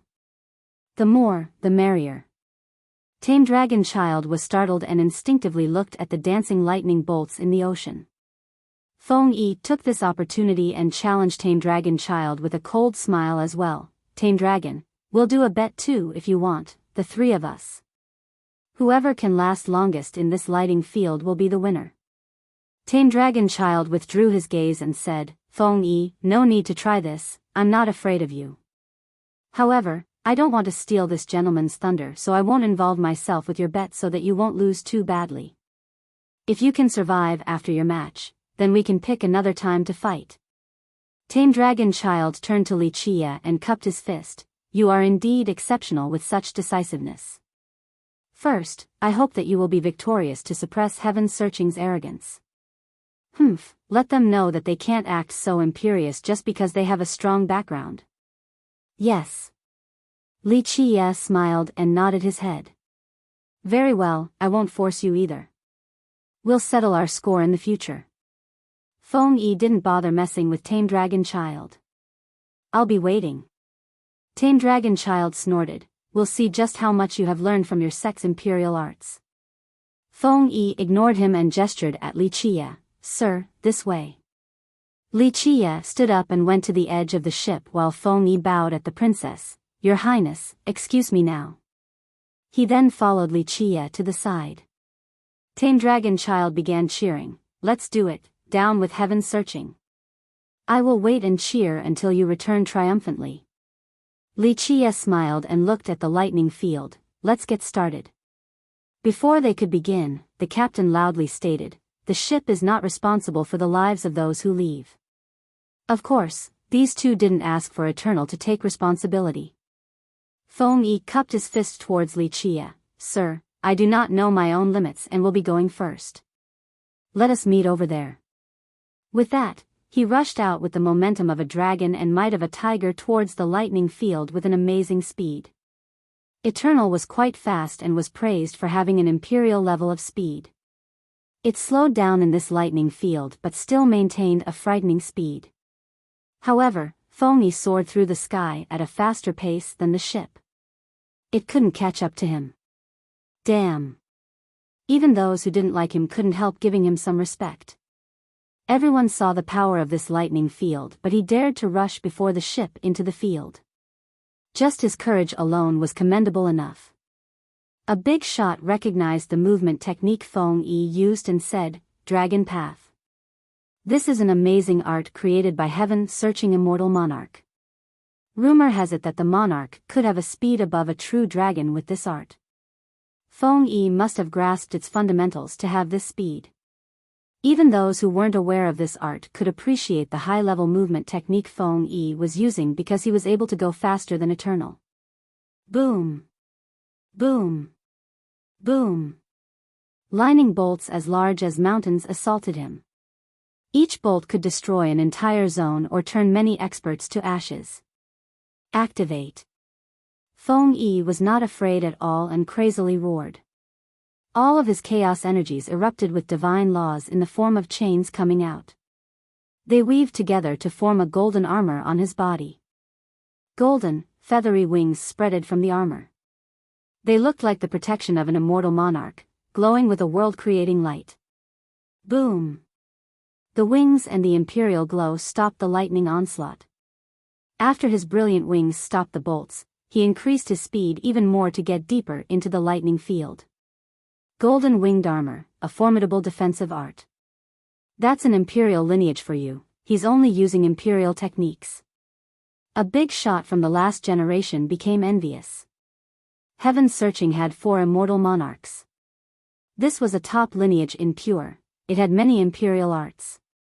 Of course, Feng Yi's talents played a big part since Heaven Searching wouldn't carelessly pass these arts down to just anyone. After seeing Feng Yi leaving without looking back, people shifted their attention toward Wuxia. They were curious about his method of entry. They felt that with his cultivation, jumping into the lightning field might end with him being turned to ashes. Wuxia only smiled at the stairs. He took one step to leave Eternal and disappeared completely. In the next second, he was within the lighting field. With another step, he was even farther away. Each step was very casual, almost like a stroll. However, he made great distance with each one, resulting in a speed even faster than Feng Yi. Boom! Boom! Boom! The bolts didn't hesitate on attacking this second intruder. Wuxia didn't bother to look at them and open one palace. This palace was full of chaos energy as if it wanted to open a new world. Buzz! All the bolts were stopped by the palace and disappeared inside. What the hell is that movement technique? The shocked crowd murmured after seeing that Wuxia was even faster than Feng Yi's dragon path. That's not a movement technique. An older character saw the clues and shook his head. This is spatial manipulation. He can freely cross through space. It's not an exaggeration to say that distance is meaningless to him. This fellow was discerning enough. Even though he couldn't see that it was manipulation via the space scripture, he could still see the nature of Wuxia's movement. That's unreal, a palace that can stop these bolts? Just how tough is it?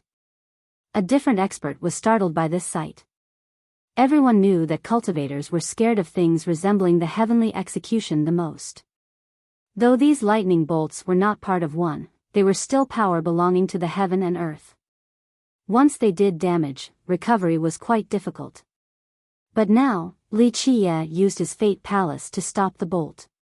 It was simply unimaginable in the mind of the spectators. For cultivators, the palaces were too precious. They would rather block the bolts with their own body before exposing their palaces. A destroyed body can be rebuilt again, but it was game over if the palaces were destroyed. Who the hell is this brat, daring to enter the lightning field to challenge Feng Yi with only a Dao serpent cultivation? That's too much. Someone who didn't know Wuxia commented. Looks like you're behind on current events. A guy who knew him said, that's fiercest. Of course he'll be ferocious and lawless to a devilish level. He's the one who flattened the Donggong clan and smashed Heavenly Phoenix Royal Lord into meat paste. What, he did all of that? The guy is really out of control then, so fierce. The people who have just heard about him gasped. That's nothing. He killed Jilin disciples inside the clan but nothing happened. The clan still treated him like a VIP. Look, didn't you see earlier too? Jilin Princess does whatever he wants, maybe he'll even become the Jilin's son-in-law. He's not ferocious for no reasons, his skills can back it up. The guy continued.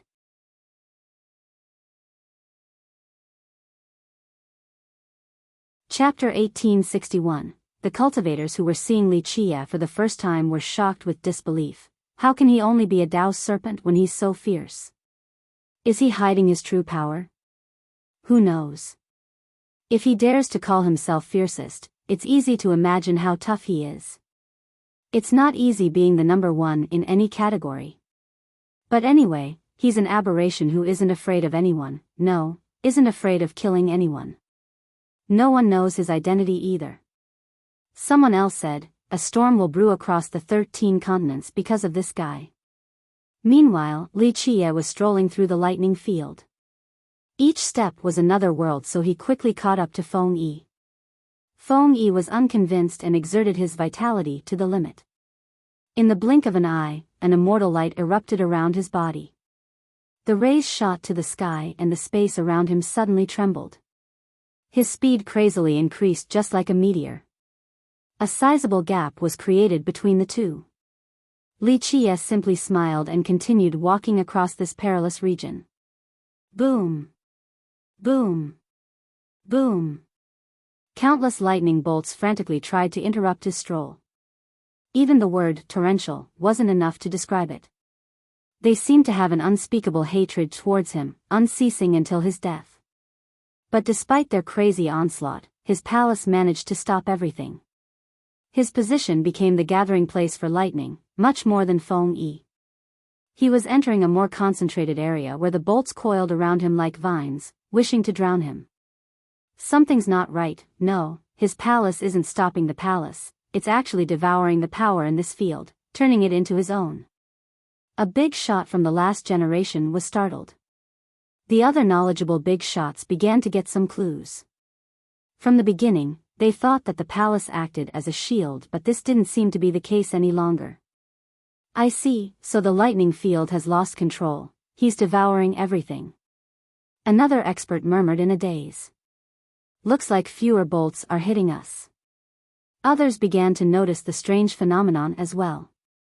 Eternal was still flying, but the waves clearly had fewer bolts than before. The majority was being taken by Li Qia. Damn, this brat is bizarre, to actively steal the bolts in exploration grounds. The ones here are so much more terrorizing than the lightning outside. One cultivator took a deep breath. In a short time, many people became scared. The flesh couldn't handle these bolts. But now, Li Qia was actually absorbing them to the crowd's horror. Of course, they didn't know that Li Qia had a supreme item inside the 4 images of his palace, the ancient void rune. It could even withstand a heavenly tribulation and absorb it, let alone these trivial lightning bolts. It was an easy meal. He didn't require energy since he was able to manipulate space. This wasn't the case for Feng Yi. After utilizing his movement technique to the extreme to rush forward, he was burning vitality and chaos energy at a rapid rate. Despite increasing the distance between him and Li Qia, this wouldn't last much longer. Boom! Boom! Boom! The bolts around Li Qia only increased. He had become a lightning rod, taking everything in nearby. Oh God, is he insane? The experts on Eternal were amazed. Looking from afar, Li Qia was completely engulfed in bolts as if he was made out of them. Lightning was coursing and flashing through his body. Jilin Princess shook her head and smiled wryly. This was only child's play for an overlord like Li Qia. This whole competition was a whimsical desire. Someone of Feng Yi's level couldn't get into his sight. Boom! The bolts hitting him started to change. Now they carried a purple glow. They didn't look as blinding as before. In fact, this looked much more beautiful. Not good, the field is angry because he's stealing from its source. This will be a lightning tribulation now. A big shot from the last generation changed his expression. At this moment, the strolling Li Qia had caught up to Feng Yi and was walking side by side with him. He looked at the youth drenched in sweat and chuckled, a tribulation is coming, it's not too late to give up and escape, or you'll lose the chance to later. Feng Yi was shocked to see Li Qie still strolling leisurely. He felt that the guy was too unreal, capable of doing this with a meager amount of chaos energy.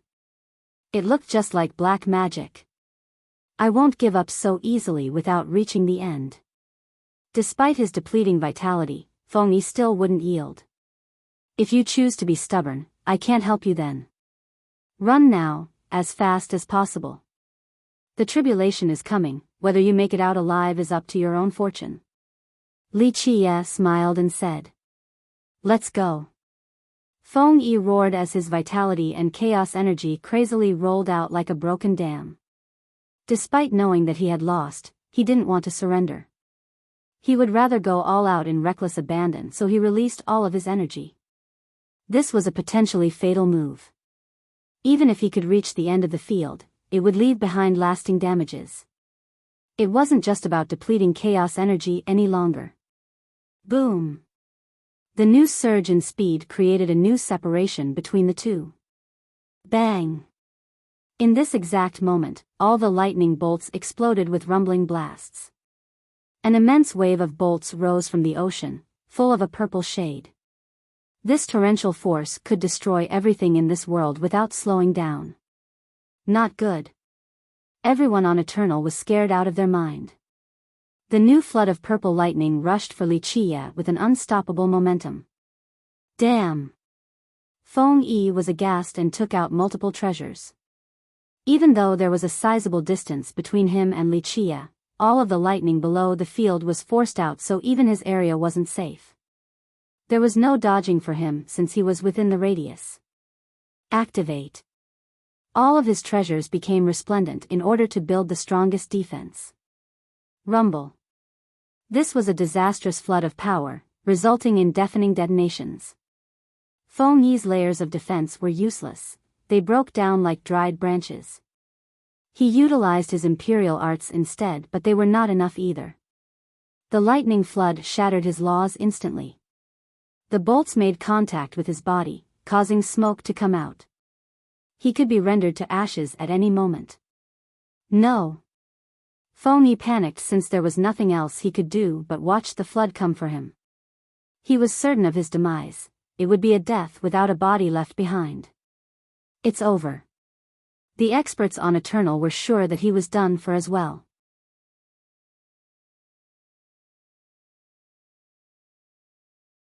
Chapter 1862, Activate. A roar shocked the myriad realm with the might of a god and an impetus that could break the firmaments. While Feng Yi was waiting for death, a roaring figure with a purple shade appeared next to him and spread out his palm. Boom! It created 3,000 worlds and stopped the attacking flood. Come! In this split second, the purple figure carried Feng Yi and crossed through space to escape the cataclysmic radius. Boom! The flood broke through the 3,000 worlds and crazily rushed for Li Qie. Rumble. At this moment, all channels gathered into one, the most terrorizing flood of lightning in the world. It looked like an all-destroying calamity was descending down on Li Qie. The entire lightning field trembled before the coming of the flood and was on the verge of destruction. Even Eternal stopped, not daring to come forward in order to avoid the lightning. It didn't matter how strong its defensive barrier was, the consequence was unimaginable once caught in the flood. Come.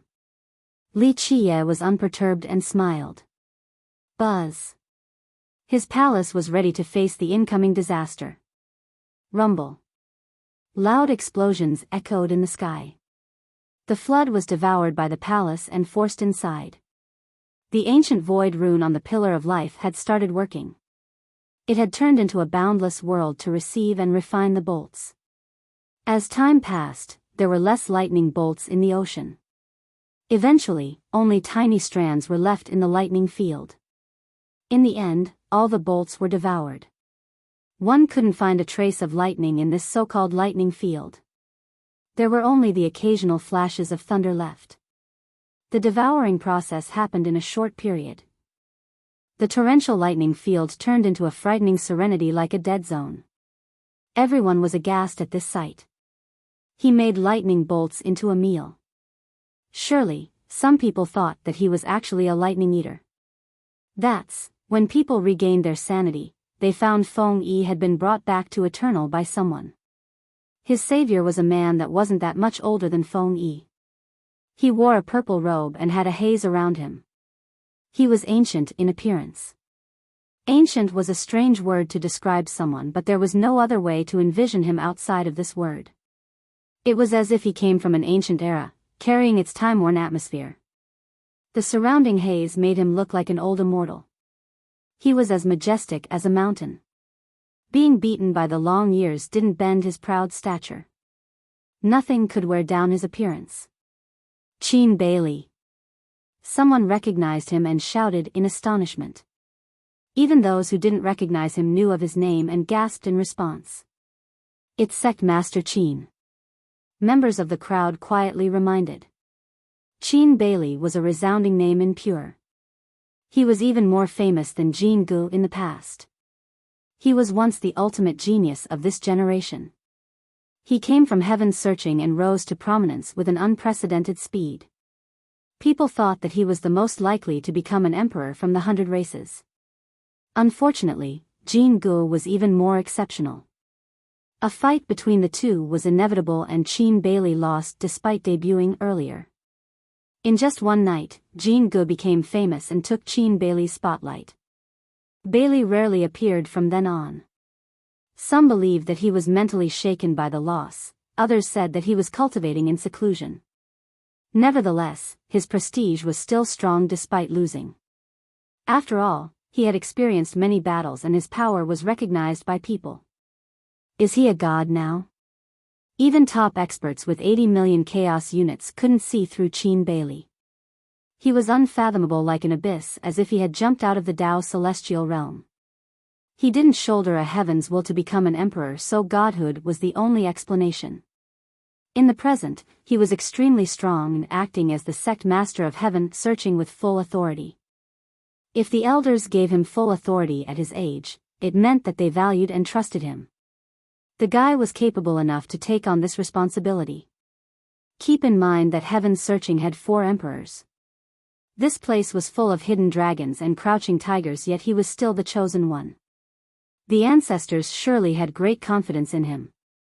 Qin Bailey has come into being again. Does he want to challenge Jin Gu? Someone murmured. He rarely showed up after the defeat, so it made minds wander. Master. I was useless and have harmed your reputation. Feng Yi bowed in shame after seeing his master. Qin Bailey frowned and shouted, your reckless action has harmed the prestige of the sect. My reputation is trivial in comparison. I understand. Feng Yi didn't dare to retort. Feng Yi was a big shot in Pure, but he looked like a child before Qin Bailey. My disciple was thoughtless and acted without permission. Please forgive us for bothering you, Your Highness. Bailey apologized to Jilin Princess. Dao brother, you are too polite. It is only a trivial problem, no need to worry. The princess slightly shook her head. Bailey continued, my lousing teaching is quite embarrassing. Please don't laugh. At this time, Li Chia had returned. Bailey cupped his fist and said, fellow Daoist, you must be the famous Li Chia. Indeed. Li Chia looked at him and nodded. Bailey gently sighed and turned towards Feng Yi. You took unauthorized action. I shall take away 10 years of your cultivation. Apologize to fellow Daoist Li as well in order to regain our sect's prestige. Having said that, he pointed at the youth and took away 10 years' worth of training. I wholeheartedly accept. Feng Yi accepted the punishment without resisting. My disciple's arrogance conduct had offended you. I have punished him as an apology to you and Her Highness. Bai Li cupped his fist again at the other two and lamented. People shuddered after seeing this. He was both severe and just, quite a convincing fella. If it was any other imperial sect master, they would have chosen the side of their disciples with no regards for right or wrong. Even if the troublemakers were their disciples, they would try to win face back first. Justice didn't exactly matter. Dao brother, you are being too serious. The princess sighed but didn't interfere. Li Qie smiled and looked at Feng Yi. This person has a promising future. You can be considered lucky to have a disciple like him. Thank you, fellow Daoist. Bailey maintained his cordial tone. Goodbye for now. I will certainly discuss the Grand Tao with you over a nice tea in the future. Many became disappointed after Bailey left with his disciple. When he appeared, everyone thought that he would stand up for his disciple and fight Li Qie. Who would have thought that the guy was so magnanimous and took away Feng Yi's cultivation as an apology? This was quite admirable. After Bailey's appearance, the stalwart tame dragon child was nowhere to be found. Earlier, he was gallant with a stately temperament while looking down on imperial lineages. Of course, the guy ran so fast after Bailey came along. Actually decent in cultivation. Li Qie smiled and commented after Bailey left. Qin Bailey had an extraordinary attitude as well. Other imperial lineages wouldn't be able to accept such embarrassment. In their eyes, apologizing to an unknown junior was impossible, even more unbearable than chopping their head off. They would rather fight to the death than acknowledging their mistake. After all, they have never been afraid of anyone. Those who dared to oppose them would have miserable ends. They were always the last ones smiling. Feng Yi was Qin Bailey's favorite disciple, but Bailey didn't try to even the score. He even took away 10 years of cultivation from Bailey. This wasn't easy to do at all. 1. A beast that eats lightning.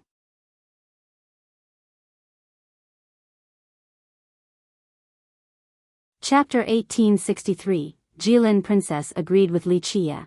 Dao brother Qin was indeed the best genius in Pure. Despite losing to Jin Gu, he had been quietly training so his cultivation soared. Rumor has it he had taken the path of the gods. His Dao heart is firm. Li Qie evaluated, as long as he keeps trying, his future will not necessarily be weaker than ordinary emperors as a god. Yes.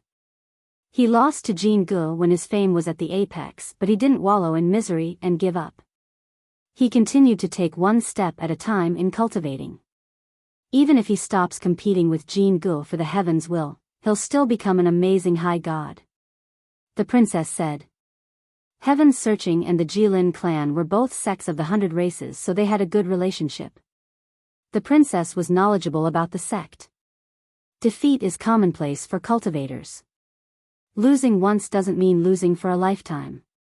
Few were unbeaten, but the trick is getting up after losing. This applies to the emperors as well. Of course, some couldn't rise again. In this case, even geniuses would turn into useless men. Li Qie calmly said. The princess quietly nodded while carefully taking it in.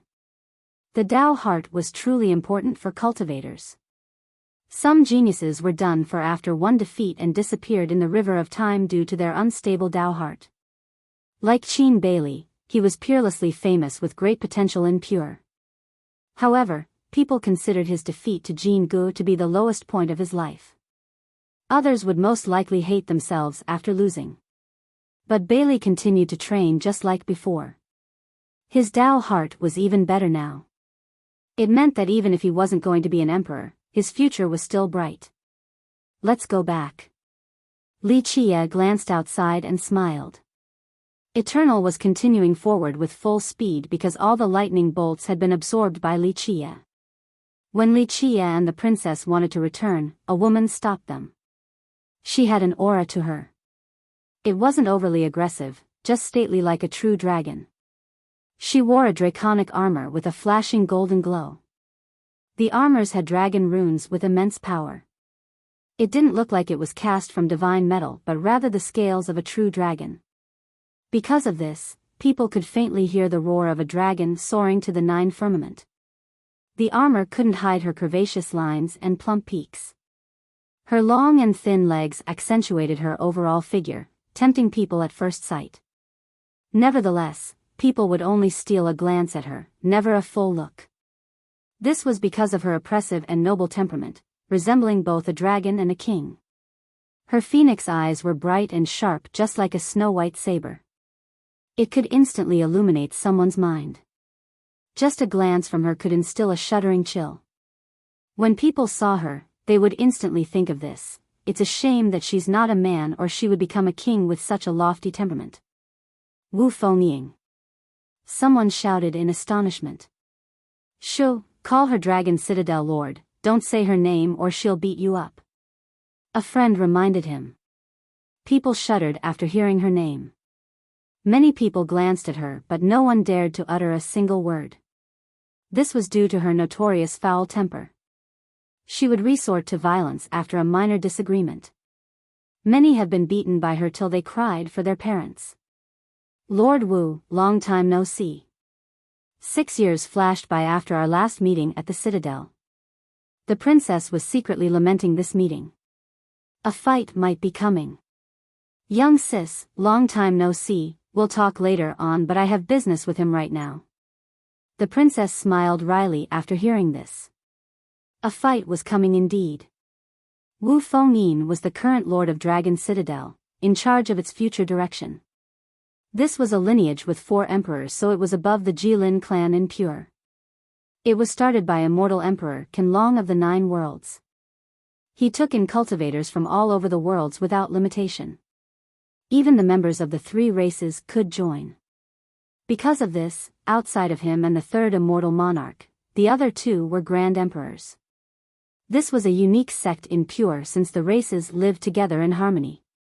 It was one of the few imperial lineages that had this aspect.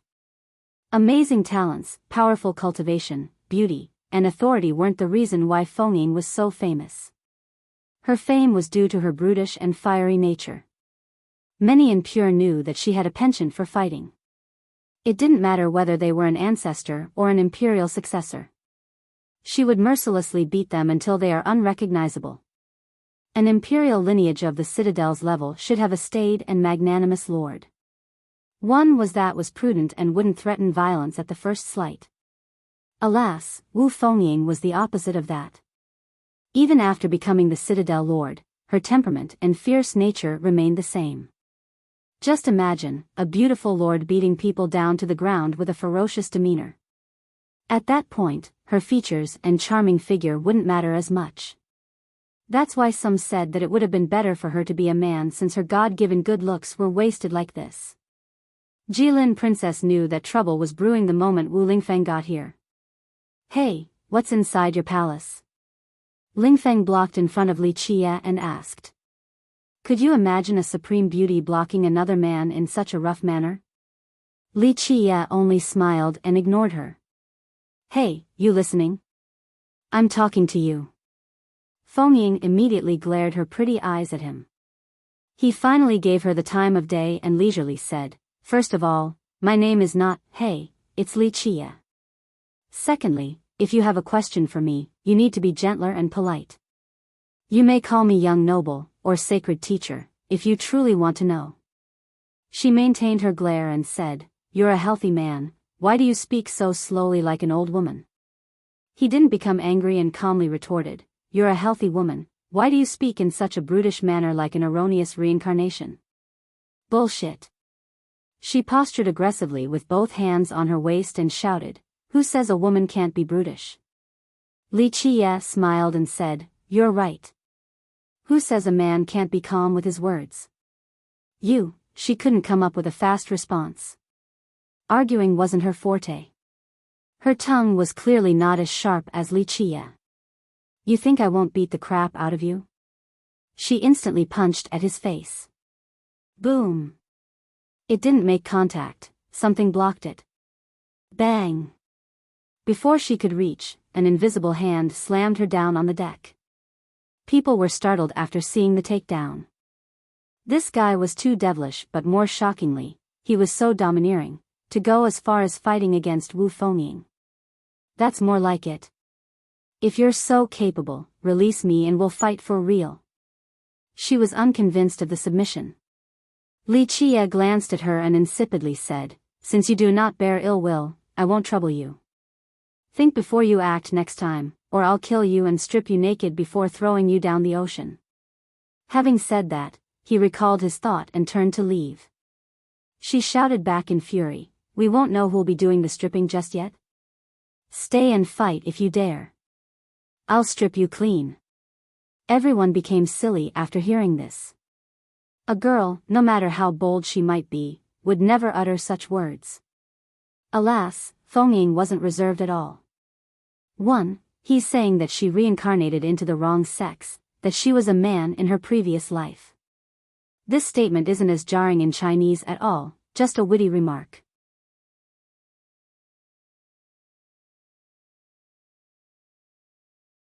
Chapter 1864. Jilin Princess didn't know whether to laugh or cry after hearing Fengying. This wasn't her first time seeing Fengying's aggressiveness. Li Qie ignored her and continued leaving. However, Fengying was not ready to end this and shouted, "Smelly brat, tell me already, what the hell is that item in your palace?" She followed right behind him while others steered clear of these two. They couldn't afford to provoke either one. Fengying was walking shoulder to shoulder with him now and asked, "You better tell me about the item or I'll really beat you up." Her brutish manner was really letting down her kingdom-toppling face. Citadel Lord Wu, try your best to ask the young noble calmly, don't be rash. I'm sure if you humble your tone, there will be a better result. The princess reminded Fengying. Though Fengying was very powerful and famous and pure, the princess knew that she was not worth mentioning in front of Li Qie. Just hurry and tell me about the thing in your palace already. Fengying didn't give up. A bit keen, but why should I tell you? A girl needs to be gentle, watch it or no one will want to marry a rough girl like you. Fengying turned red from anger and glared at him, "Smelly brat, don't think so highly of yourself. There's nothing special about ugly men. I'm surely stronger than all of you. There's nothing special about men, but where did women come from without men? Did you come out of a rock? That's why there's no need for you to put us down since you will still need a man in the future." Fengying was caught off guard again. As for the princess, she wanted to laugh from the banter but it would be appropriate so she tried hard to hold it back. "You're really asking for it." Fengying resorted to violence again after words failed her. "You're not my match. I can annihilate you with the tip of my finger," Li Qie said leisurely. She nearly vomited blood from anger and retorted, "Don't be complacent, it's just that I had no hostility earlier so I didn't use merit laws or you wouldn't have been able to suppress me. That's why I spared you, but even if you were prepared with an imperial armament, would only need one hand to crush you," Li Qie asserted. She surprisingly managed to stay calm this time. "I'll let this go if you tell me what's in your palace. Looks like you are very interested." Li Qie smiled and said, "There must be something in there. I saw your pillar of life. A regular pillar of life can't withstand that much lightning, unless it belongs to Emperor." She stared intensely, as if wanting to strip him naked. Others couldn't see what was going on but she found some clues. Alas, she couldn't figure it out entirely, which was why she became so curious. "Why should I tell you? What's in it for me?" Li Qie said leisurely. She raised her voice. "What do you want? Just name the price and keep it reasonable, I'll say yes." Li Qie looked her up and down a bit and she responded by saying, "Wait, that perverted look, don't tell me you lusting after my beautiful self?" He responded with a calm stare, "Beautiful indeed but too brutish like a tigress. No, a she-man would be more appropriate in this situation. Such vulgarity isn't to my liking. You. Take a look in the mirror first, I don't like you either." She angrily glared. "That's a relief. Being liked by you is really a type of disaster. If we were to say that it is a blessing to be liked by Menjing, then it is so much bad luck to be liked by you. I'm sure no man would wish that for themselves. You want to die?" A fierce glint flashed in her eyes as she clenched her fists. One could hear them cracking and imagine the power within. Li Qie continued walking leisurely and ignored her ferocious pose. "Fine, I won't argue with you anymore." She suddenly revealed a smile that proved her kingdom-toppling beauty. Anyone would be swayed by her current charm. "I've made my decision. I'm formally announcing my intention of marrying you," she boldly declared. Jilin princess was stunned. Though she had seen women chasing after men, this was her first time seeing such a blatant method. If she wasn't aware of Feng Ying's personality beforehand, her jaws would have dropped to the ground already. Marrying me? Li Qie couldn't help but laugh. You can't marry me just because you're from the citadel. Plus, I'm not interested either. Feng Ying didn't mind at all and copied Li Qie's leisure manner and speech. No problem. I'm persistent enough. Since you called me a tigress, no, a she-man, then I want to keep you down under my shadow forever. The princess was very amused at Feng Ying copying Li Qie's demeanor. She was wondering how this woman became the citadel lord. Did she just beat everyone who was unconvinced to take the position? Otherwise, it was really a miracle for someone like her to take charge in that sect. Don't dream about marrying me. You would need to learn how to be gentle and feminine first. Li Qie said. At this time, they have returned to their place. Li Qie entered the room and closed the door behind him. What's the point? I'll just force you. Wait a minute, you still haven't told me about the thing in your palace. After he closed the door, she finally remembered the main focus. But there was no response. Li Qie inside the room ignored her. Open the door now or I'll break your house. She said aggressively with an oppressive aura. Citadel Lord, please calm down. Let's have a talk if you have any displeasure. The princess hurriedly consoled her. She was worried for Feng Ying, not Li Qie. It took a lot of effort for her to appease Feng Ying. The woman was too curious about the thing inside Li Qie's palace because it was able to absorb lightning. She simply wanted to figure it out. Of course, the princess couldn't answer this problem either. In her mind, this wasn't a big deal for someone of Li Qie's level. Despite her impatient nature, Feng Ying was very patient when it comes to satisfying her curiosity. Thus, she wanted to stay at Li Qie's place. However, the princess was afraid of her death if she were to anger Li Qie. This was why she tried her best to get Feng Ying to leave. Eternal continued forward. Li Qie had no interest, so he rarely showed his face and spent the majority of the time cultivating. The princess didn't leave either and kept him company. Who are the passengers this time? After finishing his daily meditation, Li Qie came out with a slight grimace and asked. I'm not sure, there are more than 10,000 passengers right now from all over the places. Minor characters and big shots alike. The princess said. There's something ominous on the ship. Earlier during his meditation, his powerful awareness suddenly felt something.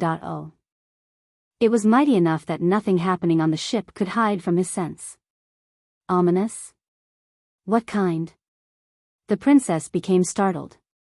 For something to be considered ominous by Li Qie meant that it was extraordinary and horrifying. It's very strong.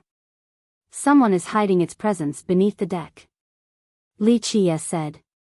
One might be a reference to Sun Wukongo.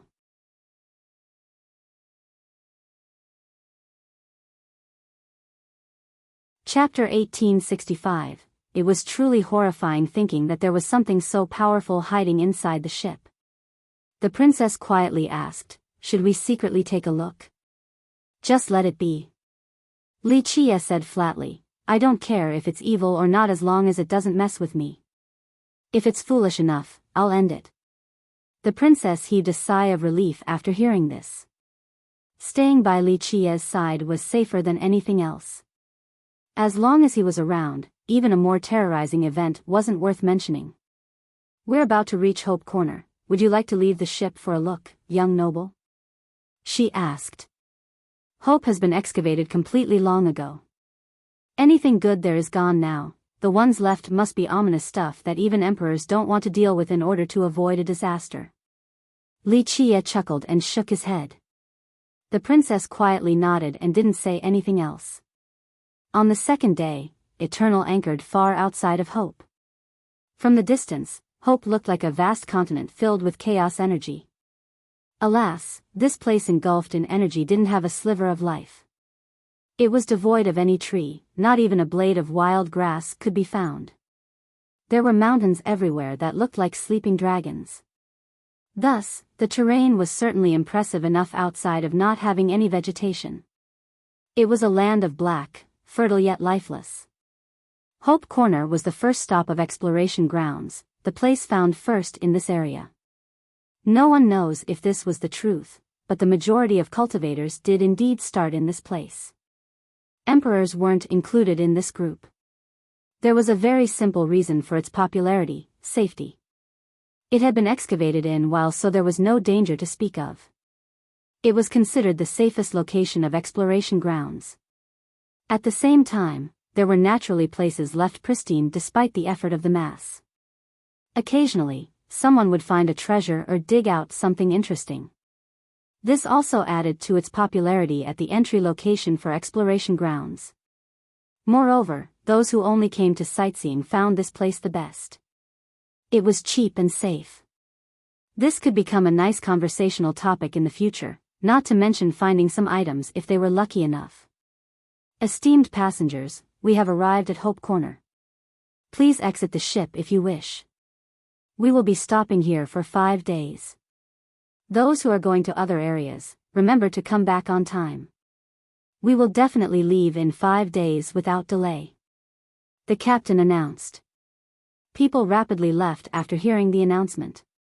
Even for those whose final destination wasn't here, they still wanted to take a look, especially the first-timers at exploration grounds. In a short time, half of the passengers left the ship, causing it to be quieter. They quickly excavated the place and left holes on the ground. Others opened mountains while some chose to go deeper into the abysses. There's no adventure here. One first-timer became disappointed at Hope Corner. Even if there are dangerous places here, they're not meant for juniors like us. His senior replied, "This is the entry area. Many experts including high gods and emperors have been here. Anything usable had been found already." Were there treasures in this place? A different disciple instantly asked. Once, many treasures. In fact, a few high gods became rich because of this place. Rumor has it that a grand emperor from the War Monarch clan found the remains of an immortal in this place. This eventually became their defining treasure. The remains of an immortal? Really now? The disciple's eyes widened in astonishment. The senior gently shook his head, not too sure since no outsiders have seen it. Rumor has it that some emperors had taken a look after the clan got it. But the exact details remained a well-kept secret by the clan. Then let's start digging, maybe we can find the same thing. This disciple became eager after hearing the old tale. Less daydreaming now. The senior slapped the disciple's back of the head and scolded, "This place has really been squeezed dry already. It wouldn't be your turn to find the remains of an immortal. Just go look around, leave it up to fate." The scolding didn't diminish the disciple's excitement. He continued to dig everywhere, to no avail, of course. Treasure Hunt Guidebook, 3,000 Chaos Stones for 1, personally compiled by World Emperor. Come, do not miss it, this treasure hunt guidebook is worth it. The newcomers found that there were cultivators selling in this place. Even though excavation grounds wasn't suitable for cultivation, many cultivators still came here for business. It was very convenient, they just needed to set up a shop and start shouting. There were many stores including treasure guides, shovels, and regional specialties. Hope's unique laying stone, only one in every 300 years. This is the most special souvenir in Hope. Gift it to your senior, junior, or lover. The best choice on your journey. There was all kind of shops here. Many merchants came early just to start advertising. In fact, Eternal wasn't the only ship here. There were many others docking in this place. Of course, it was still the largest. Even though Hope wasn't suitable for habitation, it was still exciting enough. More than 10,000 people visited each day, creating quite a crowded environment. This was the closest place to Outer Realm City. For many cultivators that didn't have the means to go farther, visiting Hope was good enough, cheap, safe, and didn't require too much time. Wuxia didn't care for any of this. In the next 2 days, who knows if the princess' advice was successful or that Wu Fengying had gone to Hope, but she didn't come to bother Wuxia. For days flew by during this stay, but something unexpected happened on the 5th. Buzz. A virtually inaudible noise came about, prompting Wuxia to open his eyes and stopped meditating. He got up and left the room. Young noble, did something happen? This surprised the princess. There's a problem. Wuxia gazed towards Hope with a serious expression. A problem? She took a deep breath and followed his gaze. A problem, coming from Wuxia, meant that the situation was quite serious because of his level. Ordinary things weren't alert him at all. At this moment, Hope was still as lively as before. Not good, run. In this split second, several people fled with amazing speed. It was apparent that they were top Dao Celestials. What's going on? The cultivators nearby were startled because of the fleeing experts. Only one kind expert shouted, "Run for your life. A disaster is coming." Having said that, he got on his ship and escaped with urgency. This reaction stunned the crowd. They didn't take the warning seriously. Only a few experienced and careful cultivators immediately left. Be alert, activate the barrier. The veteran captain of Eternal told his crew, summon the passengers back, something strange is happening. Clank, clank, clank. The bell of Eternal echoed across the sky. After hearing it, the passengers from Eternal immediately left.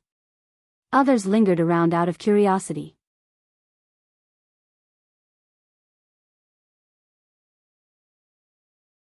Chapter 1866, Rumble. Hope Corner suddenly trembled with a loud blast. An immense tsunami came from the depth. It was as red as blood and towered at an unbelievable height. This dazzling color rushed to the sky like a wailing devil. Run! In the depth of Hope, experts were soaring to the sky in order to escape this tsunami. However, it seemed to have a terrorizing sucking force. The blood from the fleeing experts actually shot out from their body and was absorbed by the wave. In the blink of an eye, an expert had his vitality completely drained with tiny holes all around his body.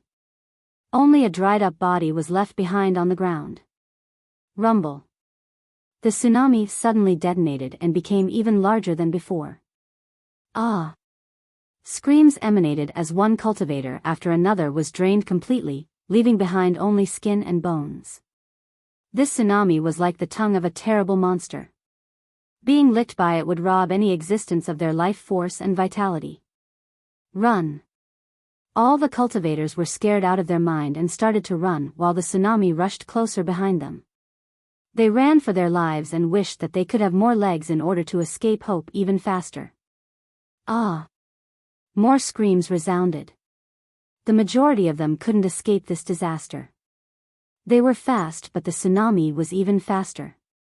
The only thing left behind after their scream was their withered corpse. Clank. The alarm from Eternal became more urgent. Those with quick reaction finally boarded the ship. Let's go. Many ships nearby realized the unfavorable situation and immediately fled. They didn't care whether their passengers were still stuck behind or not. Only a few like Eternal were holding strong and waited for their passengers. Rumble. The ship used an unbelievable speed to cross through Hope and aimed for the airspace above. Buzz. The entire ship became brilliant with a large imperial formation slowly rising. The tsunami attacked with a world-ending momentum and drowned out Eternal. Ah! Meanwhile, many ships couldn't escape far enough from the destructive tsunami. Many shattered instantly and the passengers became victims. An imperial power swept by from Eternal towards tsunami. 6 supreme figures emerged around the ship. With their emergence, imperial auras suppressed the firmaments and calmed the universe. Many passengers immediately dropped to their knees. These were the wills of emperors, completely impossible to resist. Rumble. The overwhelming light of emperors could tear the world apart. Nothing could destroy this light. Boom. The ship simply trembled a bit since the tsunami failed to destroy it after the engulfing. The passengers became worried in this particular state. However, they looked up and saw the 6 majestic figures. This calmed them down since nothing was safer than the protection of emperors. The tsunami came and left quickly. It eventually receded back into the depth of hope. The place became calm again as if nothing has happened. The experts eventually calmed down and looked around. There weren't that many intact ships left in this place. The majority were annihilated by the tsunami. Without any protection, the experts on these ships suffered a terrible death. People from Eternal heaved a sigh of relief and realized that the emperors have protected them. However, the figures were concealing their appearance so no one could tell who they are. The crowd praised their fortune for picking Eternal. Any other ship and that would have been the end of them. In the beginning, they felt that this ship was expensive relative to the others. This certainly wasn't the case anymore. This was money worth spending for the safest ship in exploration grounds. Corpses were everywhere now to the horror of the spectators. The tsunami only took the vitality and left the flesh behind. Not too many actually managed to escape. 90% of those who were on Hope were killed. Eternal was the ship with the most survivors. Their palms became drenched with cold sweat while imaging their fate if it wasn't for Eternal. Just what was that thing, a wave of blood? An expert murmured, still as scared as before. People glanced at each other in confusion. The thing came and left too quickly so no one got a good look. Isn't Hope the safest area? Why did such a disaster occur? A cultivator found this unbelievable. I'd been here more than 10 times, something like this had never happened before. Someone dug out an item deep under and this blood wave suddenly came out. A successful escapee revealed. An item? What kind? Everyone was startled after hearing this. I don't know. This escapee was very powerful, but he was twitching on the deck and shook his head. I only heard someone said they found something before the blood wave came out. I immediately fled without looking back. The guy was completely pale and stricken with fear, but no one would dare to laugh at him. This was an understandable reaction. A treasure? In exploration grounds, disasters and treasures come hand in hand. Discussions became heated right away. What is it? Li Qie saw what had transpired while standing on his peak. The princess curiously asked him. A legend without any written records, but it was actually excavated just now. This is a stroke of fortune. He answered. But isn't this place fully explored by emperors? The conventional belief states that there is nothing worthwhile left here. She said. Li Qie smiled and said, that's also correct. However, don't forget that these broken areas in exploration grounds are leftovers from older epochs. These are spatial areas that still exist even after the most terrifying destruction during the end of an epoch. If they can survive such a disaster, can you imagine how powerful and precious these spatial areas are?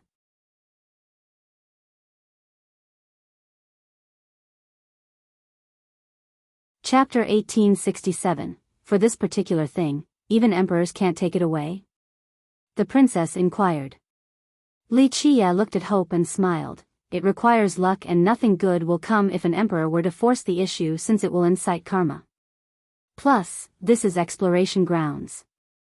Even emperors aren't capable of truly defeating everything here. Like I said, this is the remnant of an epoch, a broken piece from the river of time. Just imagine, the end of the world couldn't destroy it. That's why emperors can't forcefully seize it or that they don't want to be stained by the associated karma. He looked back at the princess and continued, the heavenly execution is always looming above their head. The more powerful the emperor, the greater the risk, only inches away even. Being involved with more karma only exacerbate the situation. The execution, the princess shuddered after hearing about the unavoidable disaster. Even high gods suffered this fate as well. A grave topic indeed. Li Qie slowly went on. That's why when the emperors have more wills and power, they have even more reservation. It's too difficult dodging the execution once it has arrived. Even a 12-will emperor would turn to ashes. That's why the weaker emperors appear more since they aren't at big of a risk compared to the reclusive top emperors. The princess agreed with this statement. World Emperor, Profound Emperor, or Immortal Monarch e.g., they normally never showed up. Not to mention their descendants or regular experts, even ordinary emperors would have a hard time meeting these top beings. The execution is not all bad. Li Qie chuckled. At the very least, emperors can hide in exploration grounds and live even longer. Traveling in the mundane world and basking in its karma would make it even harder for them to make it through the long years. I heard some emperors occasionally search around this place too. The princess asked. Not just occasionally, in fact, the emperors never rest about this. Exploration grounds is boundless with many pristine locations, untouched by men. It's because normal people don't see the emperors looking around. Of course, at their level, they would only look for high-level and tempting items. Are there really existences in this place that can kill emperors, even the ones with 10 wills and up? She pondered a bit before asking.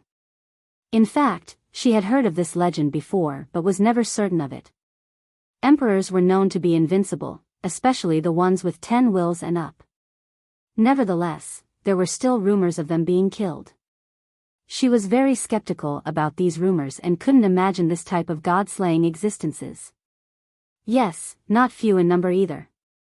Li Qie revealed, this is why emperors, later on, are so selective with excavation. You might want someone else's treasure, but you're the treasure in someone else's eyes. Disturb someone's long slumber and a great price must be paid. What is more nutritious in this world than emperors? She felt a chill after seeing his gaze. Emperors were essentially food to someone else? This was a terrorizing thought. Just how frightening must an existence be to hunt emperors? Come, let's take a look. It's calm now, Li Qie said before flying towards Hope. She took a deep breath and followed right behind him. She softly said, will an emperor come after this big commotion? It was different at exploration grounds since the threat of heavenly execution was much lesser. A few emperors were walking in this place. So what? Li Qie leisurely commented, if it's something I want, it's already in my pocket. Death to those who want to interfere. This leisure comment instilled chills into listeners. Anyone else would think that Li Qie was arrogant and ignorant, not the princess. If Li Qie was so confident in slaying an emperor, then just what was his real identity? What kind of overlord was he? Judging by their progenitor's imperial decree, Li Qie's real identity must be far above him. Keep in mind that immortal monarch Jilin had 10 palaces and 8 wills. This was an above-average emperor even if he was not a match for someone like Nightfall. Nevertheless, he commanded enough respect among his peers. Thus, his reverence showed just how terrifying Li Qie's background was. It made the princess think that he was an emperor with 12 wills. However, this level of existence could be counted with one's fingers. There were only 4 left alive right now and she couldn't connect him to one of them. This only further increased her curiosity about him. As the two of them traveled around Hope, they saw more cultivators around now. The majority were the lucky survivors on Eternal. Others came after hearing the news. Even though it was a terrible disaster just now, many experts couldn't help entering again. The reason was very simple, treasures were always tempting. The experienced people here always knew that a supreme item would come out after a disaster. This was an amazing opportunity that could grant a lifetime of benefits. Because of this, despite knowing the danger looming in Hope, adventurers wanting to get rich still entered the place. It must be an immortal item or something or such a terrible disaster wouldn't have happened. The story about the excavation from the fleeing survivor on Eternal had gotten out. It was really a big one, especially at a place like Hope. From the records, only one other disaster was on this level. That time, the War Monarch clan got their immortal remains. The item this time can't be inferior to that. A living fossil from the last generation revealed. That's a treasure capable of protecting a clan forever. People started to palpitate with excitement. War Monarch was a sect with 5 emperors. The immortal remains indeed became their defining treasure. Just imagine, they had every possible treasure but still considered this to be one of their best. It made all the lucky survivors have hopeful thoughts. If they were to get an immortal item of this level, it would be such an amazing fortune. Because of this temptation, people entered Hope for the second time. Prior to the disaster, the place was still lively with thousands of cultivators coming to sightseeing, trading, and treasure hunting. It was desolate now with a layer of dried corpses on the ground. There were only bones with skin left, the blood and energy have been drained. This truly scared the crowd and made them think that they have entered an ocean of corpse. Of course, this didn't deter them either. One could see figures crossing through the sky towards the depth of Hope. Jilin Princess took a deep breath after seeing the corpses. There were numerous, tiny holes on them. Their vitality was sucked out from these holes by a powerful force. Just what is this thing? Capable of draining people dry like this? Is it a blood-sucking existence? The princess felt a chill.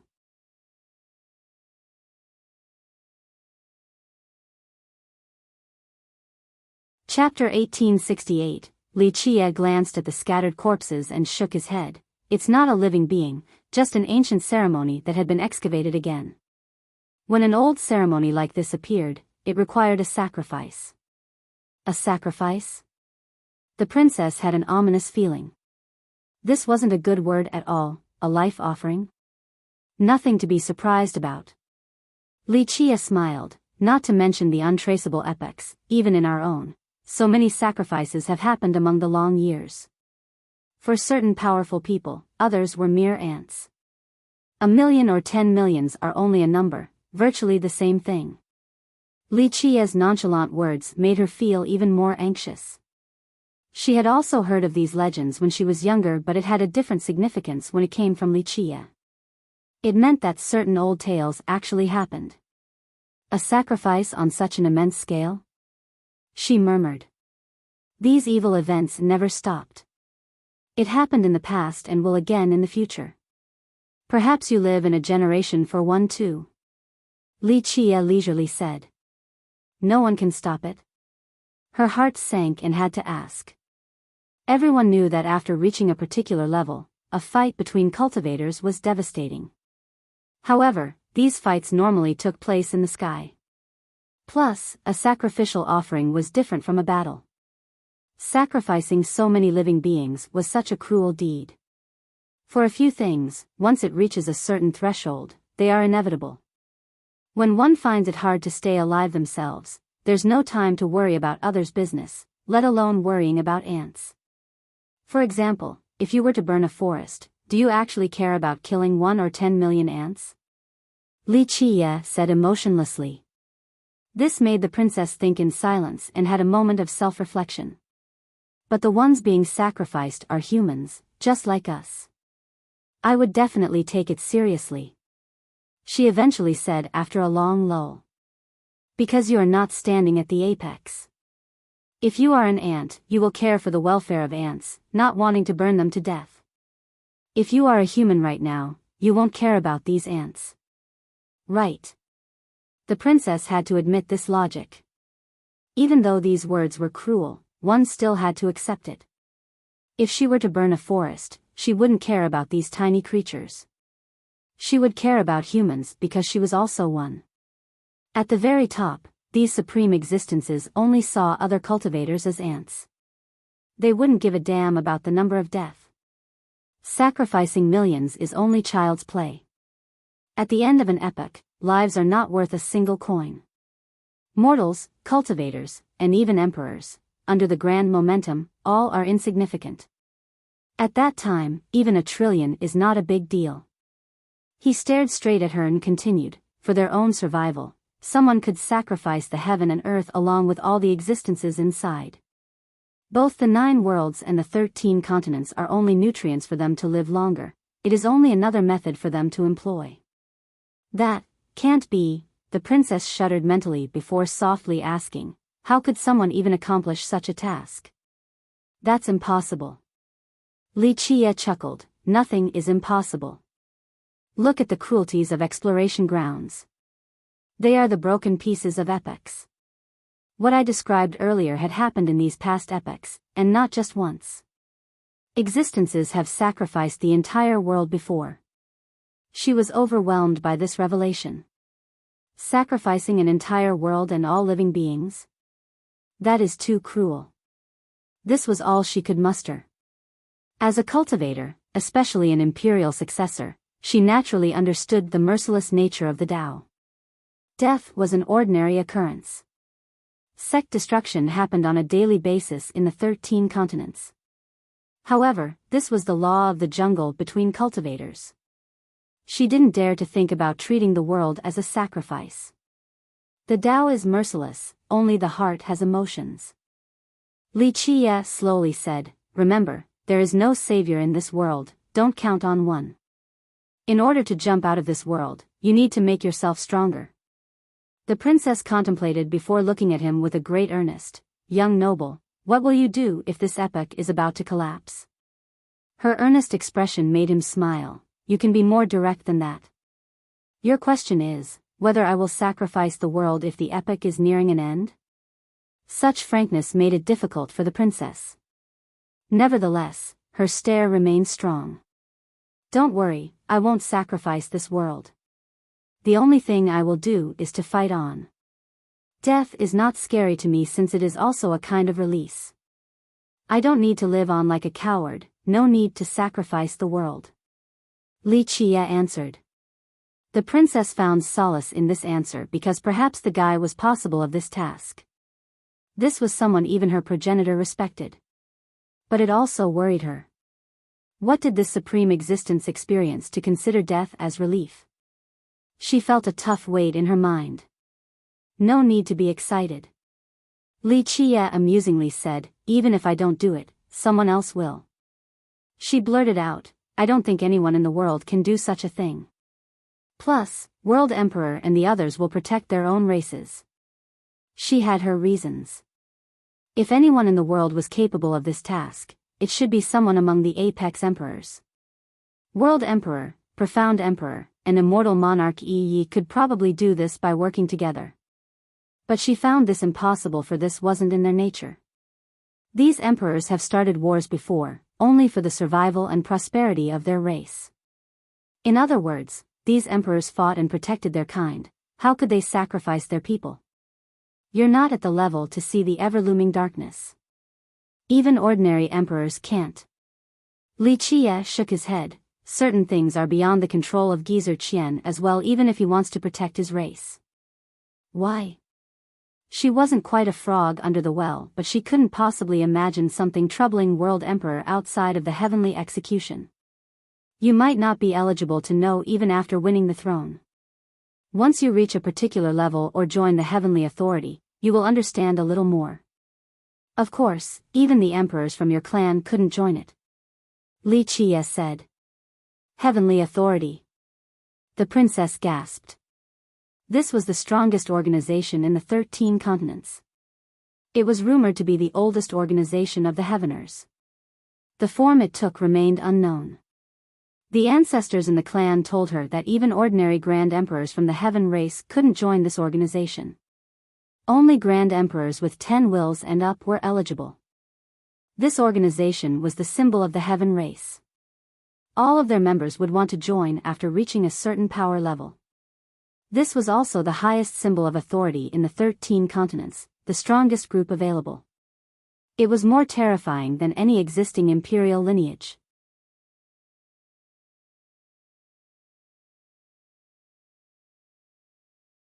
Chapter 1869. Heavenly authority was powerful beyond imagination despite its few members.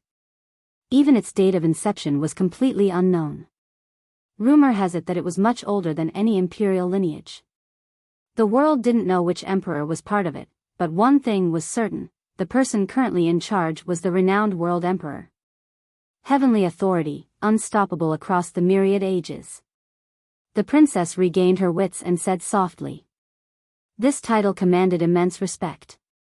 Ordinary emperors would change their expression upon hearing it, while young cultivators became full of reverence. No such thing. If the Heaveners have their heavenly authority, then our 100 races have Heaven's Ender. Heaven's Ender of the 100 races. The princess was moved by this name with a flashing glimmer in her eyes. All the immortal emperors there are 7 ranked and up. Legends aren't always accurate. Li Qie gently shook his head, but, if the immoral emperors from this group come out, heavenly authority must tread carefully as well. There was a phrase in the 13 continents, Heavener's authority versus the 100 Enders. Many people in future generations believed that these were the 2 strongest opposing organizations around. Of course, there was no way to verify this claim. According to the tales, Heaven's Ender was started by immortal Emperor Ba Zhen. After many generations, other supreme emperors rumored to be 7th ranked and up from the 9 worlds joined in. This contrary to heavenly authority, Heaven's Ender kept a low profile. People believed that immortal Emperor Hao Hai was the current leader. Young noble, how strong is Heaven's Ender? Which organization is stronger? The princess was filled with curiosity. Even though her progenitor, immortal monarch Jilin, had 8 wills, he still didn't join Heaven's Ender. It looked as if this organization only took in emperors from the 9 worlds. A junior like her wasn't privy to the exact details. Hard to say. Li Qie's eyes became profound. Heavenly authority had been established long ago and its true significance is not something you understand. Of course, Heaven's Ender daring to have this name shows that it is no slouch either. Immortal Emperor Ba Zhen is the first emperor of the demons. The fact that he even dared to create an organization with this name should make its true power obvious. Immortal Emperor Ba Zhen used to be an 8 truths bamboo that eventually found the Tao. He was the progenitor of mysterious bamboo mountain back in the 9 worlds. After reaching the 10th, he spent a long time cultivating before establishing Heaven's Ender. The princess could see that. Heavenly authority was well respected and feared. If immortal Emperor Ba Zhen's group didn't have sufficient power, they wouldn't dare to take that name. It was clearly directed at heavenly authority. If it wasn't strong enough, it would have been destroyed long ago across the long years. Its existence was the best proof of its strength. I also heard about the Purewood Alliance. The princess had one more question. Let's go. Li Qie smiled and didn't address her question. If you keep on asking, others are going to take the treasure. The princess finally realized that their speed had slowed down. The experts in the back have passed them now. Li Qie quickened his pace so the princess had no choice but to hurry up and forget about the Purewood Alliance for now. The 2 of them reached the depth of hope in a short time. Many cultivators were already waiting in this place. However, they didn't dare to get close and simply watched from the distance. Some hovered in the sky, others chose the peaks nearby, more preferred their vessels. The princess stood on top of a mound with Li Qie and took a deep breath after seeing the scene ahead. It was a sea of bones as far as the eyes can see, a white expanse due to the number of skeletons.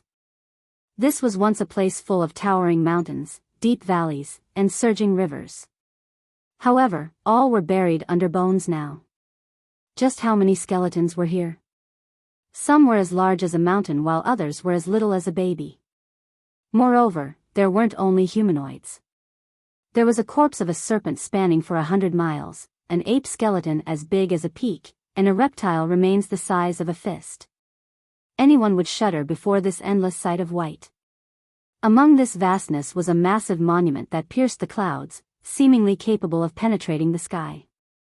It was completely black and seemed to be formed naturally just like an onyx jade. There were runes carved all over the monument. They were ancient and impossible to understand, not even by knowledgeable cultivators. But upon careful inspection, these runes also appeared to be a natural creation from the Grand Tao and the heaven and earth. They were dark gold in shade with the occasional flashes that could instill fear into the heart of masters. This monument was built on top of an ancient altar made from an unknown gray material. It was quite coarse with many gaps as if it was created in a hurry. The experts here were in awe of this scene as well. This isn't my first time here, but these skeletons were definitely not around back then. An old cultivator gasped with astonishment. I think they came out of the earth. One passenger from Eternal said, I heard someone dug out an item and this place came out. He must have touched something forbidden. In a short time, the crowd exchanged glances. Though people didn't know what the monument was, they could tell that it was ominous due to the sea of bones. Citadel Lord Wu's group is also here, the princess quietly said after seeing some familiar faces. Both Wu Fengying and Qin Bailey were coming. They each occupied a peak and stared intensely at this monument. As members of imperial lineages, they were insightful enough to know how priceless it is and wanted to seize it. Incredible. Li Qiye was fixated on it as well and perused the runes on the monument. The tablet from Icy Feather Palace is nothing compared to this one. The palace from the Mortal Emperor world also had an amazing tablet, found by Immortal Emperor Bingyu. She named it Heaven Cutting Tablet. Li Qiye had naturally seen it before, so he could tell the big gap between the two items. What is it? The princess asked. An extremely ancient altar. Li Qiye couldn't avert his gaze at all from the altar above. This altar was even more interesting compared to the monument to him. The majority of the crow was drawn in by the monument due to its size, material, and more importantly, the Grand Tao runes containing profound truths. However, Li Qiye only cared about the unadorned altar as if there was a marvelous secret within. Altar? The princess shuddered. The type for a sacrificial ceremony? Li Qiye gently shook his head. Not quite. This thing already had this form upon inception. As for what people use it for, that's not up to it. Like a sword, if one uses it for rampant murder, then it is an ominous weapon. If it is used to save lives, then it is a divine artifact. This item is neutral, only the user determine its nature. He paused for a bit before concluding. It can be used for sacrifice or for praying.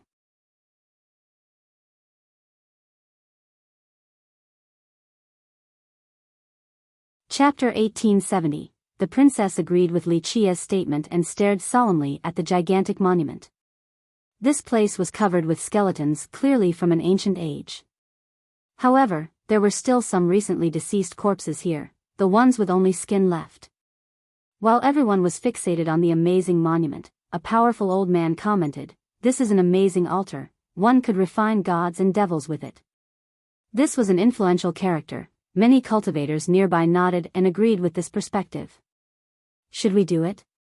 If we can bring this altar back, it might become our sex-defining treasure. A young expert couldn't help wanting to try and push forward. No rush, wait and see. His senior stopped this hot-blooded youth and shook his head. This monument is sinister.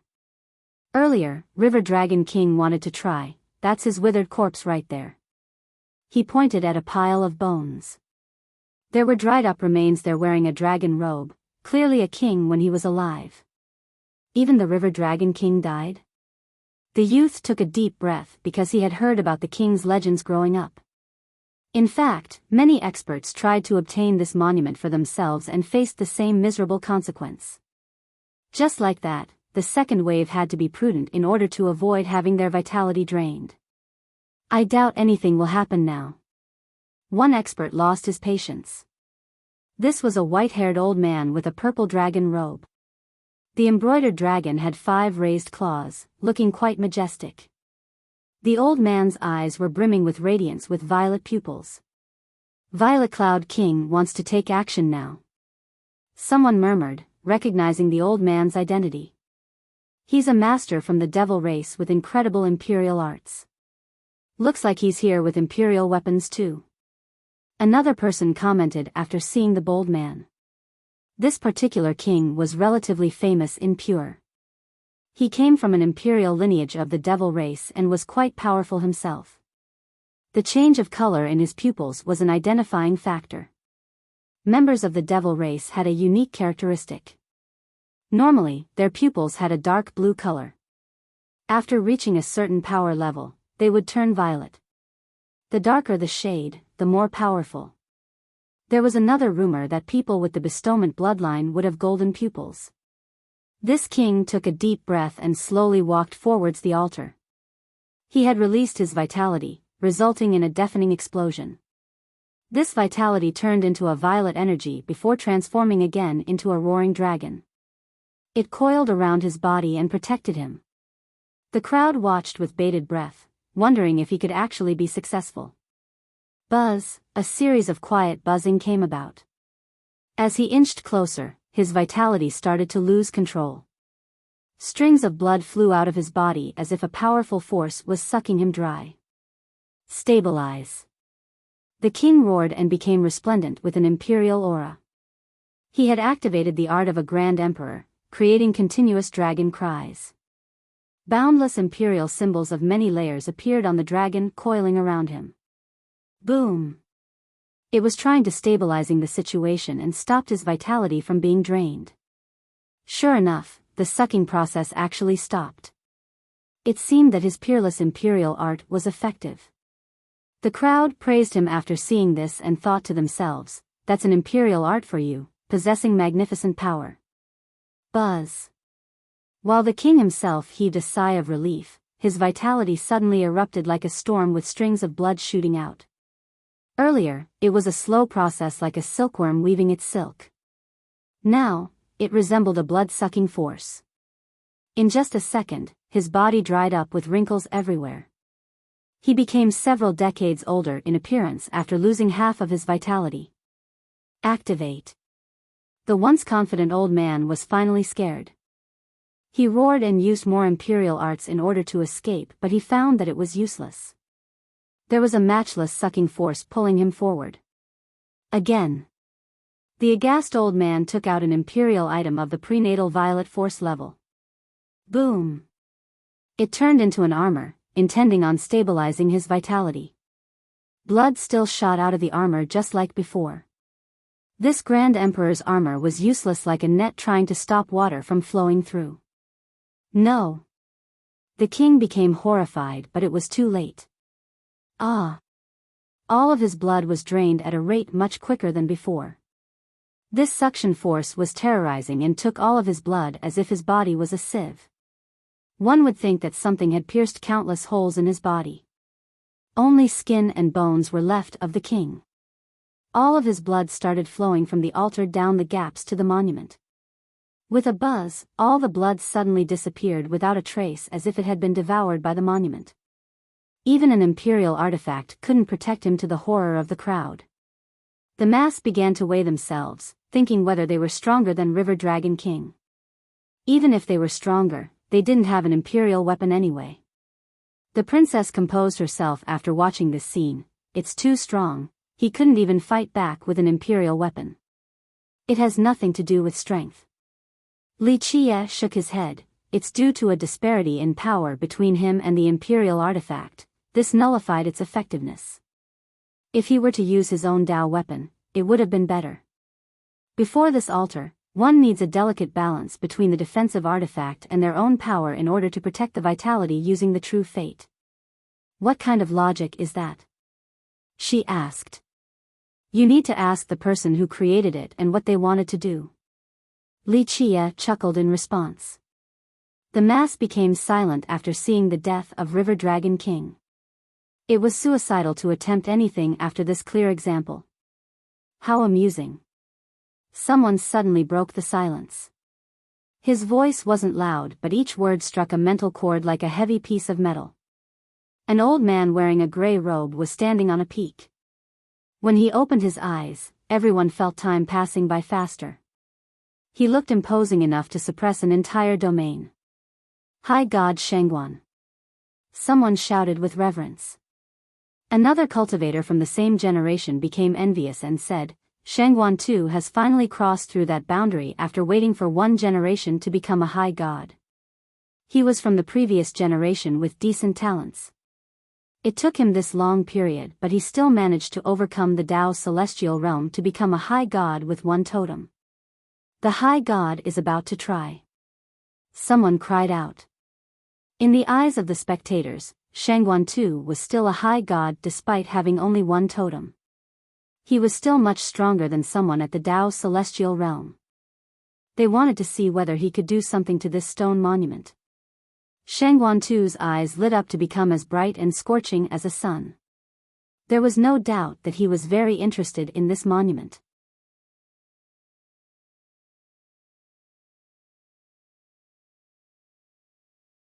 Chapter 1871, Time to Try This. Shangguan too indeed wanted to give it a shot. After all, this monument was an incredible treasure, but he also wanted to test his abilities. Buzz. He flashed forward with an incredible speed, going from the top of the peak to the front of the tablet. With just one step, he broke through the boundary of space. As a high god, he was able to break the shackles of space, allowing him to shorten the gap. Many were amazed to see this. Even those from the same generation as him were in awe. That's a high god for you, not something they could compare to. Just this swift escape from the spatial shackle was impressive enough. ZZZ. A terrorizing draining power instantly appeared in the form of multiple blood strings flying out. It's coming.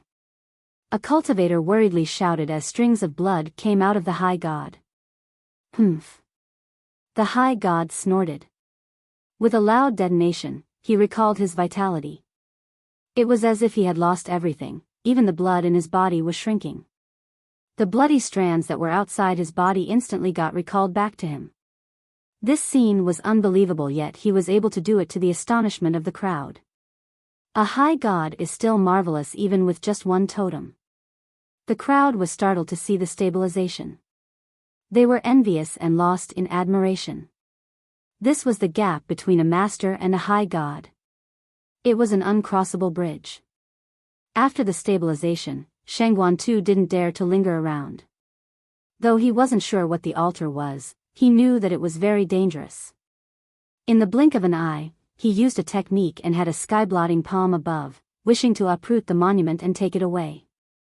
However, this great palm clutched it, but the monument didn't move at all. Activate. Shangguan too didn't give up and roared. His vitality erupted once again with a totem appearing. This was a majestic grand Tao in the form of a divine serpent. It could swallow everything aloud and turn the power of the heaven and earth into its own. Rumble. With loud explosions, Shangguan too's body became even larger than this monument. He grabbed it with both hands like a giant. Boom. The monument finally shook a bit with this new effort. Is he about to do it? Everyone's eyes widened at this sight. Even the towering monument looked like a tiny grass inside his hands. People felt that he would have zero problems pulling it out. Up. He roared again, his totem became resplendent as a divine power erupted. He was an untouchable high god right now. If the earth had a handle, he could even lift it up. Rumble. The monument shook several more times as he exerted more effort. He's about to do it. A high god is really too amazing, looks like this tablet is his for the taking now. His peers said with admiration. Buzz. Contrary to the crowd's expectation, the yellow runes covering the monument suddenly lit up. One could hear more buzzing noises. Golden rays emanating from the runes caused a break. The high god's vitality immediately rushed out of his body. Rumble. In this split second, he lost control of his vitality completely. All of it rushed for the monument.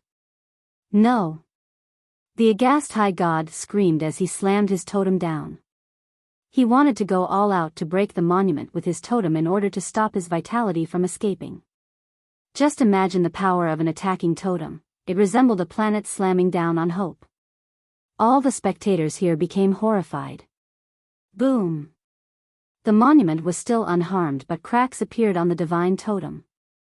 In the next second, an even more powerful wave of devouring power swept by and swallowed his vitality in whole despite the magnificent amount since it belonged to a high god.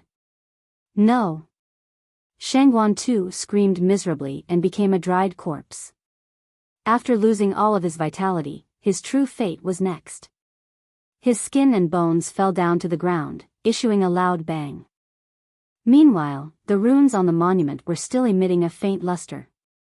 It looked like a monster that hasn't gotten full just yet, despite devouring the majestic vitality of Shangguan too just now. Everyone here was horrified with the swift death of a high god. In the end, Shangguan too failed to obtain it and even gave up his life. They found themselves having zero chance if a high god still wasn't enough. Suddenly, a figure took another step towards the monument in the same spatial-breaking manner. This figure was just as fast as Shangguan Tuesday. A righteous violet aura filled the space in front of the monument. Qin Bailey. A person who recognizes the figure shouted. This was indeed Qin Bailey.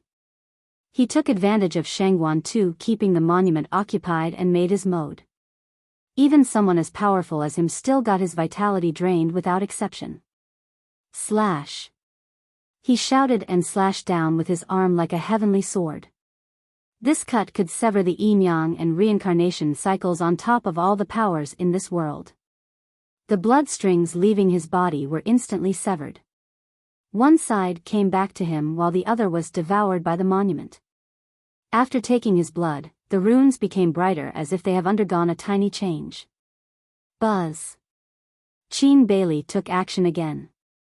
He waved his arm and disturbed time itself along with the runes. He then used both hands to create the myriad laws and calculate the karmic consequences. In a short time, all the runes were being drawn out by him. Boom! They lit up and jumped as if they had their own consciousness. They then turned into a spinning maelstrom with increasing speed as if wanting to leave the monument. Rumble. The monument was also shaking in the process and slowly rose from the ground. There seemed to be a great buoyancy force at work here that was raising the monument. Is he doing it? The spectators were startled to see the monument slowly separating from the altar.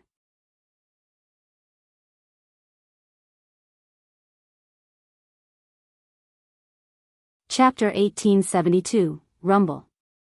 The runic maelstrom spun increasingly faster like a torrential torrent as the monument floated upward. Amazing, that's a genius for you. He had seen through the mysteries of these runes. Both young experts and older masters were in awe. That's why he is on the same level as Jin Gu in terms of fame. Even if he won't be an emperor, he'll be an incredible high god. Another big shot was convinced by his skills. Li Chia chuckled after seeing this. He's really talented indeed, to see this particular clue in such a short time. Unfortunately, still a frog under the well, only seeing a little spot. Nevertheless, it's impressive enough that he'll be able to survive. This still isn't enough? The princess thought that Qin Bailey was going to do it, so she was surprised. No. Li Chia shook his head. This item has an amazing origin, it's not that simple. Moreover, the main focus isn't the monument. He hasn't seen the whole picture just yet, only a tiny part. The princess was caught off guard because her solution was similar to Bailey's. She was also an amazing genius. During this event, she was focusing on the runes and felt that understanding them was the path in solving this problem. She realized that she was also going in the wrong direction after hearing Li Chia. As the monument was rising from the altar, everyone thought that Qin Bailey was going to be successful. Boom! The altar slightly quaked. Next, a blood-red light filled the sky and rays shot out from the coarse gaps on the altar. Not good. Qin Bailey was aghast. He turned and tried to run, but it was too late. Buzz! In a split second, these bloody rays seemed to have pierced something. Qin Bailey also lost control of his vitality to an incredible draining force. Boom! Before everyone could react, his body exploded with an unimaginable power. The blast made all of hope tremble. The massive vitality turned into a faint mist of blood. A ray crossed through the sky, his true fate. At the crucial moment, Bailey was decisive enough to detonate his entire vitality, allowing his true fate to escape. This was similar to a cicada shedding its carapace. If he had held on to his body, his end would have been the same as Shangguan Tu's. In the end, not only would he lose his vitality, his true fate would be gone as well. He dared to give up his body. As long as the true fate was still around, everything was possible. He could rise up once more. But losing the true fate meant becoming nothingness. The altar drained all of the remaining vitality. The blood flowed through the gaps and slowly disappeared. Everyone was creeped out by this scene. Qin Bailey was a famous genius. His talents and power were both unquestionable. Some said that he was already a god. People even believed that he had a good chance of becoming an ancient god. But now, he abandoned his body just to stay alive. No one expected this particular outcome. Qin Beilei's comprehension, power, and reaction time are all better than Shangguan Tuesday. People were still convinced by his abilities despite the failure. Shangguan Tu was a high god, but he didn't even have the chance to run. Qin Beilei, on the other hand, understood a few mysteries of the monument on top of running away with his life. Shangguan Tu was no match for him despite being an experienced high god. Only someone even stronger can do this. A cultivator murmured. No one around was stronger than Shangguan Tu or Qin Beilei. The experts here exchanged glances. Even though they wanted the monument, none was capable enough of taking it for their own. After seeing a lack of impetus from the crowd, Li Qie came out and smiled. If no one can take it, then I'll go ahead. I'm sure no one will object to this. The princess smiled beautifully after hearing this. She knew that his polite comment was only for fun. As long as he made up his mind about possessing the monument, it was suicidal to try and go against him. Even emperors couldn't contend against this fella. The experts here didn't dare to say anything since they have heard of his fame as fiercest. He was already notorious enough after killing the heavenly phoenix royal lord. Everyone knew that this brat was truly devilish. Even though his cultivation appeared to be shallow, he was ferocious and didn't give a damn about anyone. This was a guy who dared to kill gods and devils if they were to stand in his way. No one wanted to provoke this brat, unless they were strong enough and had a better backing than the heavenly phoenix royal lord. Humph. A snort of derision sounded after his declaration. It came from Citadel Lord Wu. She gave him the side eye and said, "You think you can take this tablet? Stop dreaming." The spectators thought that this was about time. Both sides were fierce enough. Moreover, Wu Fengying had the monstrous dragon citadel behind her. This was definitely going to be a good show with these two clashing. Li Qie didn't become angry and smiled back. If you have a better idea, I'm all ears, and if you think you can take this monument, then I'll be more than happy to let you give it a shot first. If you can actually get it, I'll give up. Such politeness surprised the princess. This wasn't his style at all. Of course, she underestimated the difficulty in obtaining this monument. It was related to a cultivation system from a different epoch. It was profound and ancient, not something a junior could understand. Even ordinary emperors couldn't grasp this. That's why it was so impressive for Qin Beilei to notice the clue. It wasn't unreasonable for people to call him a genius at all. Just his comprehension alone was enough to propel him into a greater height compared to his peers in the 13 continents. Humph, none of your business whether I can take it down or not. Don't tell me you think you can. Wu Fengying retorted. That's right. Li Qie calmly responded, it's already in my pocket, I can take it whenever I want. Fengying didn't expect this confident response. He was very polite earlier, but after just 2 or 3 sentences, he immediately revealed his sharp, domineering attitude. That's too arrogant, in his pocket already? How many people can do this? Even Shangguan Tu had fallen in this place, and a great genius like Qin Beilei almost lost his life. Unless he is a high god with 10 totems and up, there's no way for him to take it so easily. A cultivator sneered after hearing the confident fella.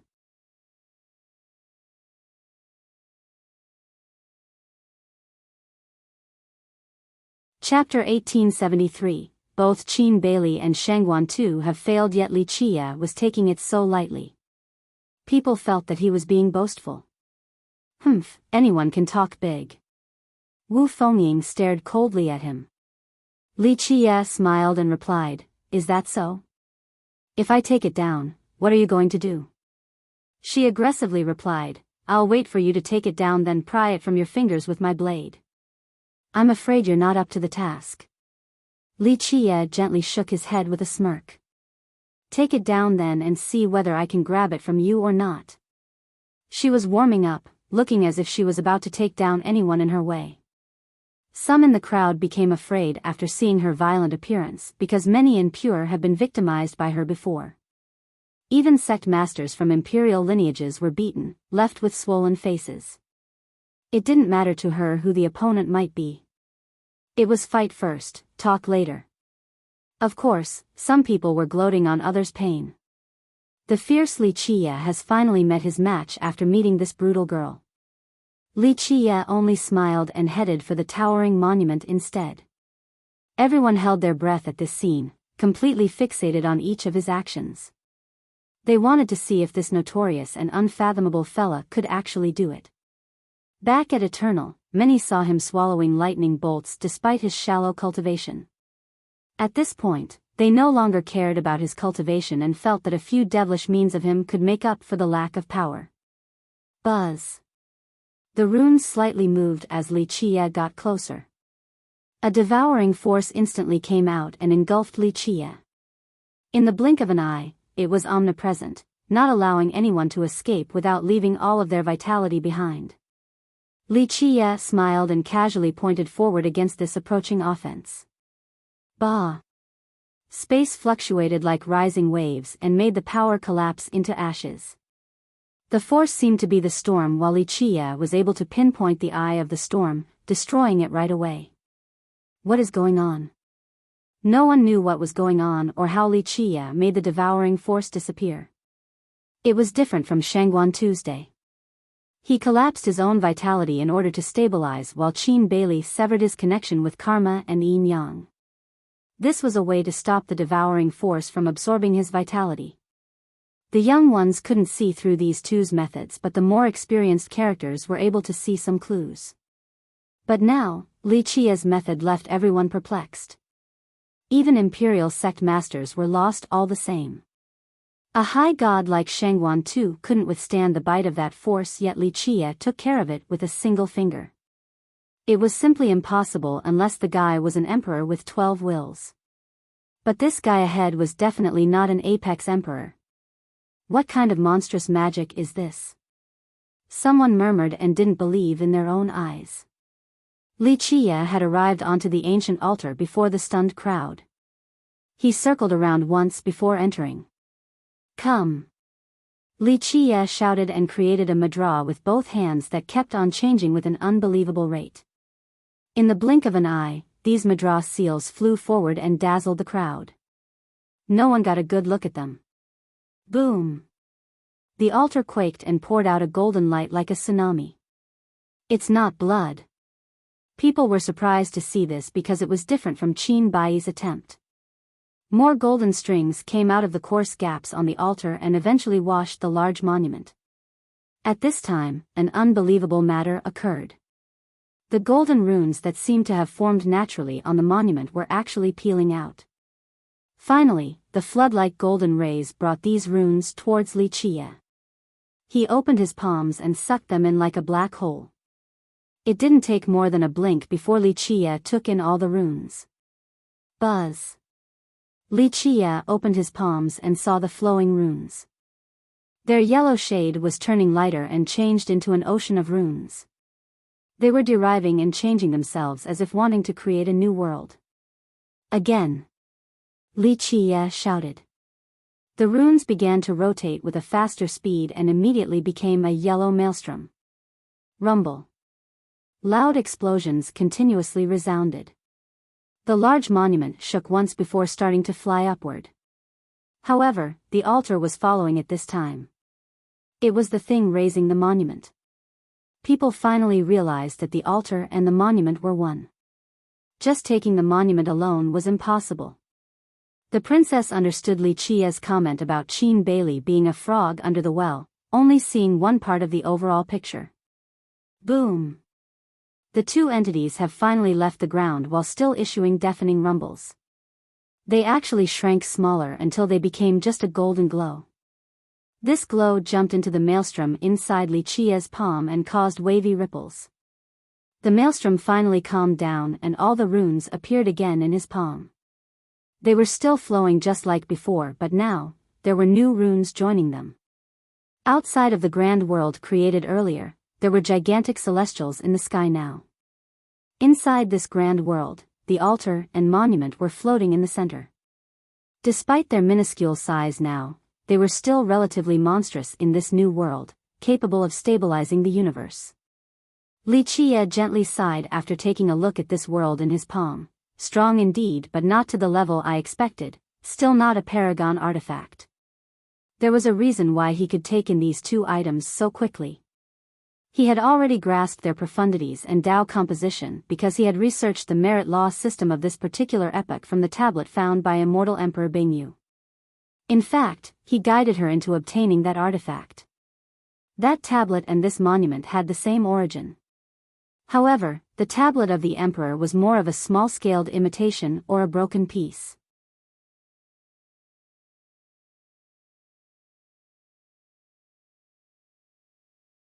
Chapter 1874. After grasping this epoch's cultivation system and more experiments, Li Qie was able to control many weapons and artifacts from this period. Because of this, immortal Emperor Bingyu was able to use the heaven-cutting tablet. Otherwise, it was easier said than done to use something from a different temporal period. Alas, he was a bit disappointed after taking in the two things so easily. From a certain perspective, the heaven-cutting tablet was only an imitation, yet it possessed a wondrous power.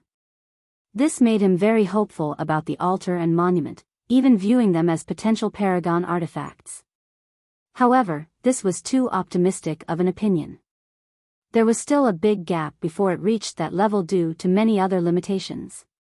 Nevertheless, he didn't become dejected because if it was really a paragon artifact, the other emperors hiding in exploration grounds would have definitely joined in. Buzz. Li Qie closed his palms and the runes disappeared as well. The crowd was stunned before this scene. Li Qie had finally done it with such ease. This seemed so trivial to him, like lifting his hand. Wu Fengying's mouth was agape. She didn't look like a proper maiden at all. Of course, she never had this appearance in the first place. In her opinion, even if he was devilish enough to seize the monument and altar, it should have taken some effort and sweat. But the lack of difficulty was completely outside of her imagination. The only one who took this well was the Jilin princess. In her mind, Li Qie could do whatever and it wouldn't shock her. What could actually trouble an overlord like him? After closing his palm, Li Qie looked at Wu Fengying and slightly smirked. Do you still want to rob me now? The crowd turned to look at Fengying. At this moment, they were still afraid of Li Qie due to his devilish capabilities. It didn't matter whether he was strong or not.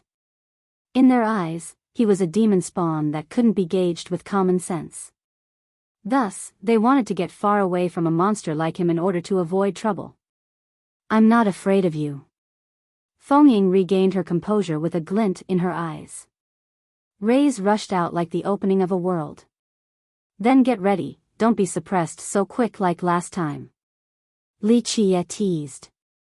Stop your bullshit. This supreme woman was very vulgar with speech. Boom. Her vitality erupted, but it didn't leave her body. On the other hand, it continued to roar within, making others wonder if there was a gigantic dragon hiding inside. Her figure was slender and charming, but people could only view her as a raging dragon with a world-destroying power. Bang! She finally released it all out with a terrible force. The mountains nearby collapsed instantly. She wasn't messing around any longer, this was going all out with one move. Smelly brat, accept your death. Her pretty eyes widened with focus and a phoenix flew out. Screech! The bird spread its gargantuan wings before landing down. Its beak was aiming at Li Qie like a divine sword. There was no need to doubt its power. Its sharpness could peck through all things. Even a divine shield would be penetrated like a piece of paper. Li Qie didn't bother batting an eye against the diving phoenix. He simply had a thought. Boom! An invisible prison trapped the bird. Screech! The phoenix dashed upward and opened its mouth to spew out its flame. The ground instantly melted along. The mountains nearby also burned down in a short time. This scene was too terrifying, especially the heat wave assaulting everyone. The experts quickly retreated to a safe distance. Just the tiniest spark of this flame could incinerate someone to ashes. Is this a real phoenix? Someone couldn't help but ask. The bird was clearly derived from laws since it came out of her eyes, but this question was still brought up. It looked so real, especially its awe-inspiring fire. Rumor has it that it is a secret art from the Dragon Citadel. His senior responded. The fire was stopped 3 feet above Li Qia's head and couldn't inch forward. It flowed through him and assaulted the ground instead. There seemed to be an invisible wall protecting him. As the fire poured down, it looked as if he was undergoing rebirth via fire. It was a wondrous scene. Looks like you have mastered your Dragon Citadel's Phoenix Eyes art, but you are merely showing your slight skills before an expert by using it against my will. Li Qia shook his head with amusement. Having said that, he had another thought. The fire-spewing bird was grabbed by an invisible hand. Screech. Next, it was crushed to death and instantly dispersed. Wu Fengning took several steps back with a pale complexion because this creature contained the power of her will. Thus, he had crushed her will and grievously injured her despite a lack of visible, external signs. If this is all you can do, not to mention stealing my treasure, you can't even touch a hair of mine. Li Qia commented. I'll chop off your hand and take it. Fengning shouted and a dragon cry resounded. Clank. She took out a pike. This pike wasn't large and looked even more on the decorative side. The pole was as white as jade, same with the tip. White jade seemed to be its main material. Nevertheless, it was still sharp with a snow-white glint. People couldn't help but shudder after seeing the tip because they could feel it already thrusting through their neck. Smelly brat, I'll teach you a lesson today. She pointed her pike at him. This resulted in a sharp thrust crossing through the world. Boom! Even this ferocious attack was instantly blocked by Li Qia's mental defense. Li Qia was slightly surprised while looking at the pike and said slowly, looks like your citadel's treasury actually has some good stuff. This pike is polished from a mature true dragon spine, crafted by the method of an immortal emperor. Your progenitor, immortal Emperor Conlong, must have killed a mature dragon and took its spine back then. I see, a true dragon back then went crazy and disappeared for some reasons. Looks like the emperor killed it. Li Qia rubbed his chin and said. Killing a true dragon. A mature one at that. Older experts' heart skipped a beat. They understood the significance and power of this best. However, immortal Emperor Conlong was able to kill one. Just how strong was this emperor? That's the progenitor of the Dragon Citadel for you. Ordinary emperors can't compare to his power. Someone murmured.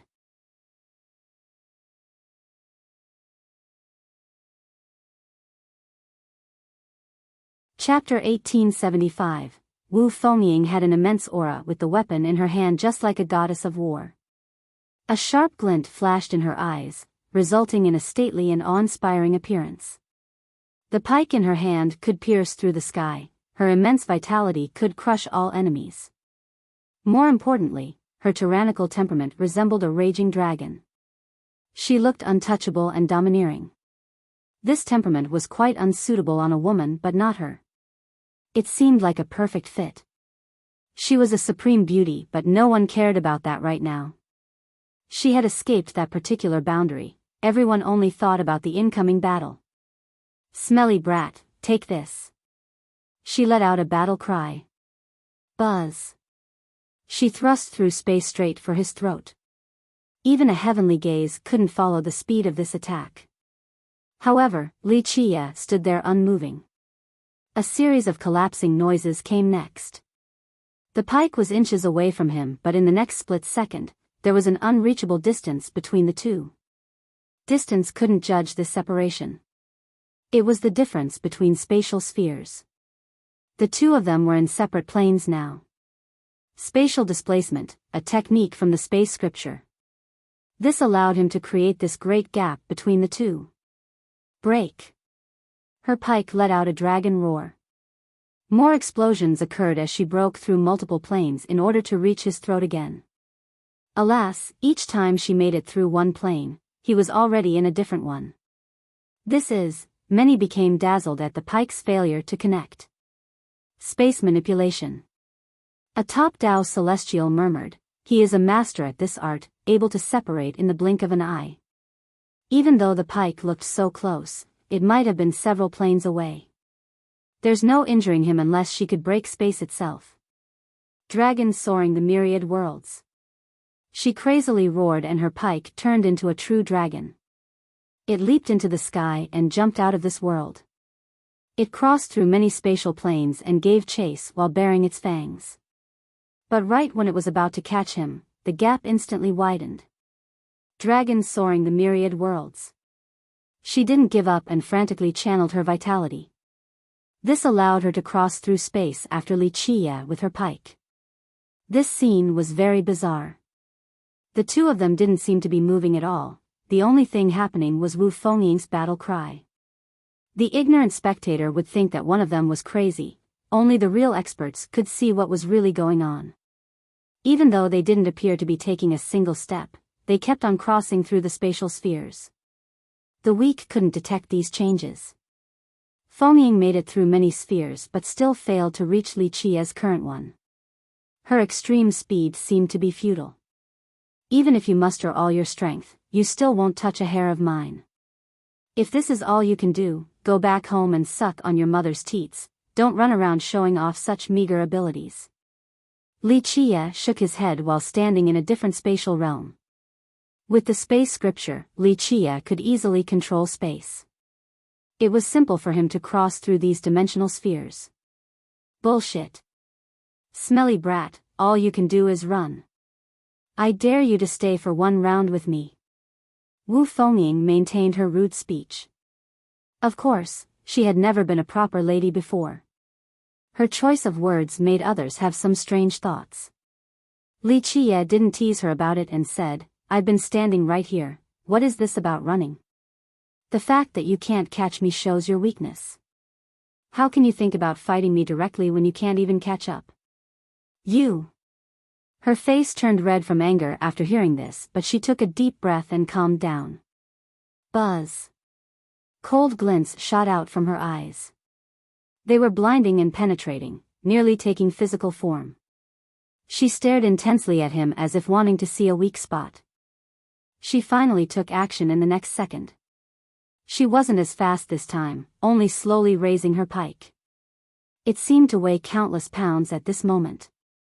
The entire place became suffocating. Though she hasn't destroyed this spatial dimension just yet, the atmosphere was heavy and solemn. Everyone had trouble breathing. Buzz. She did a circle with her pike and rendered a large area nearby as possible targets.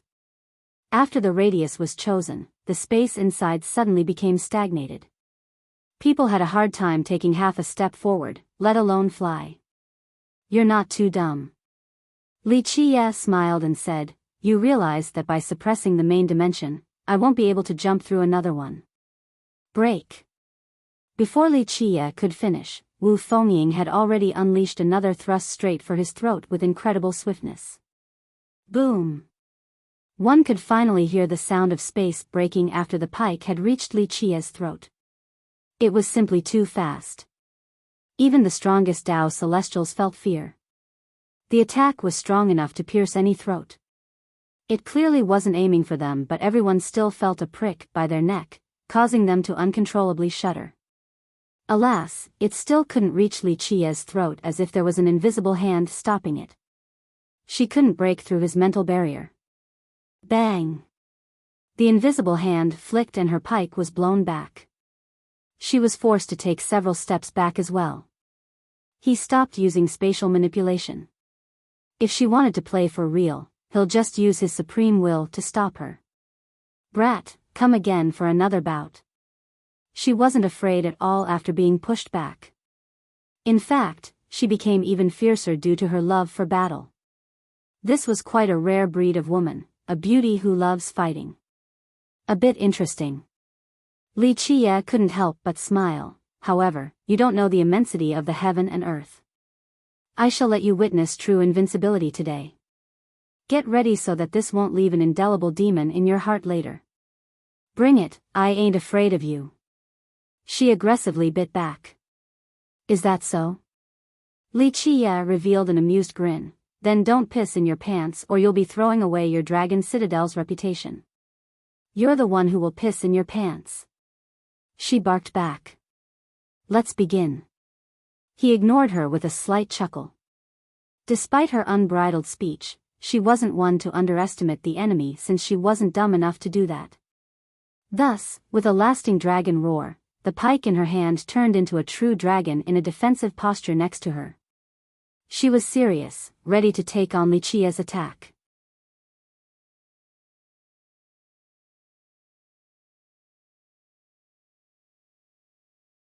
Chapter 1876. The crowd was palpitating with excitement. All eyes were on Li Qia, waiting to see what heaven-defying attack this devilish man would use. In fact, even Wu Fengying was full of anticipation as well about his method. Crack. Crack. Crack.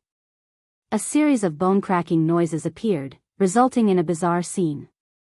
There were bones as far as the eyes can see in this place. After Li Qia's single thought, one bone flew out from each skeleton. Among the sea of bones, there were skeletons of flood dragons spanning for 100 miles, an ape skeleton as big as a mountain, rare remains of a strange and rare bird. Li Qia only took one bone from each. For example, he took the spine of the flood dragon, the smart bone in the skull of the ape, and the sharp talon of the rare bird. These were very powerful existences when they were alive, but their bones have lost all divinity after the long years. However, many didn't know that these bones were carefully chosen. They were the true bones from these creatures when they were alive and only existed back in their respective epoch. The similar creatures in this era didn't have these unique bones. Alas, they were only useless bones at this moment after losing their divinity. Click. Clack. The sound of bones coming together appeared. They were flying together and assembling at an unbelievable pace. The spectators' jaw dropped to the ground. This scene was ghastly and unbelievable. They were confused about his intention. In a short period, these bones finally finished coming together. A gigantic skeletal sword appeared in the sky. This might be the largest skeletal sword anyone had ever seen, made from smaller pieces coming together. Pluff. With a quick thought, Li Qia ignited the sword on fire. This was an extremely ancient form of true fire. It was burning the sword in order to refine it. Clank. After the heating process, the sword reappeared before the spectators. It was much smaller this time, at least relative to its initial size. However, it was a complete longsword now, no longer looking like an amalgamation of bones. It didn't emit a frightening presence, only a dark glow. Ah! Anyone who saw this faint glow vomited blood as if their heart had just been pierced. No, this is an evil weapon. The aghast crowd quickly retreated to a safe distance. They stared at the sword again and got a cold sweat. Everyone understood that it hasn't unleashed its power just yet.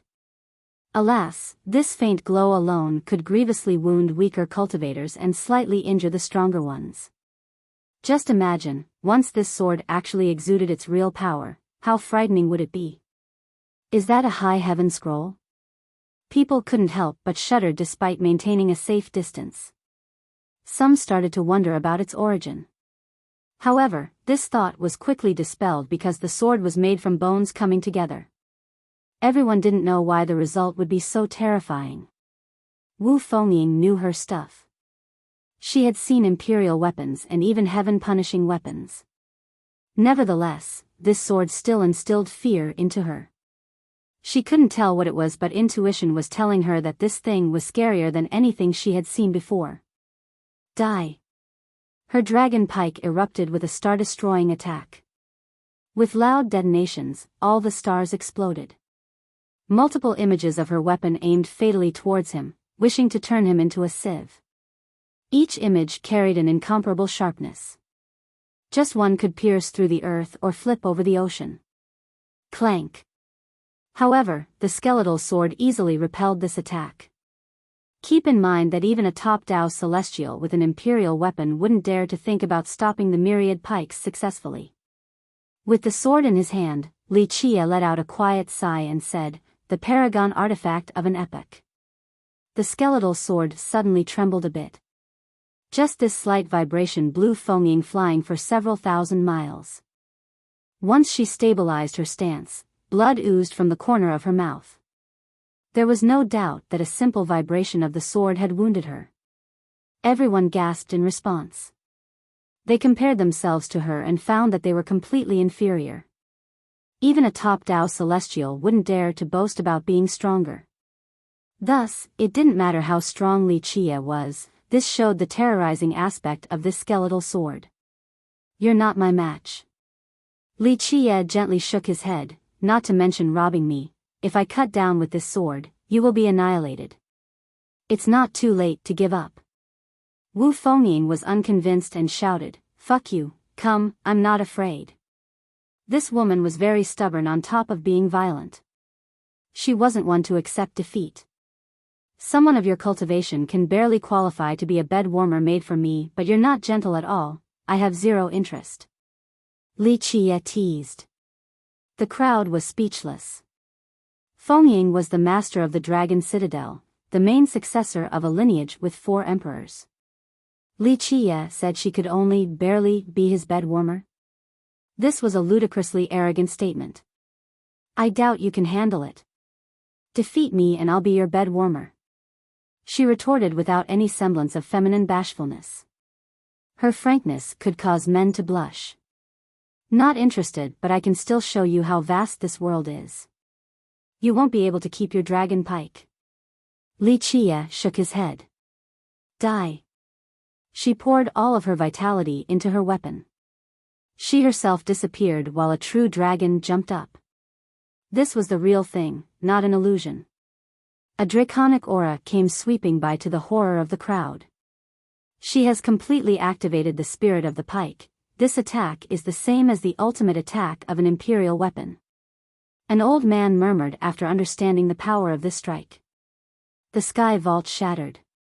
This was the only way for a true dragon to leap up this high. It shattered the stars before lunging for Li Chia. This attack was perfect, consisting of offense and defense together. There were virtually no flaws to speak of. However, Li Chia only casually swung his sword without analyzing the opponent's attack. Clank. The myriad ages could go down from this slash. Even the river of time would turn to ashes. Nothing could stop this sword, it was an unending attack. There was no technique included, this was only the pure power of the weapon. Boom! The sword slashed the dragon, resulting in a blinding explosion. The shockwaves immediately shattered the space nearby. Everything became ashes. After a miserable cry echoing across the world, the true dragon's body completely crumbled.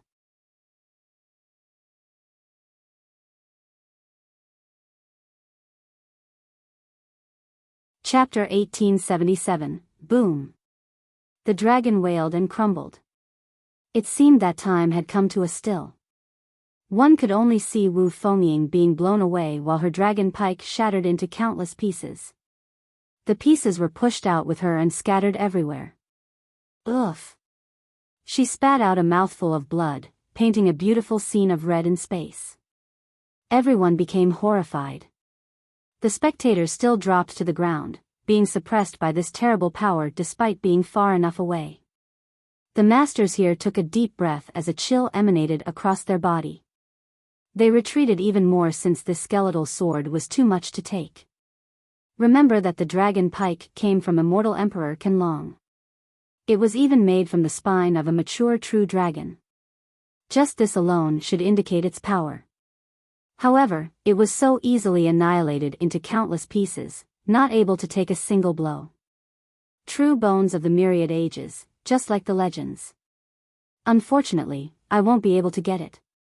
Li Chia commented with emotion while looking at his sword.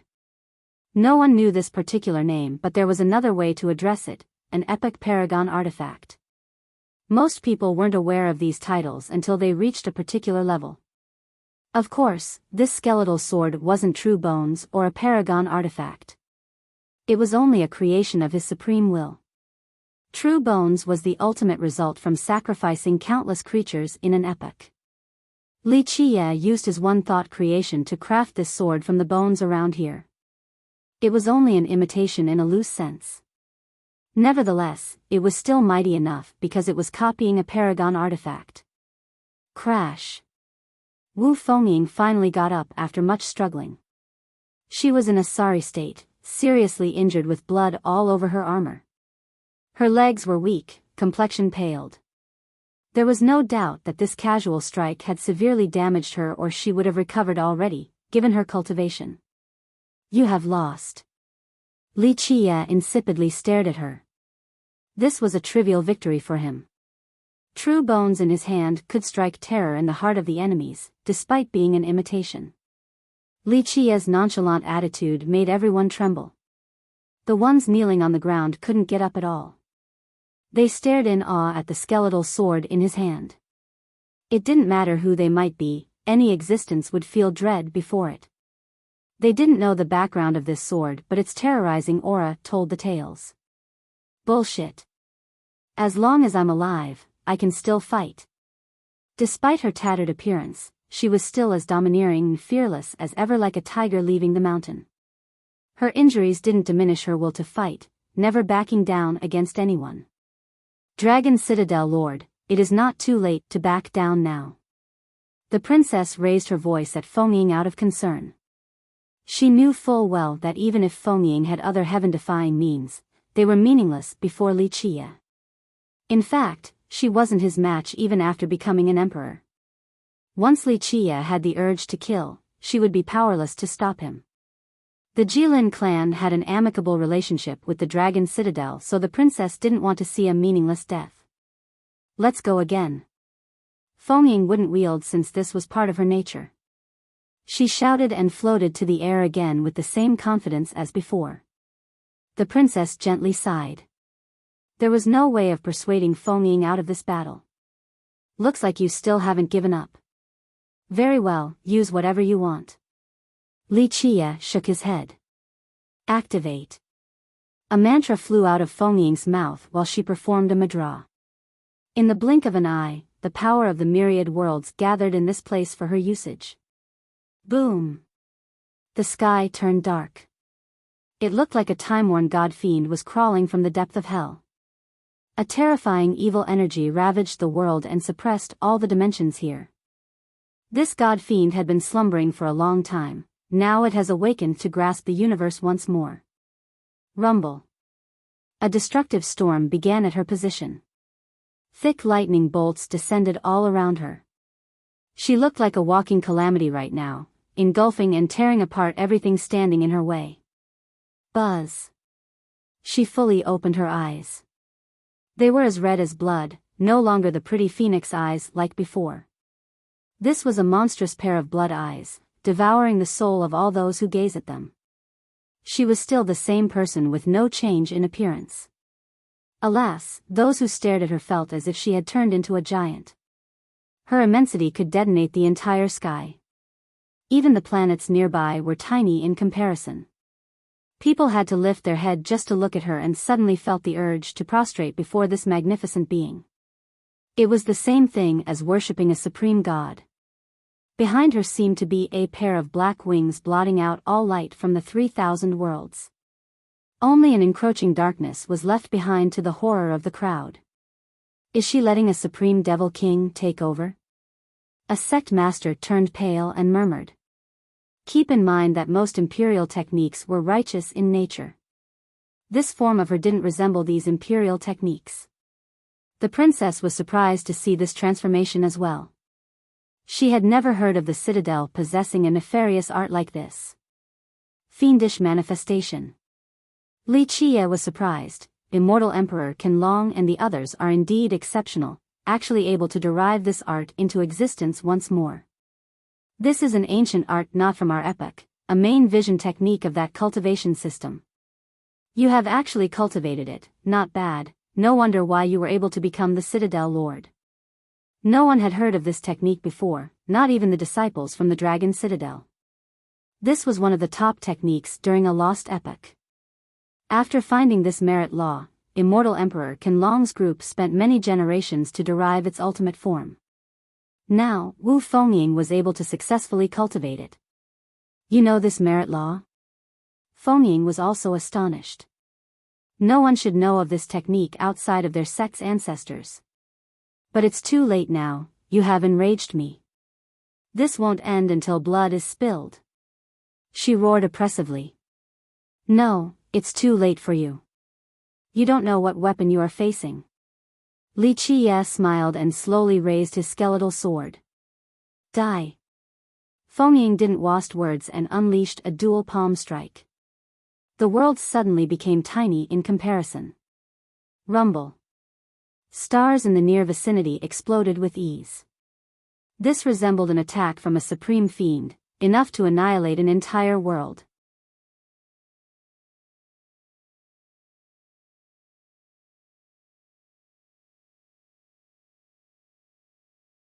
Chapter 1878, 1 Strike to destroy the era, 2 to end eternity itself.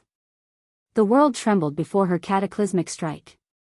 This top merit law from the lost epoch completely overshadowed the current imperial laws. The spectators in the far horizon were stunned by this dual palm strike.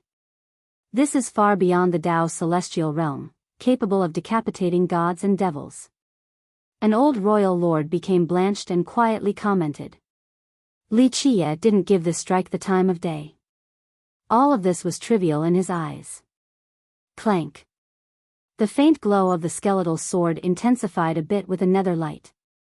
Li Qiye immediately slashed forward at the dual palm strike. Boom! The dual palm strike managed to block the slash despite being pushed to the side.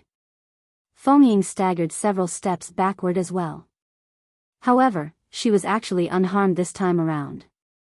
Keep in mind that in order to survive the previous slash, she lost her dragon pike completely. But now, she was able to withstand the slash with her bare hands. Her physical prowess was something else right now, virtually impervious to all weapons. Taste another one.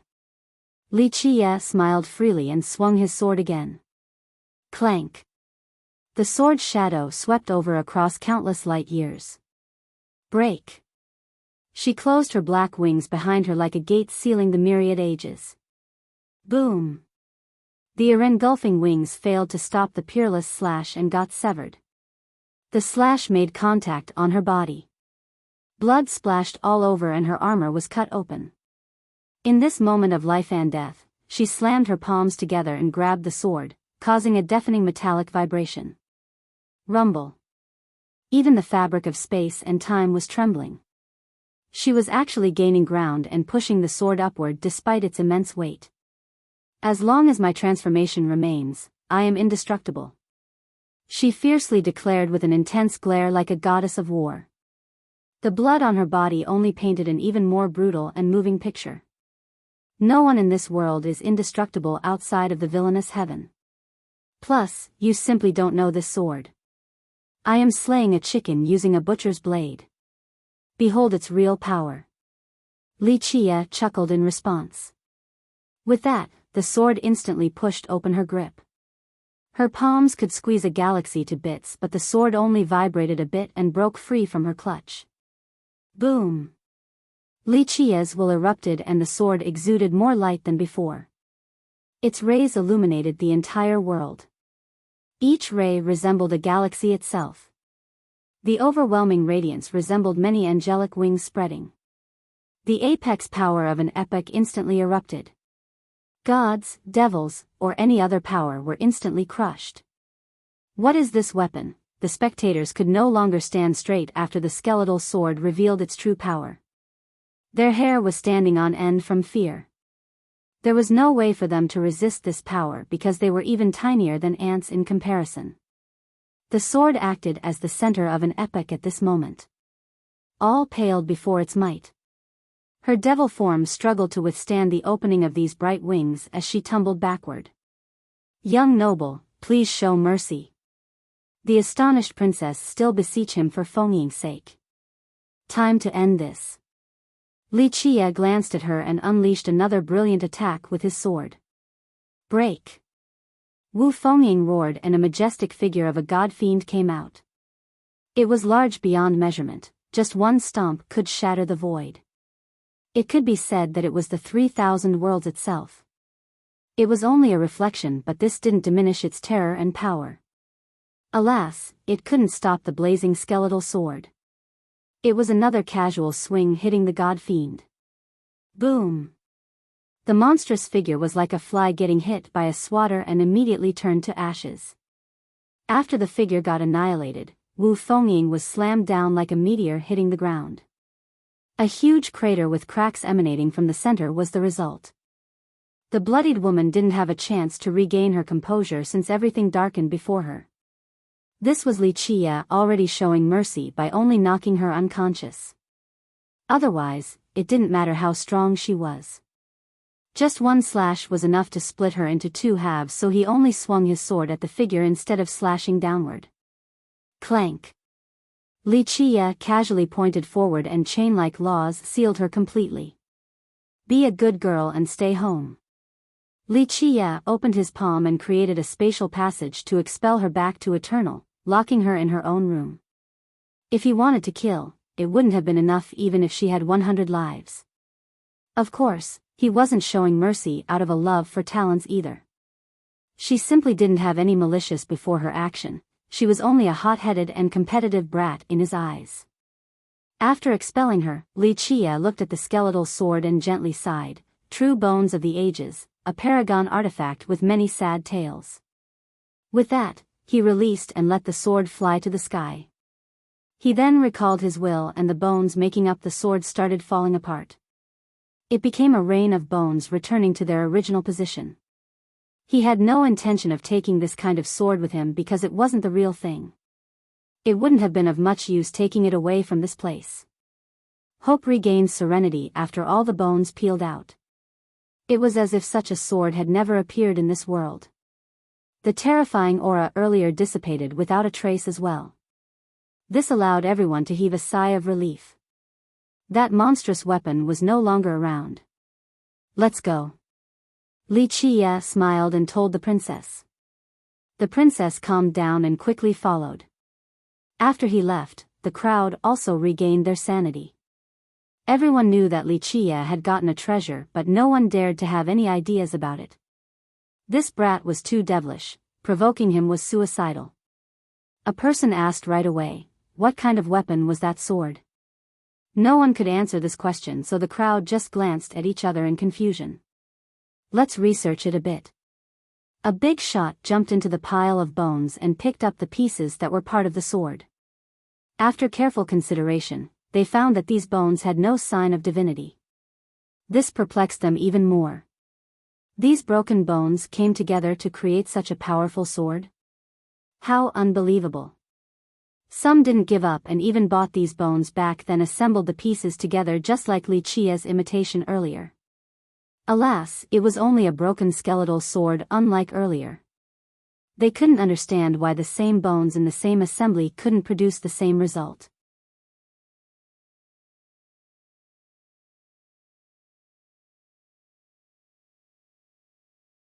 Chapter 1879. Of course, the issues weren't the bones or the sword form. The thing they were lacking was Li Qia's supreme will and knowledge of the one-thought creation from the scripture. Who had seen a paragon artifact like this in this world? Even if they had the power to do so, they wouldn't be able to duplicate this particular one. Young noble, what is a paragon artifact? The princess quietly asked along the way. She was full of curiosity because the sword left a deep impression on her. Wanting to learn is always good. Li Qia looked back at her. The princess smiled like a young girl with a coquettish yet pleasant look.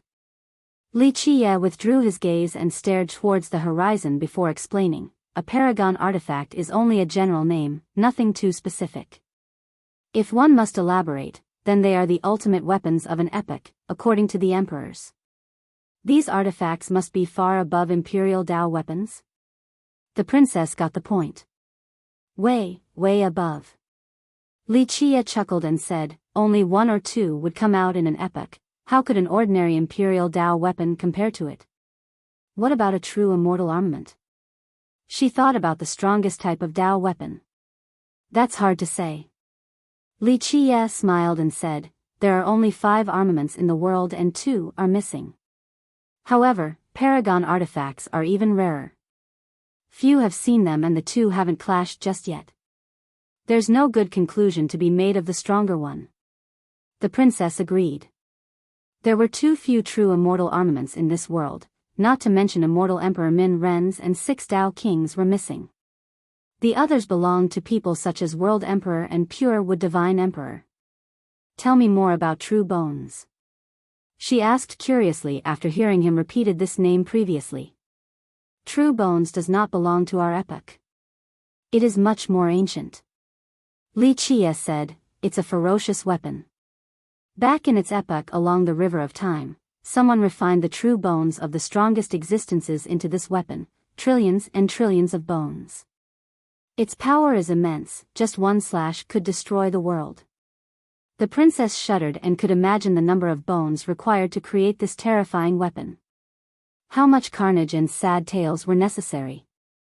Do we have a paragon artifact in our epoch? She asked softly.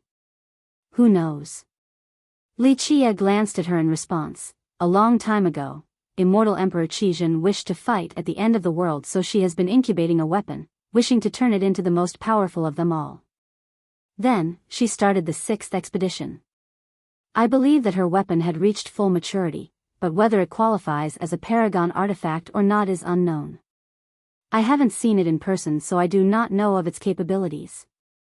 He gently sighed after saying this. Immortal Emperor Qizhen didn't start her expedition on a whim. She wanted to do so since a long time ago, but she wasn't strong enough yet back then. He was certain that she had prepared well before the trip, especially with this particular weapon. The princess was surprised to hear this because this was the first time she heard this particular rumor about the 6th expedition. At this moment, she knew that outside of true immortal armaments, heaven-punishing weapons, and high heaven scrolls, there were also things like paragon artifacts. She felt a chill after recalling the imitation of that skeletal sword. Just the fake was so strong already, what about the real thing? Though she hadn't seen a true immortal armament, there was also a sense of anticipation to witness a duel between one and a paragon artifact. It would be a life worth living. Wouldn't a duel between a paragon artifact and a true immortal armament be amazing? It might be the most impressive battle in history. The princess murmured. Li Chia chuckled in response. There's nothing worth being excited about. Why? She was surprised. One day, when you find out a paragon artifact has come into being and the user isn't me, be smart and run as far as possible to any safe haven in the world. Do not have any foolish thoughts about watching a fight. Run and run some more with all of your might. Throw away your clan too, do not worry about them. Why? She was caught off guard. As the successor, she instinctively thought that her clan was the safest place. Any person in danger would feel that the safest location was their home. Because when that day comes, it's over for your clan too. Li Chia said flatly. How can that be? Our clan won't go down that easily even to powerful foes. She blurted out. Her response wasn't out of arrogance.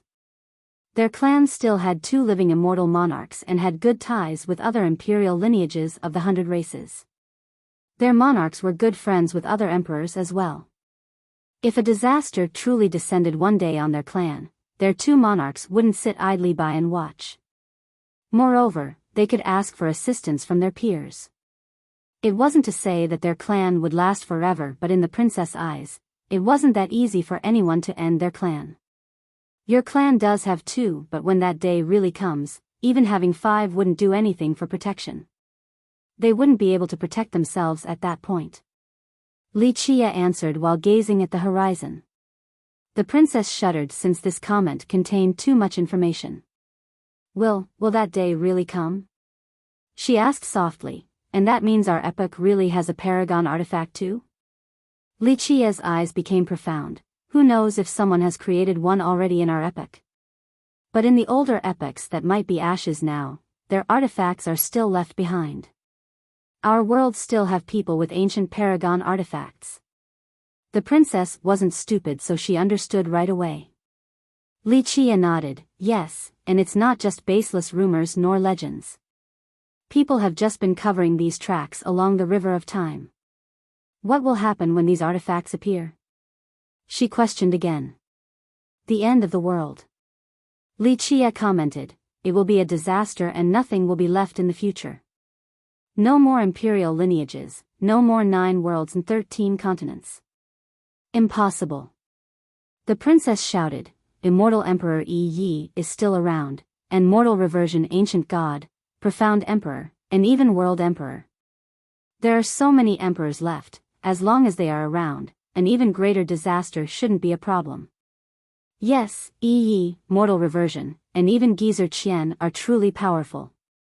Li Qia smiled, but you will never know the real opponent, it is beyond your imagination.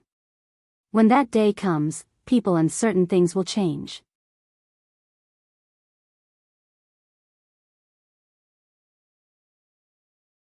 Chapter 1880. The princess' heart grew heavy after hearing this.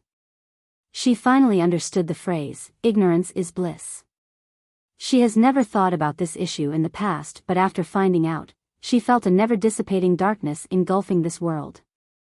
Young noble, did you come into being because of this matter? Her eyes flashed brightly with a revelation. You want to stop the inevitable world destruction? Li Qia laughed in response and flicked her jade-like nose. That's quite funny. Am I wrong? She was quite confident in her speculation. After all, a supreme existence like him wouldn't travel the mundane world without a good reason. Girl, I'm afraid you will be disappointed. Li Qia gently shook his head. I'm not that benevolent of a person. My travel isn't to break the situation as a savior. Then why did you come into being?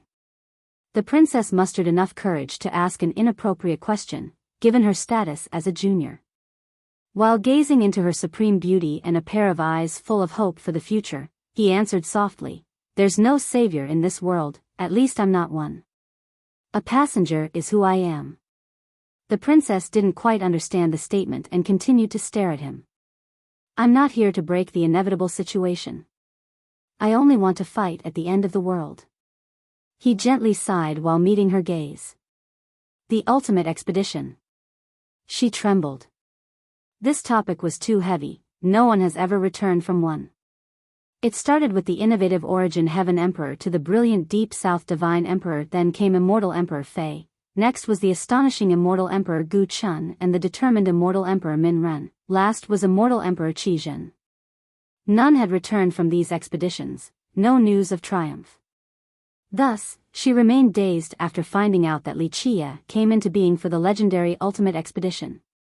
It took a while before she could speak again. What about the end of the world? Why is that all the emperors want to embark on the expedition instead of caring about the world?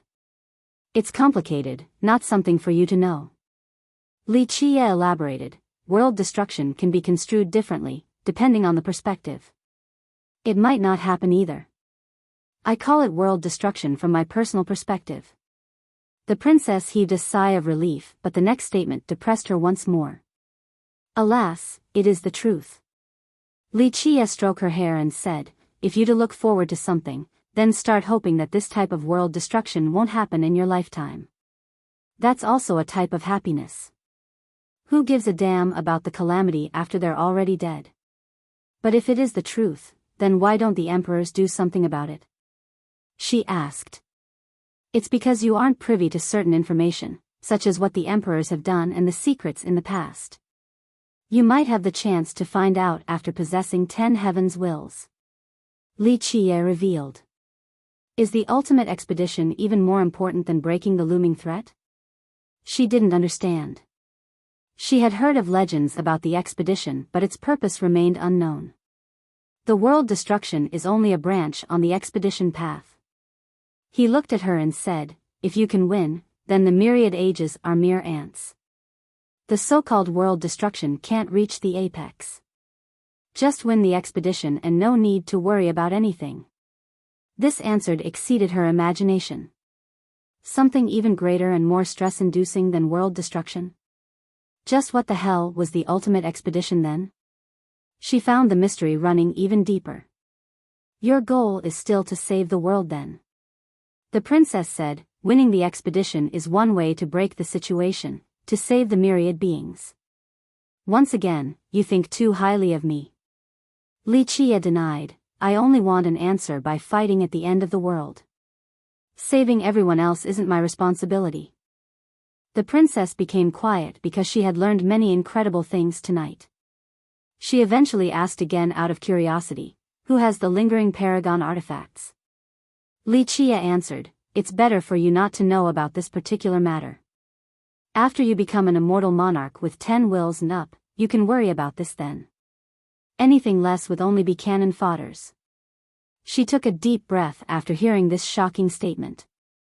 In the mind of others, an emperor was the lord of a generation. Even if there was a disparity between emperors, these beings were far above regular people. Other experts were simply insects in comparison. Thus, Wuxia's statement was so unbelievable, but she still believed him. Alright, no need to think so much about this. Keep on cultivating and become stronger. You can worry about these matters then, he said. The princess found this reasonable. There were so many emperors left in this world, especially the top ones. Even if the sky were to fall down, they would uphold it first. The juniors didn't need to worry about it. She smiled and returned with him to Eternal. Back on the ship, she became worried about Wu Fengying's wounds and said, young noble, I'll go check on Citadel Lord Wu and see if she's better. Wuxia didn't care too much and sigh, go, tell that brat to be a good girl and stop provoking me. Even if she has no ill intent, I'll still kill her. I'll definitely persuade her. The princess smiled wryly. It wasn't easy to convince someone as stubborn and competitive like Fengying, but maybe she had learned her lesson this time around. The crowd changed their expression after seeing Wuxia. Some were even afraid of him enough to stay away. His story had spread throughout the ship. It was suicidal to mess with this devilish young man. Brotherly, congratulation. Before he went back to his place, someone cupped his fist towards him. Your newly found treasure is truly worth celebrating. This was no other than Tame Dragon Child, the guy who could put up a good talk yet flees before a battle. Wuxia gave him a quick glance before losing interest. However, Tame Dragon didn't mind his attitude and shamelessly followed him with a bright smile while pouring on the compliments. Brotherly, you are untouchable with such an amazing method. Your amazing style has won me over as a fan full of admiration. Wuxia stopped and gave him a cold stare. State your business. Tame Dragon rubbed his palms and said, everyone is envious of your peerless treasure, such a joyous occasion. You think I won't throw you off the ship? Wuxia said coldly. No, Tame Dragon quickly waved his hands anxiously. Brotherly, please don't misunderstand. This little brother only wants to do business with you. The guy smiled and continued, I'm somewhat of a businessman, a trader of sorts of high-level goods. I don't mingle in ordinary items, so I have a few customers who are all grand characters. You're tuning into the Biyao's Wuxia Chronicles YouTube channel. Don't forget to subscribe and join us on this journey to catch the most captivating stories.